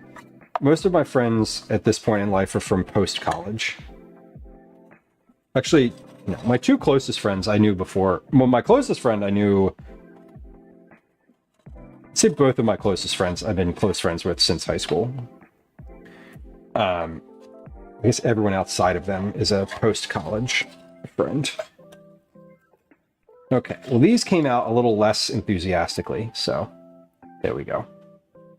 Liz, how are the kittens? They have free range of the house. No, they do not, but they are getting there. They're very close to having free range of the house. Let's do this. Would y'all... I feel like I can get Calvin to bring the cats up. So, how about this? We'll see the cats after break. We're going to take a quick ad break here, and when we come back from the ad break, we'll do 2 things. I'll get the kittens and we'll show them. We'll see them on stream. I'm going to check these quiches real quick before we do the ad break, though. So, Phoenix, you say, I love learning but hate school. Learning style is hands-on and school is books. I learn either way. I just didn't feel like the things that I was learning, I don't want to say were not important, but I always just like wanted to do the things. I wanted to like work. I wanted to feel productive. So I loved doing stuff like the student newspaper or like drama club and just drama in general.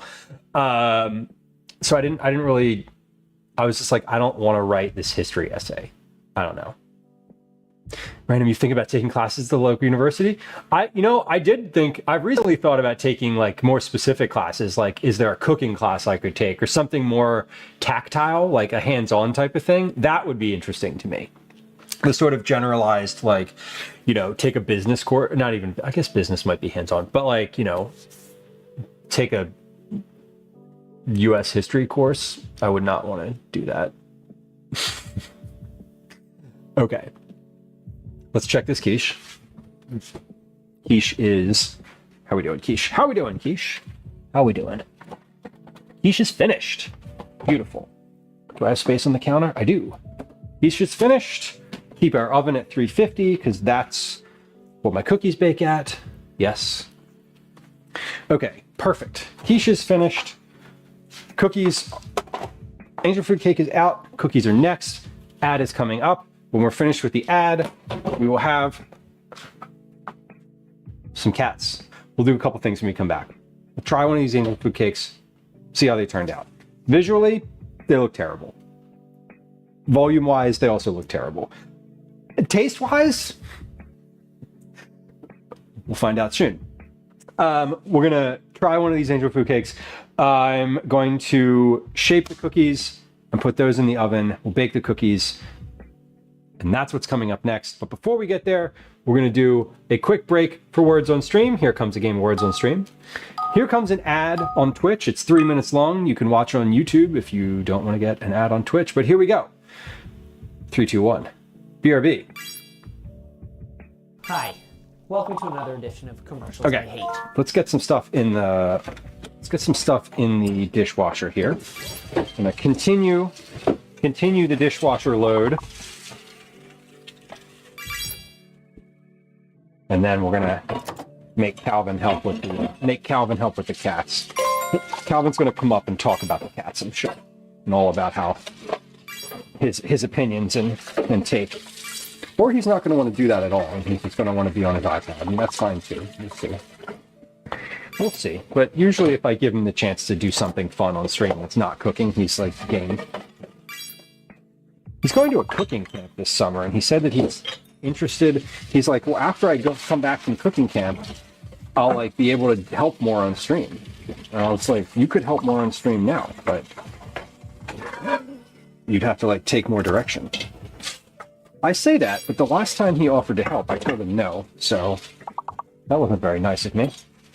I thought about it later, and I was like, I should have just said yes to that, because, you know, because I want him to keep asking.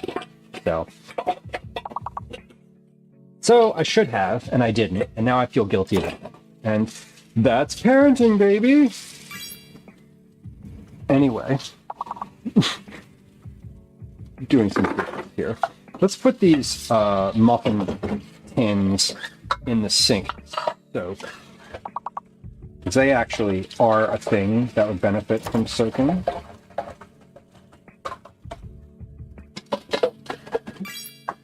Yeah, we joke about letting the dishes soak, but when there is baked on baked goods, when baked goods get baked on, you need to let the water do its work. You gotta let the water do its work. All right, that's pretty good, y'all. So close. There's one left on that one. That is so brutal. I hate when there's one left. I'd rather there be like 3 left. One just feels like, oh, you just needed like 3 more seconds. You know? One feels so close. Okay, let me go downstairs and see if Calvin is interested in participating in this scenario. Actually, let me put these cans up here first. Clear my counter off just a touch.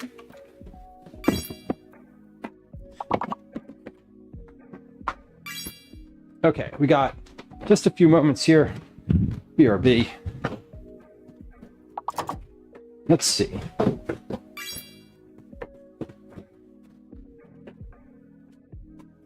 Chat is demanding to see the cats. Would you like to assist in that scenario? Yes. Yes? Okay. Do you want to bring one at a time? Do you want to bring them all? What is your thought? Okay. Well, you can do that. You're going to do that? Okay. Okay. Calvin will be returning momentarily here with cats. I wasn't going to give him the option of not bringing all of them up. I think I was mainly asking, like, are you going to bring all of them up, or would you like me to help you bring all of them up? That was more the thought process. Okay, great. Well, here we go.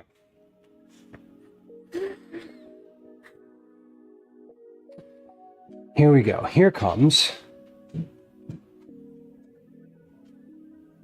Yeah, Liz, it is good to reflect on it. It's definitely something where I was like, I should have just said yes. Spunky's mom, welcome in. Welcome in. Okay, hold on. We have cats coming. Hold on. I'm going to move the cakes and stuff over here. Okay. Ready? Mm-hmm. Okay. Here they are. Here's one. We have 3 cats. If you like cats, now is the time to look. 1, 2, 3. Ah, you got my hand too. Gotcha. Ready? Here they are. Here's 3 cats. They all live here now. Yeah, we officially adopted. There's Obi,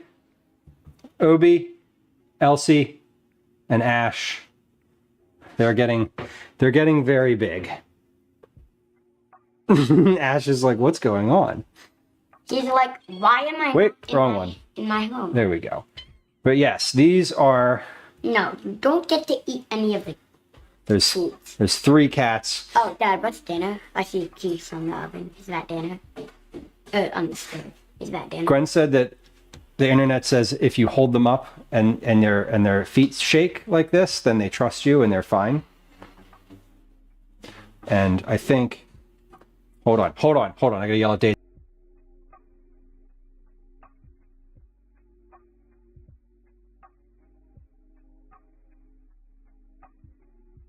Go get her. Damn, the moment that door opens, that she hears it anywhere in the house, she's down there trying to eat their food, like immediately. So Elsie is probably the most. This is Elsie. Elsie's probably the most independent of the cats. She's the one that will go off and explore on her own. Obi is physically the largest and is he's more playful. I wouldn't say aggressive, but like playful. And then Ash, who Calvin has, is the one who's like a hunter. He's the one who when you like get a toy on a string, he's like on it and can actually catch it. The other 2 are like, yeah, these 2 are just kind of like whatever. Yeah, they're all dangle approved. Except for Elsie. Elsie doesn't like it. They're very dangle approved, and they're not usually on the counter here. They're not usually up. Trying to escape my shoulder. Yeah, that's what I'm saying. Elsie's done. There's also food over here, so they're sort of like, they're realizing that the counter smells like things they could eat. Oh my God. But these are officially adopted cats. From Obi. Hi, Obi. Elsie, let me hold Ash up. Here's Ash. Here he is. The boy. He's like, what is happening? I was just being happily coupled. They do have super sharp kitten claws, but I cut them. I've been cutting them probably every like 3 or 4 days. So their claws are still, their claws are pretty short, generally speaking. I'm trying to keep them very short. Burlier, welcome in. What's he cooking? Not these. They're not ripe yet. Yeah. Yeah, but they're all sort of like, they've been handled since they were kittens. Like these cats have been handled all day, like every day since they were like 3 days old. So they're very just like, whatever you want to do to me is okay, which is great. We love it. They're good cats. They're good cats, and they are starting to get the run of the house. They're not allowed out. Like at nighttime, they stay in the basement with the door closed. Gwen has had them upstairs in the room, in the bedroom a bunch, while she's up there. And Elsie's like, peace out. Nope. See what happens when you let them go. The nearest food. Yeah. So they've been hanging out. Being upside down. They hang out in the house like openly at night. They could probably hang out now if you wanted to, like if you didn't want to be in the basement, Callie, but they're getting there. We still have steps that are a little bit treacherous, and they're still figuring out where the litter pans go and that you need to use the litter pan. Don't. So they can't be on their own too much or else there'll be poop everywhere. Acid. From this one. Not completely. And this one. Mostly this one. This one loves the litter box and will use it all the time. Elsie's like, no. Okay, you ready? Yeah. Okay, you're gonna take you want to take these folks? Last chance for the cats. Here we go. Hidden pooper pee. Say bye. Elsie's He's like, saying bye to get me." me the fuck out of here. Hey. Okay, I'm gonna put them on the floor. They're gonna come to you. Here you go. Ready? Are you gonna take them? What? I need to Okay, well they're gone now. go after. They're gone now. He's working on it.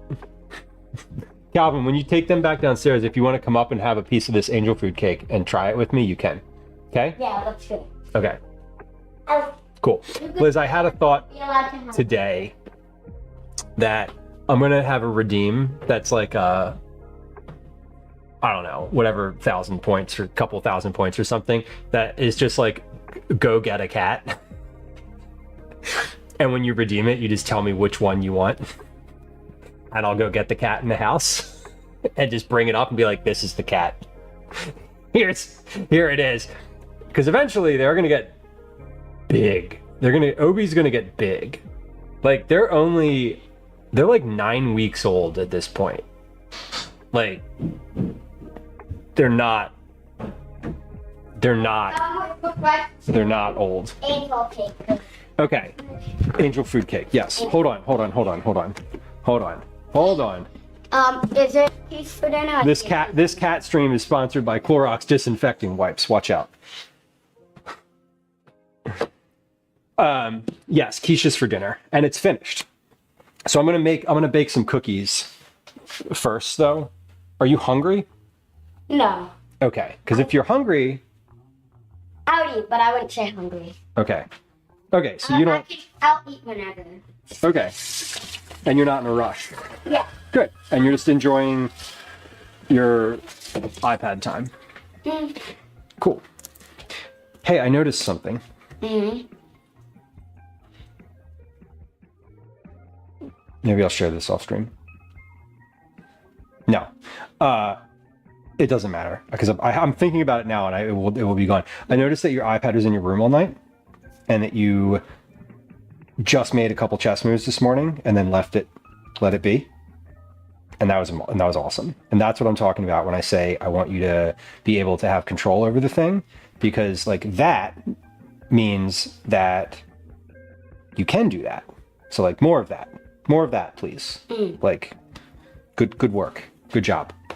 Okay. I did good, guys. I can almost request a cat a day for a year. Amazing. I don't know what the point is going to be, but it would be like some mid-level thing. Self-control, right? Yeah. I call this fun. You call that one? Okay. What do you call it? I call it mine. Just kidding. All right, try one of those. Here, break it. Do this. Like break it open, and I'm gonna zoom in on the counter. It's gonna be like right here. Ready? There you go. Here, like break it open and show the inside. There you go. This is the inside. I don't know what's in it. Ask Dad. It's just angel food cake. Okay. I don't know. Strawberries and whipped cream. We have I have blueberries and blackberries, and I don't actually have whipped cream. Okay, so that one is a little lighter. This one is dense. This one is very dense. Not so dense. That's good. I just took a little nibble. This camera is always like, let's focus on the thing all the way in the background and not the thing in the foreground. So, yeah, we think... Oh, eat. Okay. Yeah, eat. Flavor, these are great. More airiness. I think that one you have is probably the most airy. Mm. But it's still very good. But I do think to Mix's point earlier, and Megan's, I think I needed to add the sugar a little slower. Can you have a little more? Yeah. Try one. Yeah, let's say try one that's from that batch. This is like batch 1 and this is batch 2. Okay. This is what the inside of this looks like. Probably can't see it right now, but this is what it looks like. There you go. This. Eat. And then this one's sort of like, yeah. It flattened. After it fluffed, it puffed and fell. But again, these were not the cake situation. Look, we worked for our puddings. I could eat every single one of these in the next 5 minutes. I would bet you. There. I don't know. I don't need to bet on it. Name your price. I can definitely eat all of these. These are good. They're chewier. So the outside has that crispiness to it, which is nice. Yeah, they're not as like puffed. Sort of like they don't have the loft. Which probably comes from several factors. The mixing process, the pan, probably how I had them upside down at the end, could have been done a little differently. They're tasty though, and I made some notes for next time. So there's that. But these are good. I'm definitely going to eat these.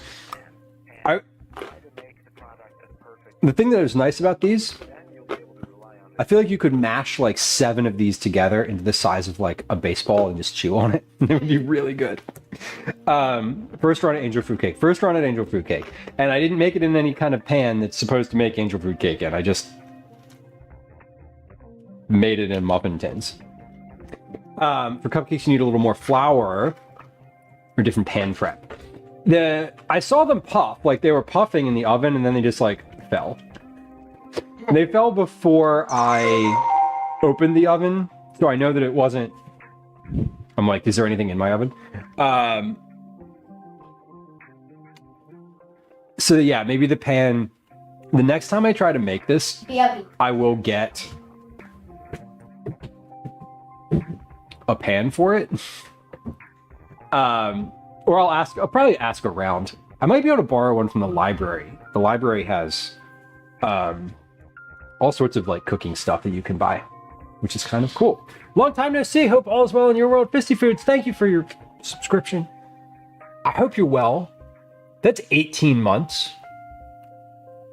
18 months is a guaranteed cookie prize package. So if you want cookies this month, they're yours. If you want something else, you can let me know when I send you the Discord message about getting cookies. Probably towards the end not the end of the month. It'll probably be the very beginning of next month because I never do the cookies on the same month that they're for. Yes, Calvin. I have one more. For what? YouTube.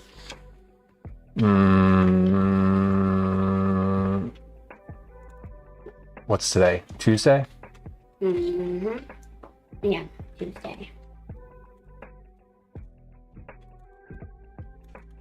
Go tidy your room and the bathroom.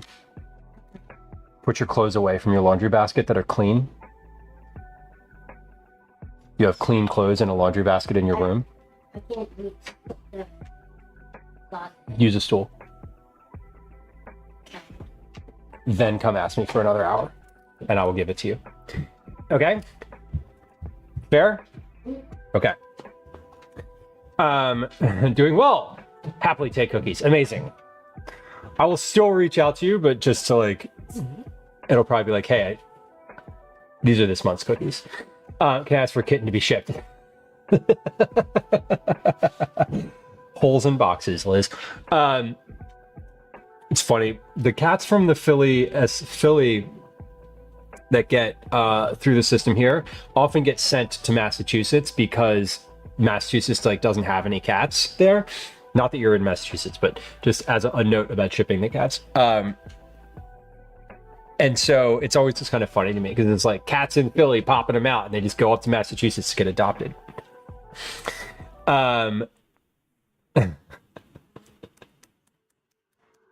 Whoa, Phoenix, that sounds great.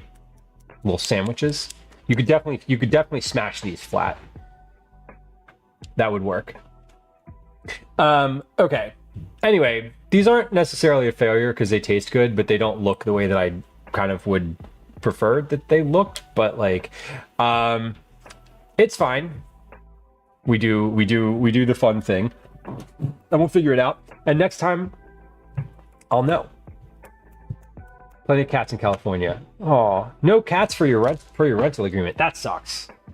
That's annoying.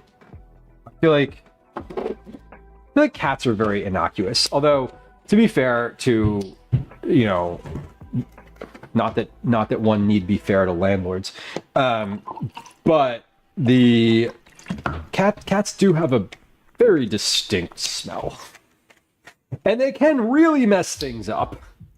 Maka Waka, welcome in. Welcome in. Hope your walks have been good recently. I hope your week is going well currently, and I hope you're doing well spiritually, emotionally, and physically. Or at least the ones of those that you're hoping and working on.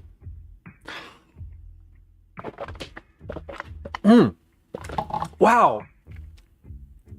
That's really tart with lemon juice in it and cold. But it's not cold. Sorry, it's not cold. It's lukewarm. Not enough ice. Not enough ice. Get some ice. Pop that in there. I love lemon in my drink, but like when it gets to room temperature, it's like, oh, whoop. I didn't think about that. Did not consider what I was doing. I've been on a roll recently. I've been drinking 2 of these a day for like a week straight now. I feel so hydrated. Like incredibly hydrated.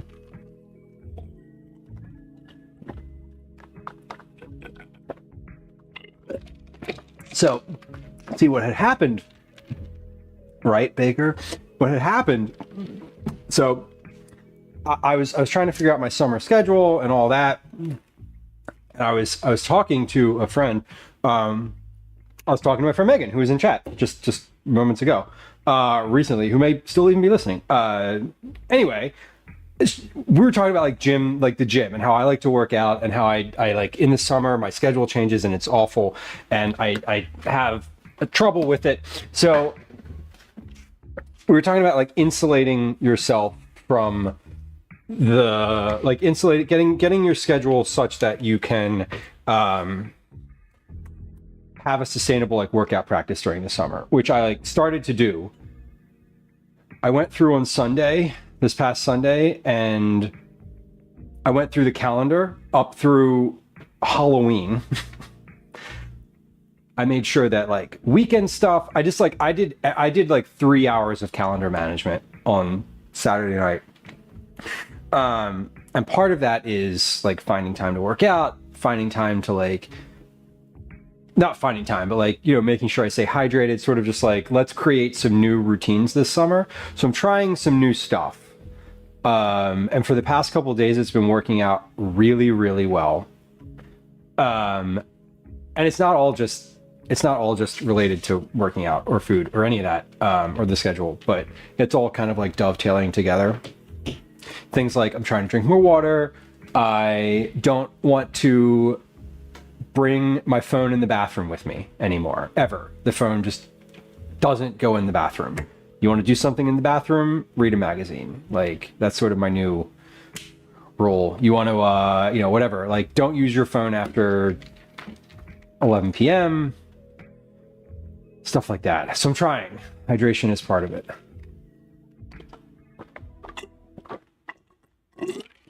I'm trying to create new habits. That's what I'm trying to do. All right, cookies.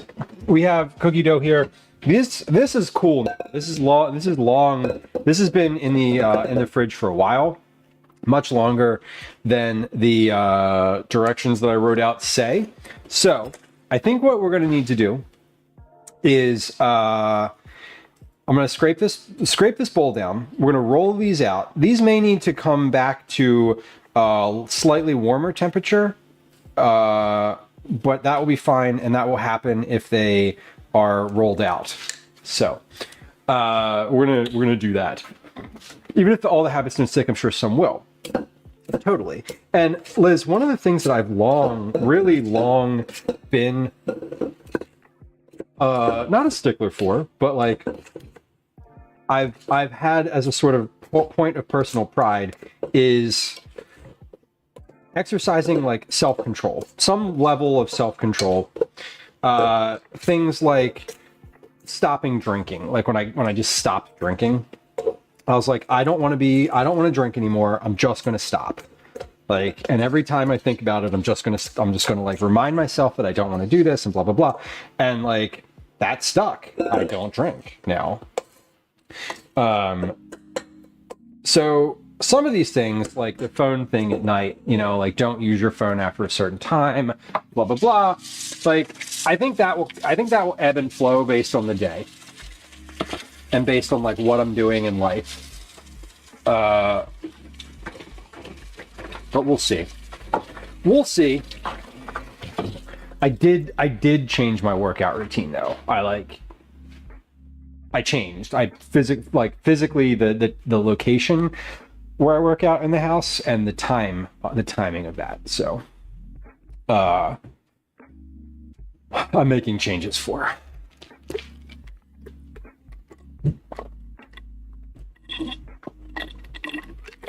Excuse me.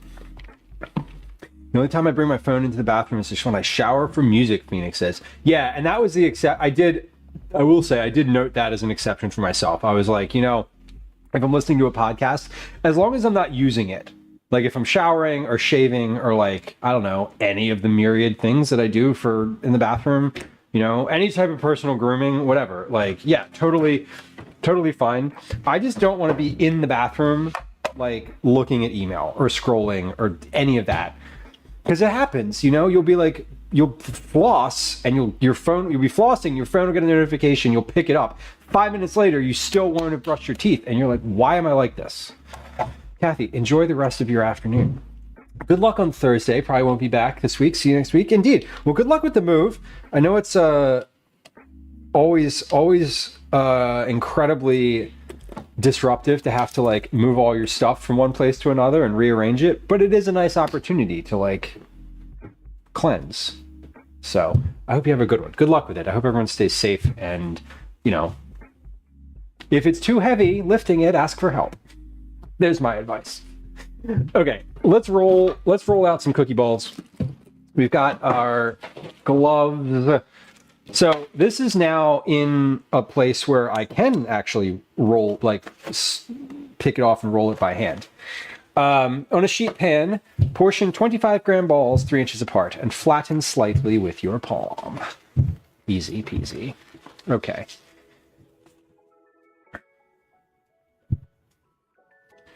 Mm, 25 grams. That's not that much.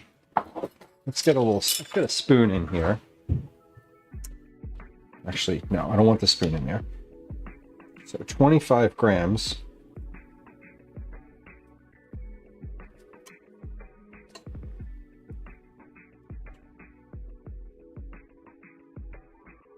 Okay, perfect. Okay, so I'm gonna roll these into balls.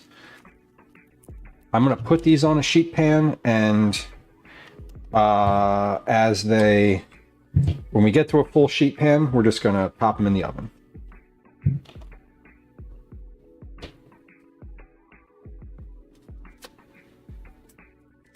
So the cooling aspect of this, I didn't really cool these down a bunch last time. And they did spread quite a bit.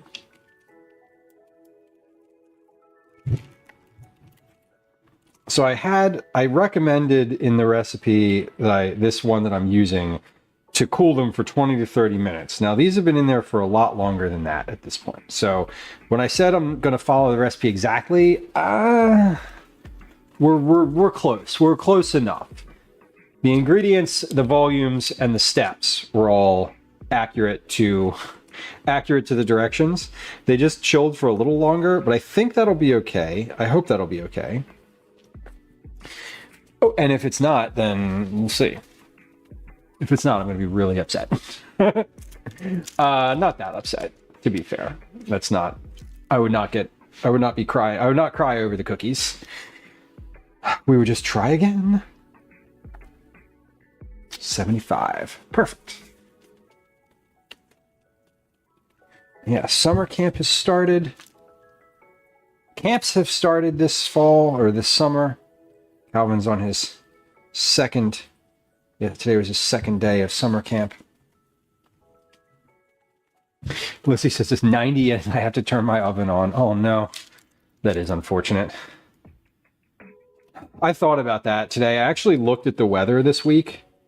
Today was cooler than Thursday. I was like, which of the 2 days that I'm going to stream this week can I have the oven on all day? And today was that day. Yeah, my oven's been on. Oh my God. I think I turned the oven on at like 12:30 today. Not great.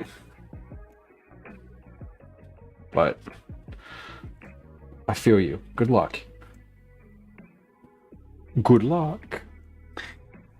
Think cool thoughts, Baker says. Angry Rook, welcome in.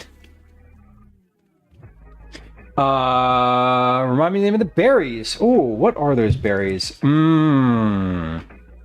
on. Only do that once I verify your voice. Try going to assistant settings, then checking your voice match settings.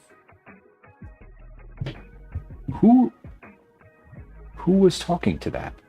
What was the name of those berries? The name of those berries is wineberries. Wineberries. They are like raspberries, just smaller. The bot will be heard. Oh my God. That's the Google, which we have a one of those. It's a Google Home or whatever. I don't use it on stream. Some folks use like their smart device or whatever during stream to like for timing or timers and that. I don't. I refuse to use it on stream. I refuse to use it on stream. Mainly because I can't see the timer. And then it stops and then it's like object impermanence. I don't remember. Yeah, if you've emptied the basket and there's no more clothes in it, Calvin, just leave it upstairs for your dirty laundry. If I can't shout to the void, I know that's right, because I many times don't set a timer and then I'm like, oh, whoops. Specifically for cookies, I do that regularly when I'm batch making cookies, because I'll like pull something out, I'll put something in, and then I'll be like on to the next thing immediately and I'll forget.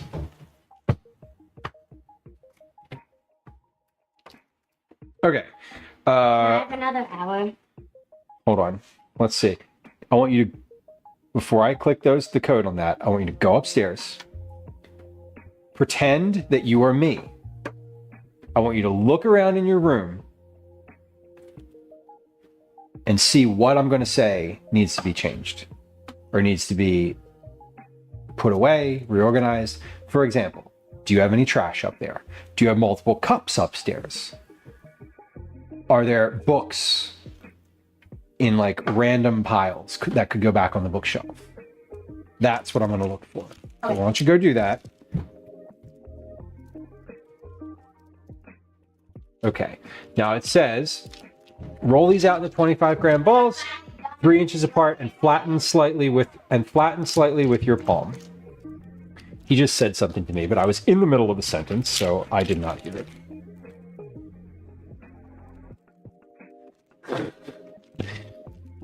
Baker, yeah, I'm just like, I want you to nitpick it like I would. That's what I want, what I really want. Bake 10 to 12 minutes. 10 minutes on the clock. I felt called out. Listen, I said there's certain things my role in the house is just keep the train running, keep the trains moving on time, keep the cycle of the dishwasher going, keep the sink going. Like it's like all I think about. I walk into a room, every room I ever walk into in my house, almost 100% of the time, I walk out of with something in my hand that needs to get put away. So I'm like, you look around. You look around. And then he said, can I come upstairs and like take a look? Gladly. Okay, timer is set for those cookies. We're good. So we're gonna start rolling another tray. You want to organize my life? I would love to do that. That would be a fun job. I would really enjoy doing like organization. I want to do like that. I want to do that, but specifically in kitchens. I don't want to organize everything. I just want to like organize the cabinets in your kitchen. Not a euphemism. That's really what I want to do.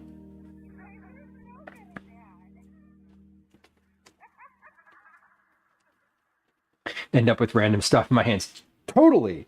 Yeah, and I do that. I literally, I'll be like walking through the house and I'll grab stuff. If I'm in a room, like when I go down to the basement to like, I don't even know, to like whatever, if I go down to the basement, I walk out with mugs and bowls and cups and whatever else Gwen has had down there for the past like X number of days. When I walk into Calvin's room, I put stuff away, I grab, I put the laundry back in the basket, I pick stuff up off the floor. If there's stuff sitting on the steps, I take the stuff from the steps to where it goes. Chapstick Queen, welcome in. What's that, Cal? Because you're too lazy to do it. Oh, I actually have this. I wrote this down because I want to start giving Calvin some more like regular chores to do. He can hear me. But I actually wrote down to ask you all like what kind of chores either you had as a kid or what kind of chores you yourself assign to children, be they yours or other kids, or just like, I'm curious. I had a lot as a kid. I grew up in the house just with my mom, so like I did a lot of stuff around the house. One of the chores is not eat ice cream. This is my problem is that I feel like not everything has a specific space. Yeah, totally. A lack of official home. I get that.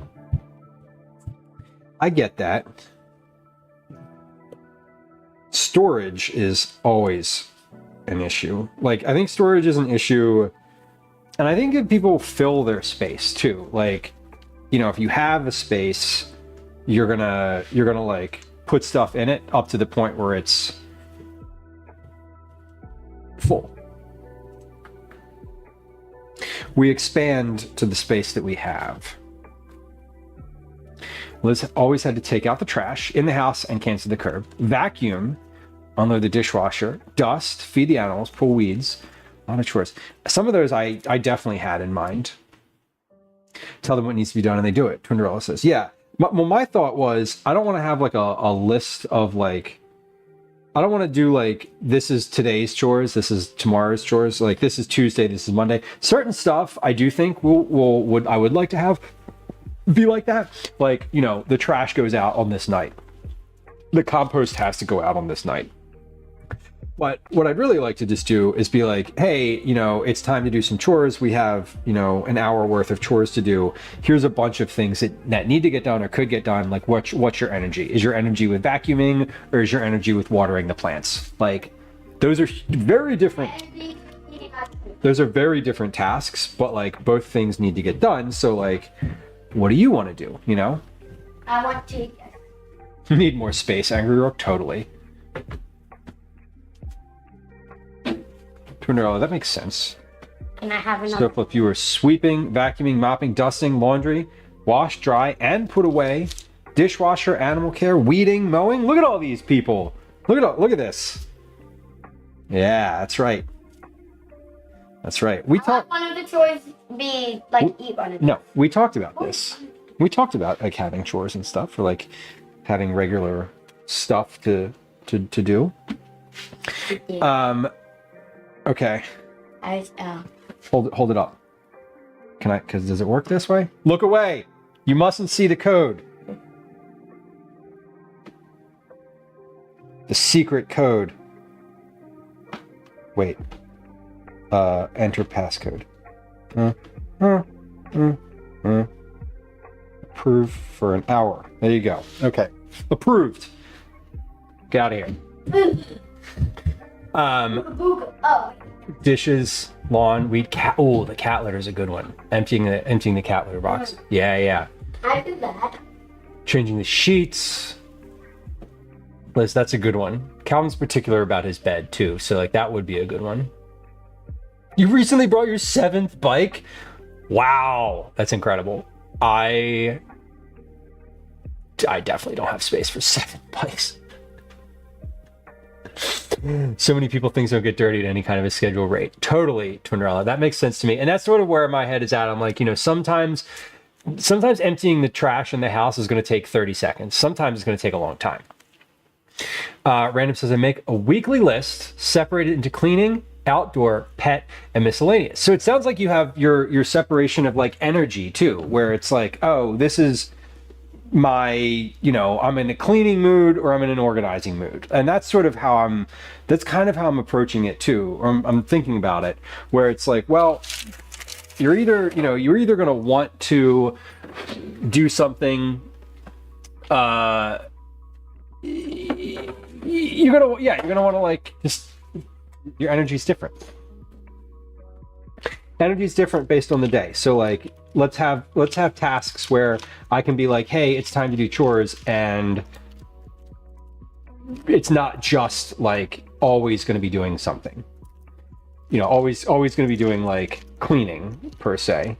Sometimes it can be organizing, etc. Yeah, and stuff like the dog poop on the patio, like that doesn't need to get done. I did that yesterday. Like there's nothing to pick up out there. So, I've got just a little bit of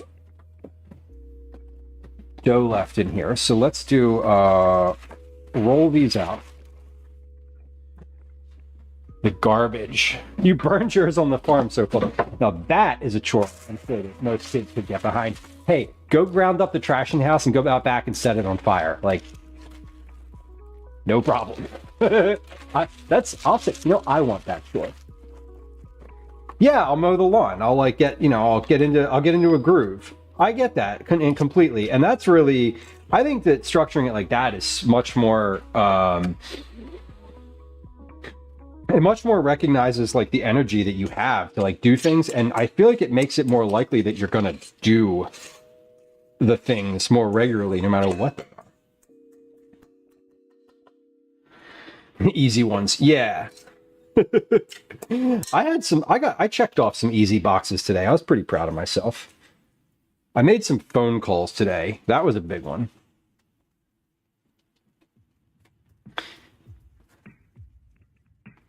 So Liz, you had weekly allowance split up in 3 different things: short-term goals, long-term goals, and charity. Okay. Minimum of $2 went in each jar. Every other month, my parents would help me donate the charity money to a charity of my choice. That's super cool. Wow. Okay. I really like that idea. Yeah, I think that that's also true. I like the idea of the baked in idea to incorporate like giving some of it away right from the jump. Because charity is not a thing. I mean, I think kids like, I don't know. It's weird. It's like when you're a kid, you're like, oh, donate to my thing, you know? And then like as a young adult, like you don't really, people are like, donate to my charity. And then you're like, donate to me eating today, you know? So I feel like instilling that as a value is probably a good thing.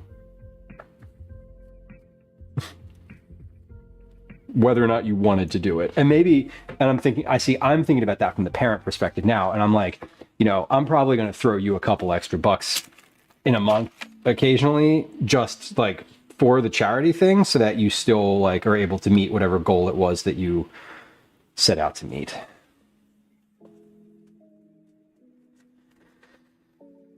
Yeah, constant housework, Tunderella. I feel that. Yeah, taking the trash out, emptying the dishwasher. I don't think that those are, I don't see those as like, those just happen every day. That's a sort of like, has to happen every day because that's how, because it needs to happen. Because otherwise we don't have any dishes. Okay, so my timer just went off. My 10-minute timer just went off for that first batch of cookies. So I'm going to get this last, what's going to amount to be the last cookie out of the bowl. Yep. And then we're going to check these cookies. So 1 second here. Let's take a look in the oven. These have spread and they are puffy. Interesting. Okay, that's fascinating. That's fascinating. We're gonna try something here, because I'm not. I think that a part of this is the sheet, the pastry mat. I've always used a pastry mat for these, so we're gonna try this. Watch this.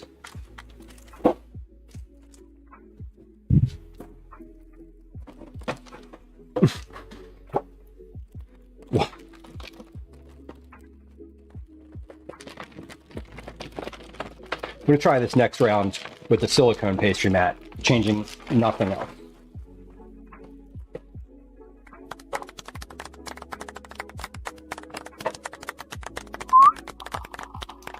Hell yeah. Hell yeah. Can't believe that worked. I can't believe that worked.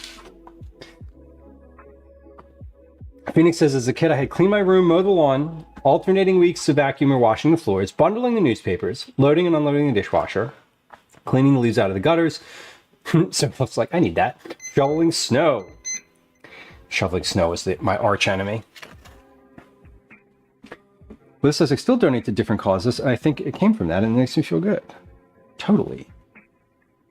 See, I donate too, but it's like a lot of it just like comes out of my account every month.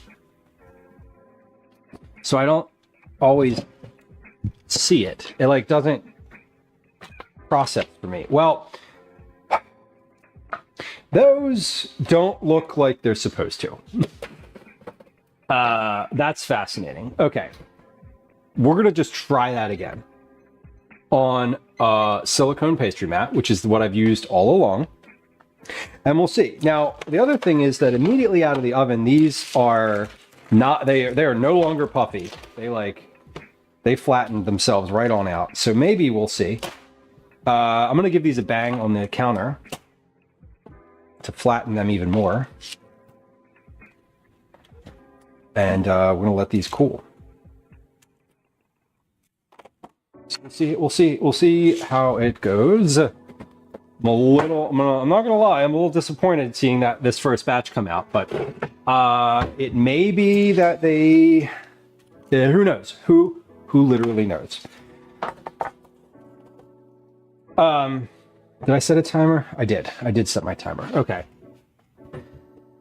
Clean the bathroom, Siflip says. That was definitely a me job too when I was a kid. Learning how to save for long-term things. That's huge, Liz. I think that was a piece of advice that I got when I was like first in the workforce from somebody was, you know, I changed jobs and I started the new job, and my boss at the new job was like, hey, I see that you're not like contributing like this specific amount to like a retirement goal. And I was like, yeah, I'm not, for whatever reason. And he was like, listen, you just got a raise coming to work here. Why don't you max out right now on your contribution, and you'll still earn, he's like, you'll still get more money in your paycheck. It won't be as much as you thought it was going to be, but your paycheck will functionally be larger than it used to be. And he was like, then every time you get a raise, stay at your max. Like, just keep it at your max, so then you'll just always be at your max. Anyway, I don't work for that organization anymore, but it was great advice. It was great advice because I did that. And then when I got another job after that, I did the same thing when I went there. I was like, I'm just going to start at the max. So,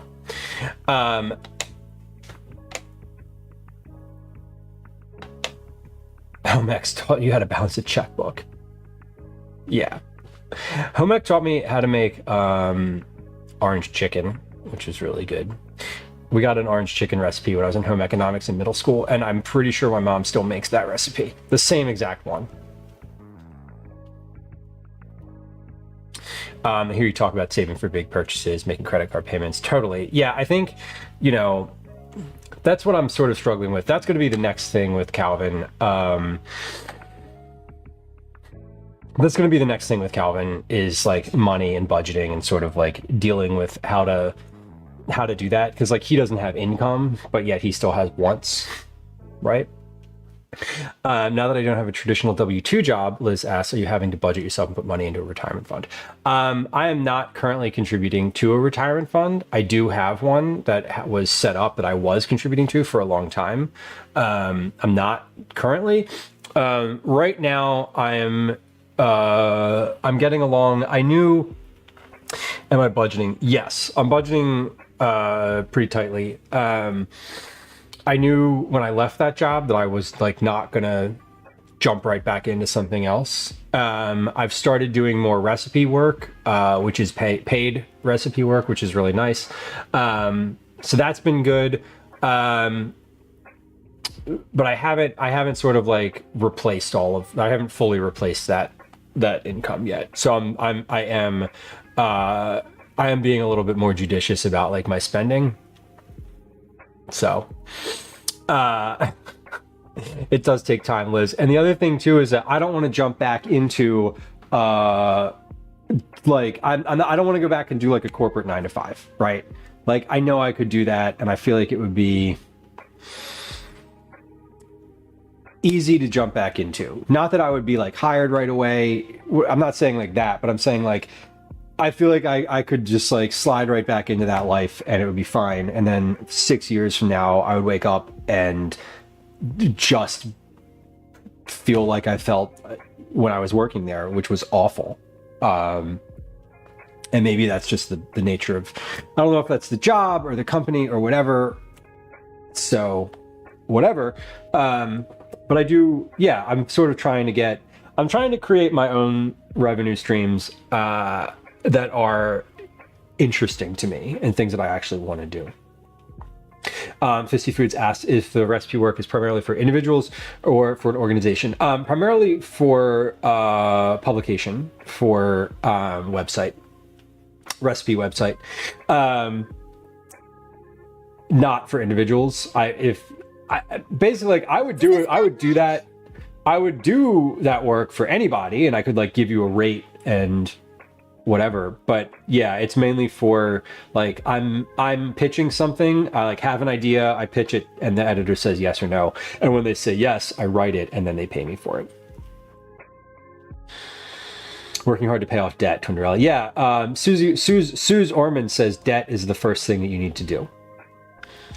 Oh, you paid off 2 credit cards yesterday? Congrats. That's amazing. That is huge.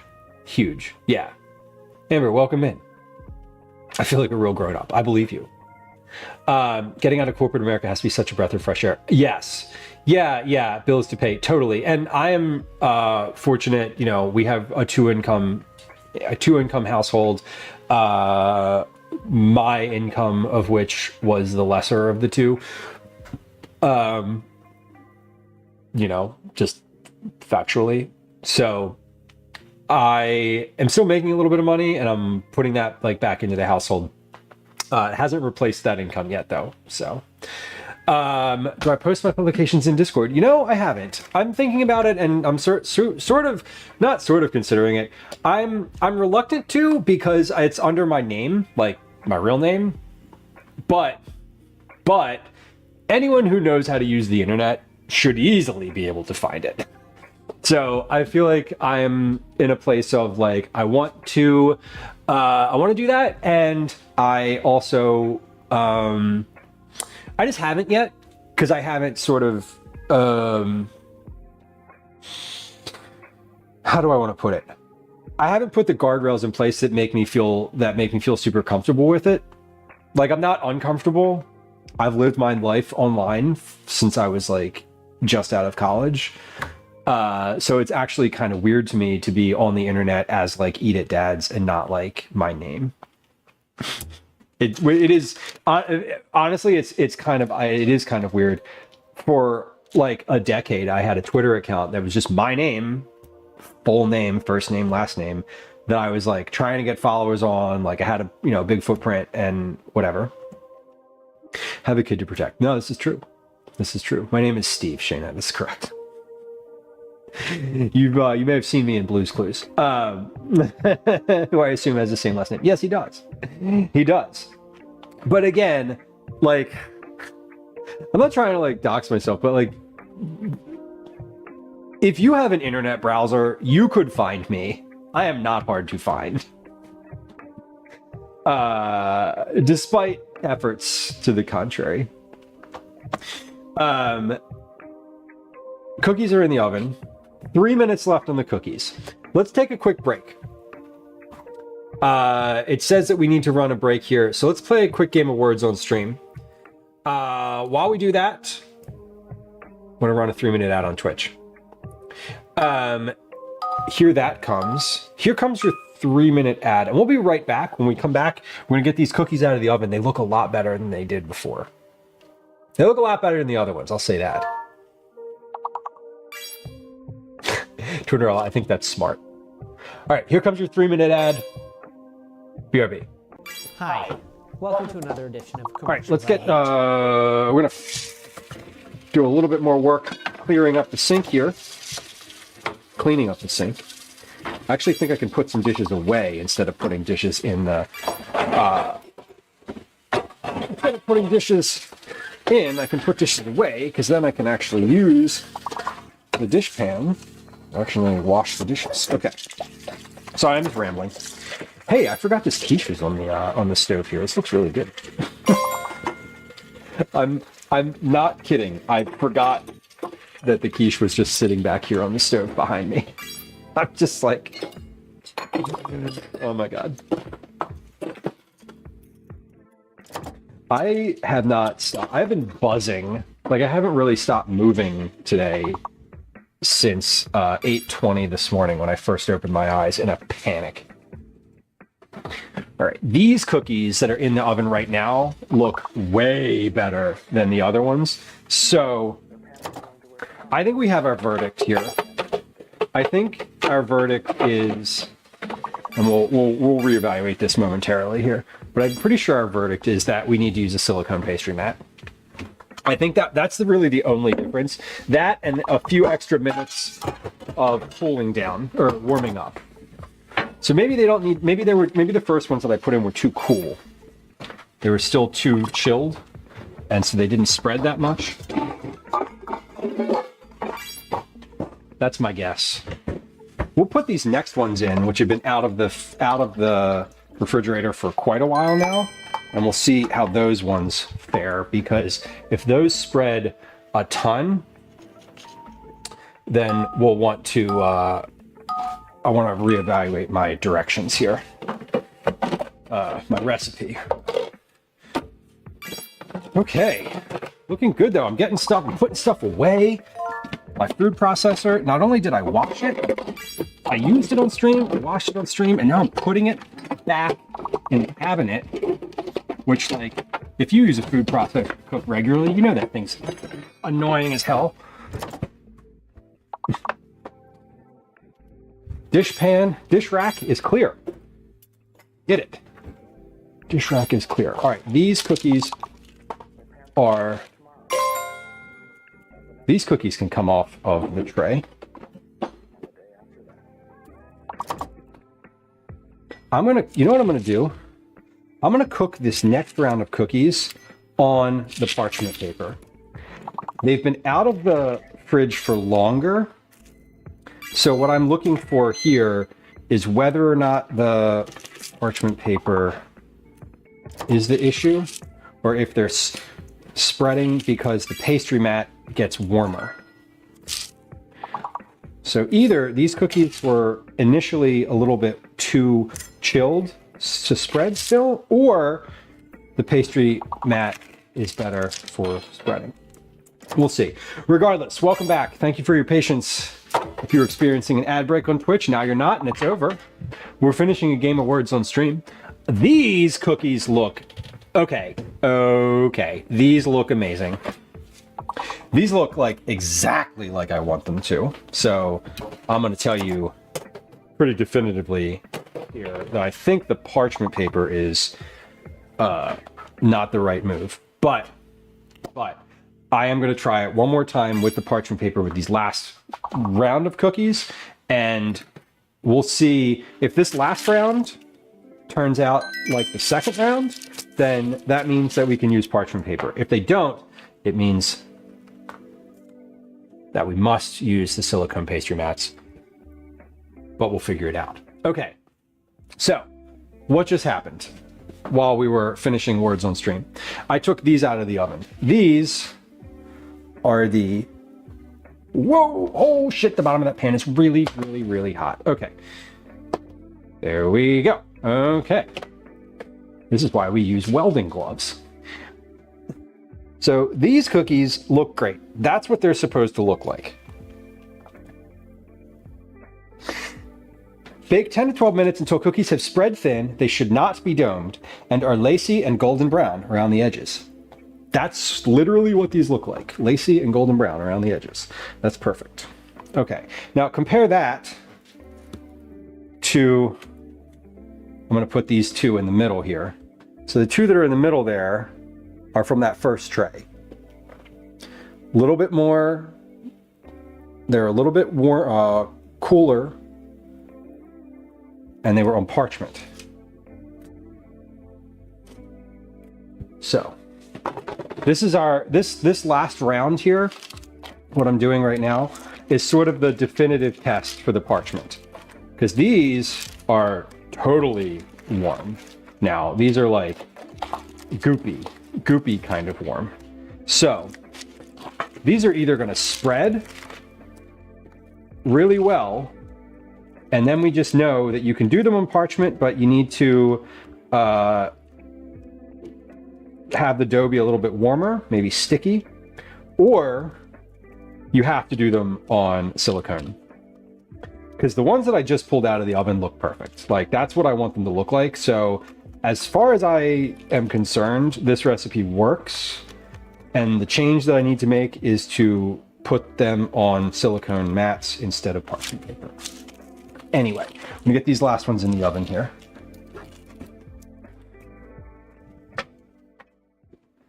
I'm gonna set a timer for how many minutes?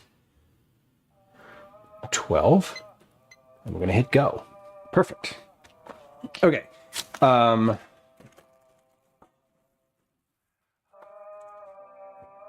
Yeah, Amber, they do look cooked. I mean, these are cooked. Like, these are totally good. These will taste good. They'll be chewy. Those will be a little bit chewier and less. They'll be more chewy, less crisp. That's probably going to be the biggest difference once they're completely dry. Right now, they're a little flimsy, so nothing's chewy right now.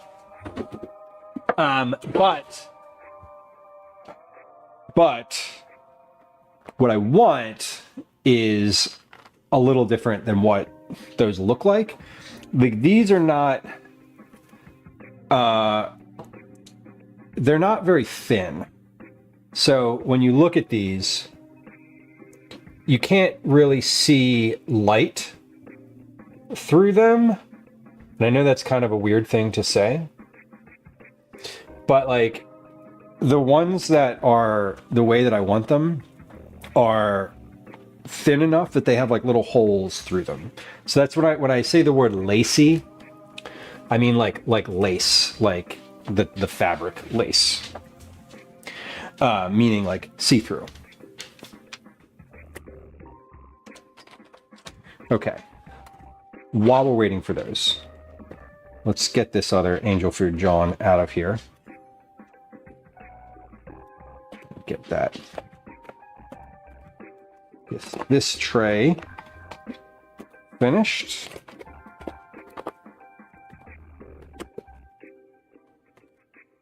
Is this gonna come out from the bottom? I feel like if I don't know. Sheer? Well, I don't want them to be sheer. Sheer is specific. Sheer means see-through. I want them to have some holes in them, but I don't need them to be like completely translucent.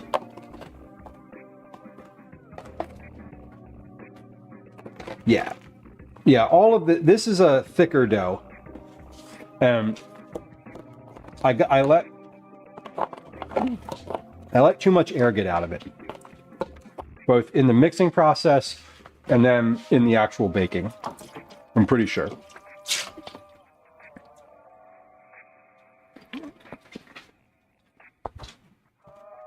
Oh wait, I'm gonna rinse this off. There, okay.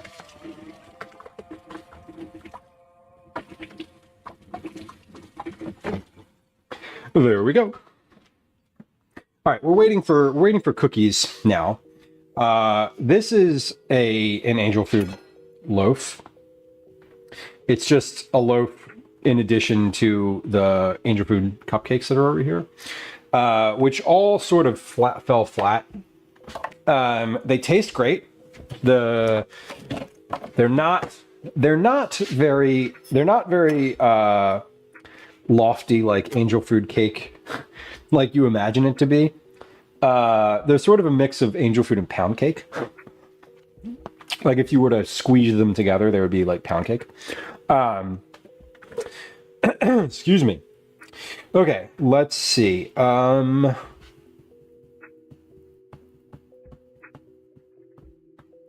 Bake. You should not be domed. Remove from the oven. Let cool in the sheet pan. Then transfer to a wire rack. Cool completely. Great. Let me check. Let me take a look at these. Yeah, these are spreading. 8 minutes left. So they might still spread for a while, but I really, as I'm watching these go, I'm like, it's got to be the silicone pastry mat. Like, it has to be, because these are not spreading as much as the other ones were. So I feel pretty convicted. I have great conviction that that is the case now. That we have a need for the silicone mat as opposed to the other. All right, let's get a place to store these.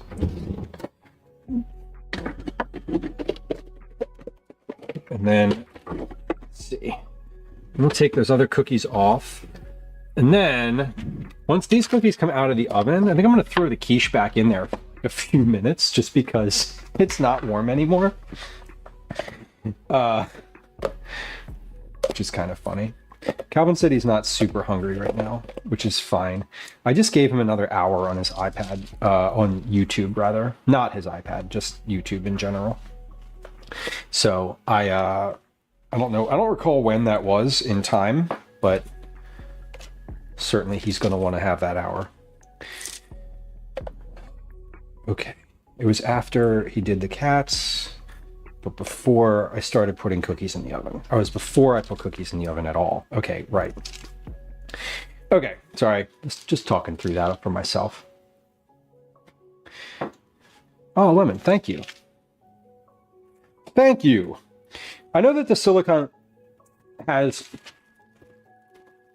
It conducts heat. My sense is that it conducts heat, more heat, onto the bottom of the cookies than the parchment does, or that it retains more heat rather, and that's why. At least that's my sort of like scratch understanding of it. I do know that these, whenever I put them on the parchment paper, have not worked very well. TBD on the ones that are in the oven right now. Maybe they will. Maybe they will. Unclear. Unclear. Okay. I generally like cookies on parchment, so I kind of would rather them be on parchment.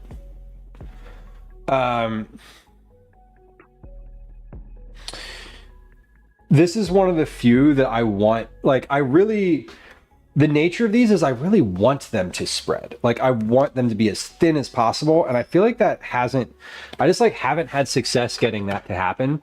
Sometimes I'll make a cookie and it'll spread too much, and I'll be like, oh, and I'll just put it on parchment and then it'll work. Okay. I think I can get these cookies off the tray now. If the tray is cool enough to touch, that means I can take the cookies off the tray. So these, oh yeah, yes. These literally sound better. Yeah. They sound better. And that's, I think, I don't know. I mean, like, most of the time when a recipe says like use parchment, I'll use the silicone mats anyway, and then the cookies will spread more. This is probably the first one that I'm making where I'm like, I really like would suggest using the silicone ones, at least as far as I can tell. I feel like I want to, as always, I feel like I want to do one more test of these, like just to make sure. We'll see. But I think this recipe is good. I feel like it's done, I feel like it's gone through a lot, and it's now we're approaching landing. We're approaching the hey, I have a finished product scenario. Speaking of finished product, quiche is there. Yeah, see, these are doming like the other ones. They I don't know. Same size cookie. Same size cookie. Look at the difference in how far the one on the bottom, the one spread. Just like, and when I say lacy, right? We were talking a second ago about like, oh, you can see through, you can't see through that one. Like, this is one of the ones that I said I liked, that I thought was good. So if you look around the edges and you kind of see how you can see light through it in certain spots, right? Like there's actual physical light coming through.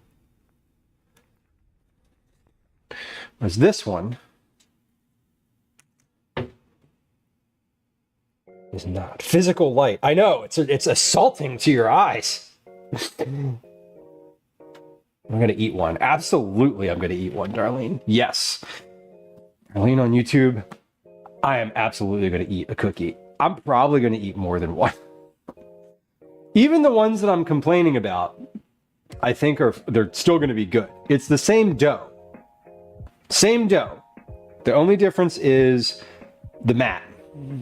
Also, these were out of the fridge for an additional 10 minutes, right? But these were out of the fridge for even longer than that. And so if that's, you know, if these don't turn out, you've talked about this in the parchment paper 87 times in the last hour. Yeah, Amber, it's my stream. Welcome. Thanks. I'm cooking cookies on parchment paper. I know. I'm here. I'm also the one talking. I'm very aware of this. But functionally, I'm talking through how to make something and a recipe that I'm writing. So like, I'm going to say it a bunch. Sorry if that bothers you.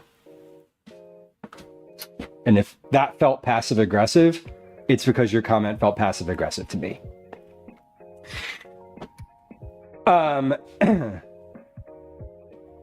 There's no counter. There's no counter. Yeah, I probably did say it a bunch, but I'm talking through things out loud because it would be really boring to watch me write them down the whole time. If just me making notes on a laptop quietly working on a recipe would not be a good stream. Anyway, 15 seconds left on our clock. We're almost there. Not everyone is listening. Yes. How many times have here's a better counter. How many times have I answered the same question today? Also 87. All right, timer is up. Let's get these cookies out.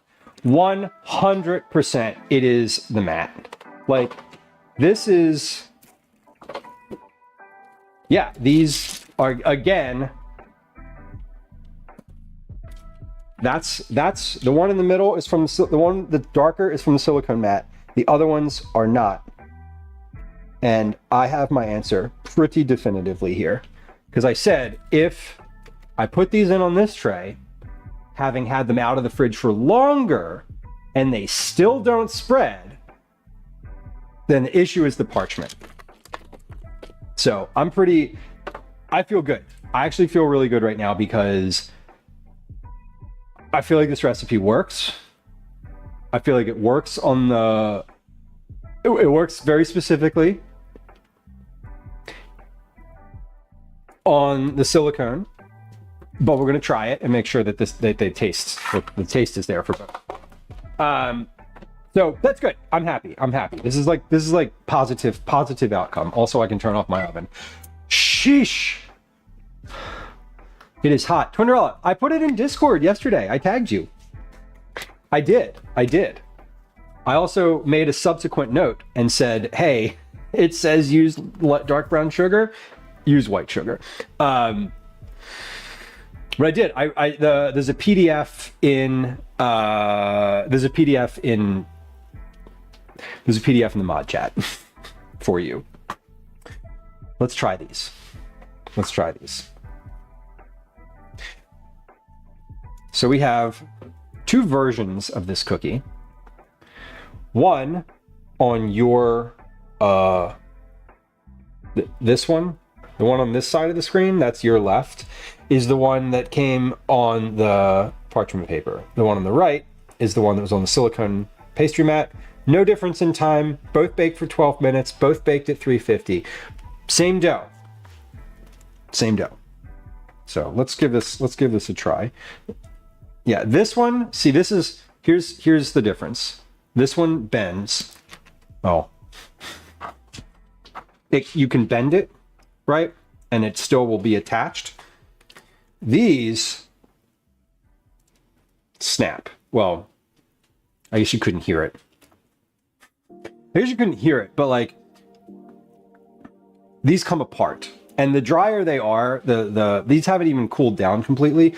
The drier they are, the more that will be true. All right. So trying the parchment version. It's really good. It's chewy. It's a lot chewier. It's denser. Denser is the word I'm looking for. Very garlicky.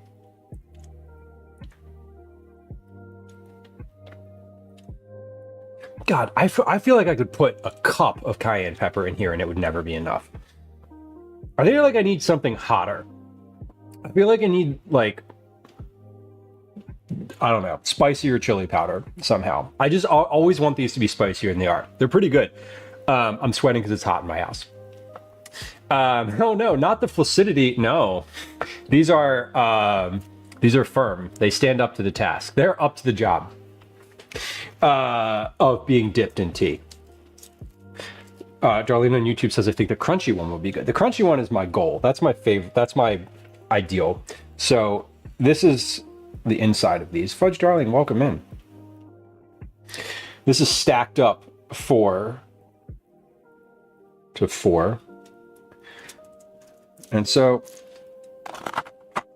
yeah, these are way better. The silicone mat, not everyone's favorite, but after a lot of trying these, I think the silicone one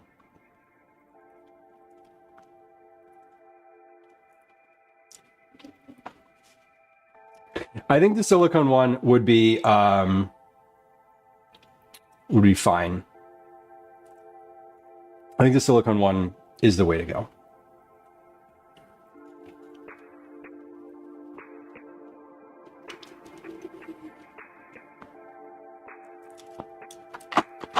Sarah, welcome in. These are pretty good.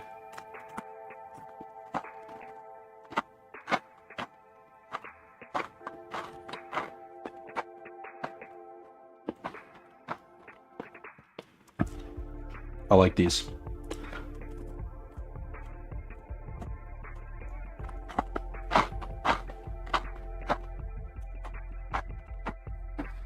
This is what I wanted. Okay. This works. They're chewy in the middle, crunchy on the outside. When they cool down even farther, they'll be more crunchy and the chewiness will be like barely there. Beautiful. Sarah says, what form of garlic do I use? Roasted garlic. So this, I roasted this earlier. This is the first thing I did on stream today, was this roasted garlic. That ends up, I used 4 heads of garlic today. This is now, I don't know, half of that. So I think for these cookies, probably like if you were going to do just roast the garlic for like 1 batch, it's probably like two heads of garlic. Lived in Clothing, thank you for the Prime sub. I appreciate you. Thank you for sharing a little bit of Daddy Bezos's money with me. That is very much appreciated. Random says, now I'm wondering if some of the cookie recipe creators use silicone sheets but say to use parchment in the published recipes. That's why my cookies sometimes turn out differently. Who knows for those things too? Those are always really tough. Like for example, I know that my oven, when I set it at 350 is not 350 degrees. Mine forever, when I've been baking, has been,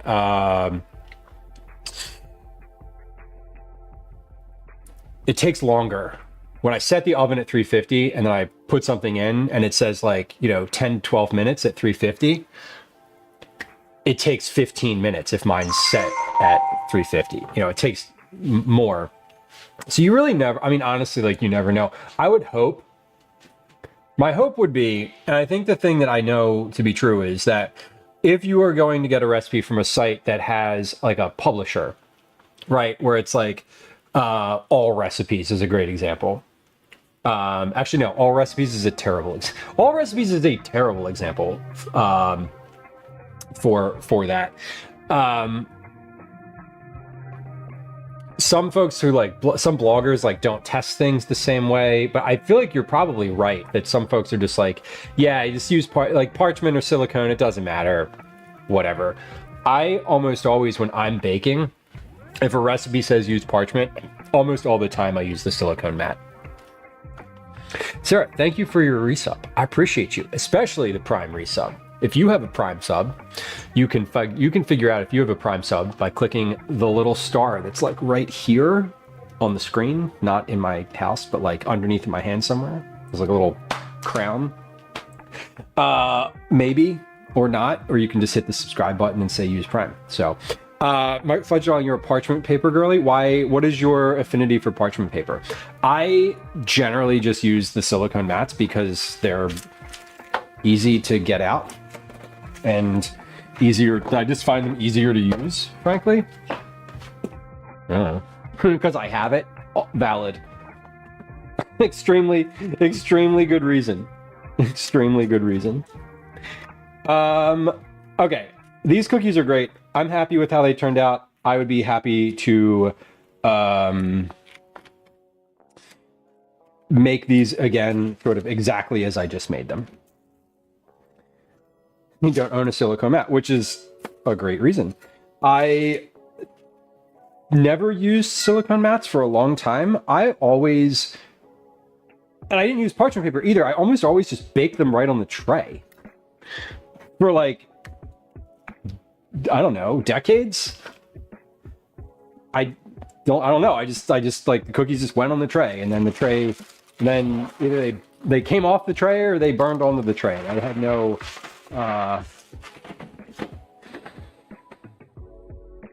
methodology. The gochujang caramel cookies turned out. No, and see, this is exactly what I'm talking about. Those cookies are the same.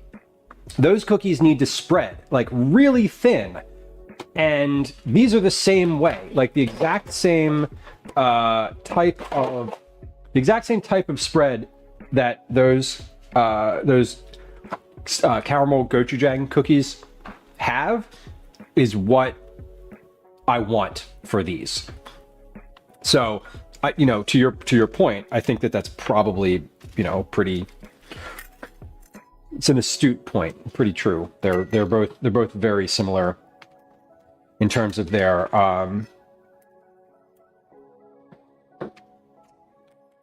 need. Yeah, and you want them to look. They're roughly like the same texture too. The caramel gochujang cookies, I think, were a little bit chewier, a little stickier, but functionally they still have that same like crispness to it. Listen, you hate cleaning the baking mats? Yeah, Gwen hates cleaning the baking mats. Boy, does she ever hate cleaning the baking mats. They're awkward to clean. Even worse, they're awkward to dry. They're just like, how do you dry them nicely? Like, you can't really hang them up. They're too big for that. They're too annoying to just put on the dishpan over the clean dishes. So I put mine in the oven to dry, and usually the oven is on or warm, or I'll turn it back on and put all the sheet pans in it at the end. That's almost always what I do. I just turn the oven on like while I'm washing dishes, and I throw the sheet pans in it after I wash them, and then at the end of washing dishes, I just turn the oven off. And then they're just in there when I need them. Sarah says I use parchment for savory and silicone for sweets. Interesting strategy. What would you cook? Let's see. What would you cook a galette on? Like a pie dough with like wrapped around fruit. You could go savory with that too. I would personally probably cook that on a piece of parchment paper. Never had success cooking on a tray. Yeah, I wouldn't suggest just cooking right on the tray. I just didn't know any better. Hang them in the shower bar. Oh, that's smart. That's very smart. You reuse parchment? I will reuse parchment on the same day if I'm baking, and then I have like another project or whatever. Like I reused that parchment twice today. but I don't save it. I save paper towels. Is that weird? I save paper towels to use over and over again, but not if they've had like cleaning stuff on them. Only if they're like, I use them to like wipe up a spill or like water, something like that. I don't know. I also save the paper towels from my herb box when I store herbs in the box, and then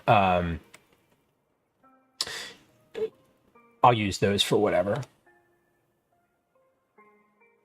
It's a bad kitchen habit. It totally is. I get it though. It makes it easy. And the Selecticides are so addictive. I've been really happy with I'm really happy with these things, the like sort of half disposables. They're like the rags that, you know, you wash the counter off with and then you dry them and then they last like a couple weeks. So I've been happy with these for things like wiping the counters off before I use the wipes, the cleaner wipes on them. So those have been kind of nice. Oh man, we did a lot of work today. I'm sort of like, I haven't stopped to like think about anything since 8:20 this morning, which is both good and possibly not. So let's talk about Thursday this week. Thursday this week is Thursday this week is going to be a little bit shorter than today. Thursday we're going to, what are we going to do?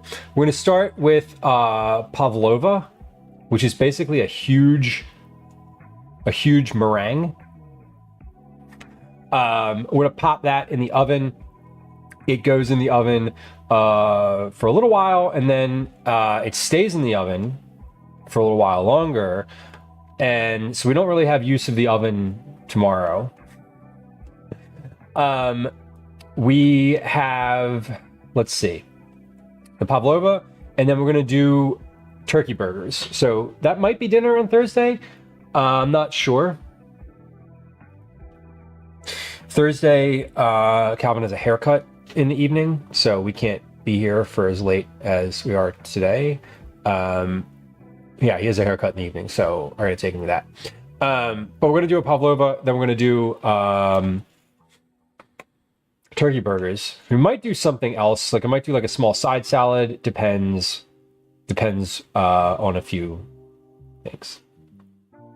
So you don't have to be responsible for other kids. Nice. That's cool. You get to just go to the zoo and like be with your kid and enjoy being there. That's cool. That's super nice. Jordy, welcome in. Welcome in. Welcome in. Welcome in. But that's going to be Thursday. We're going to start Thursday at noon. Yeah, we're going to start Thursday at noon. I might actually start Thursday a little earlier. It depends on what happens in the morning, but I don't know. Okay, so that said, we are going to wrap up here in just a moment. I know where we're going to raid. We're going to raid another fellow food and drink streamer who's been live for about an hour and a half.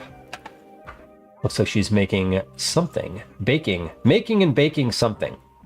I'm not really sure what exactly, but that's okay. Let me show you what we did today, just so that we have, hold on, here we go. How do I set this up? There it is. Got it. Okay. Let me show you what we made today, just so that we're like all aligned. We made angel food cupcakes. They tasted great and looked less than great. We made a loaf, an angel food loaf. It's there. I don't know how it tastes, but it looks acceptable. We made some garlic butter cookies. They turned out great. And I'm very happy with this recipe now. Hold on, maybe they have a little crack. Can we hear the crack?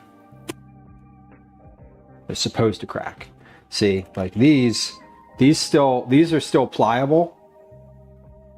Yes, pliable, see? These are not pliable. Not pliable is what we're going for. Those are good. Okay. And we also made quiche.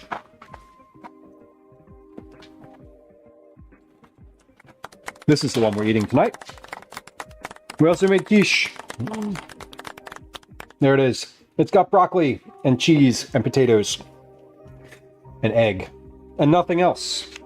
Oh, and it's got some seasonings, salt, pepper, etc.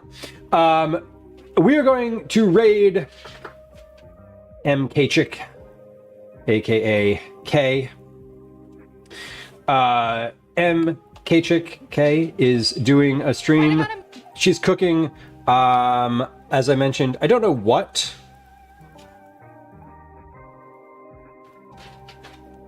I don't know what she's cooking, but it looked like there was some baking. Oh, she's frying something. Oh, those might be pitas. Those might be tostadas. There might be some sort of taco thing in progress. I'm not sure. Regardless, we're gonna go there. I'm gonna hang out for a little bit, clean up in the kitchen. I'm gonna do the dishes, start the dishwasher. Then Calvin and I are gonna eat. So I'm gonna hang in stream maybe for a few minutes. We'll be back on Thursday for this stream. We'll be back in the kitchen on Thursday. Little heads up, we may do an IRL on Friday. No, sorry. We may do an IRL on Saturday. It's not on the schedule. It's in Discord, but it's not on the calendar and it's not on the Twitch schedule. But I may do it. We'll see about the capacity. I'm feeling good about it right now, but who knows? Anyway, thank you for hanging out today. There's some raid messages in chat if you want them. There are some social media links also in chat if you'd like them. And I hope you all have a lovely rest of your day. If I don't see you before then, I'll see you in chat. Bye.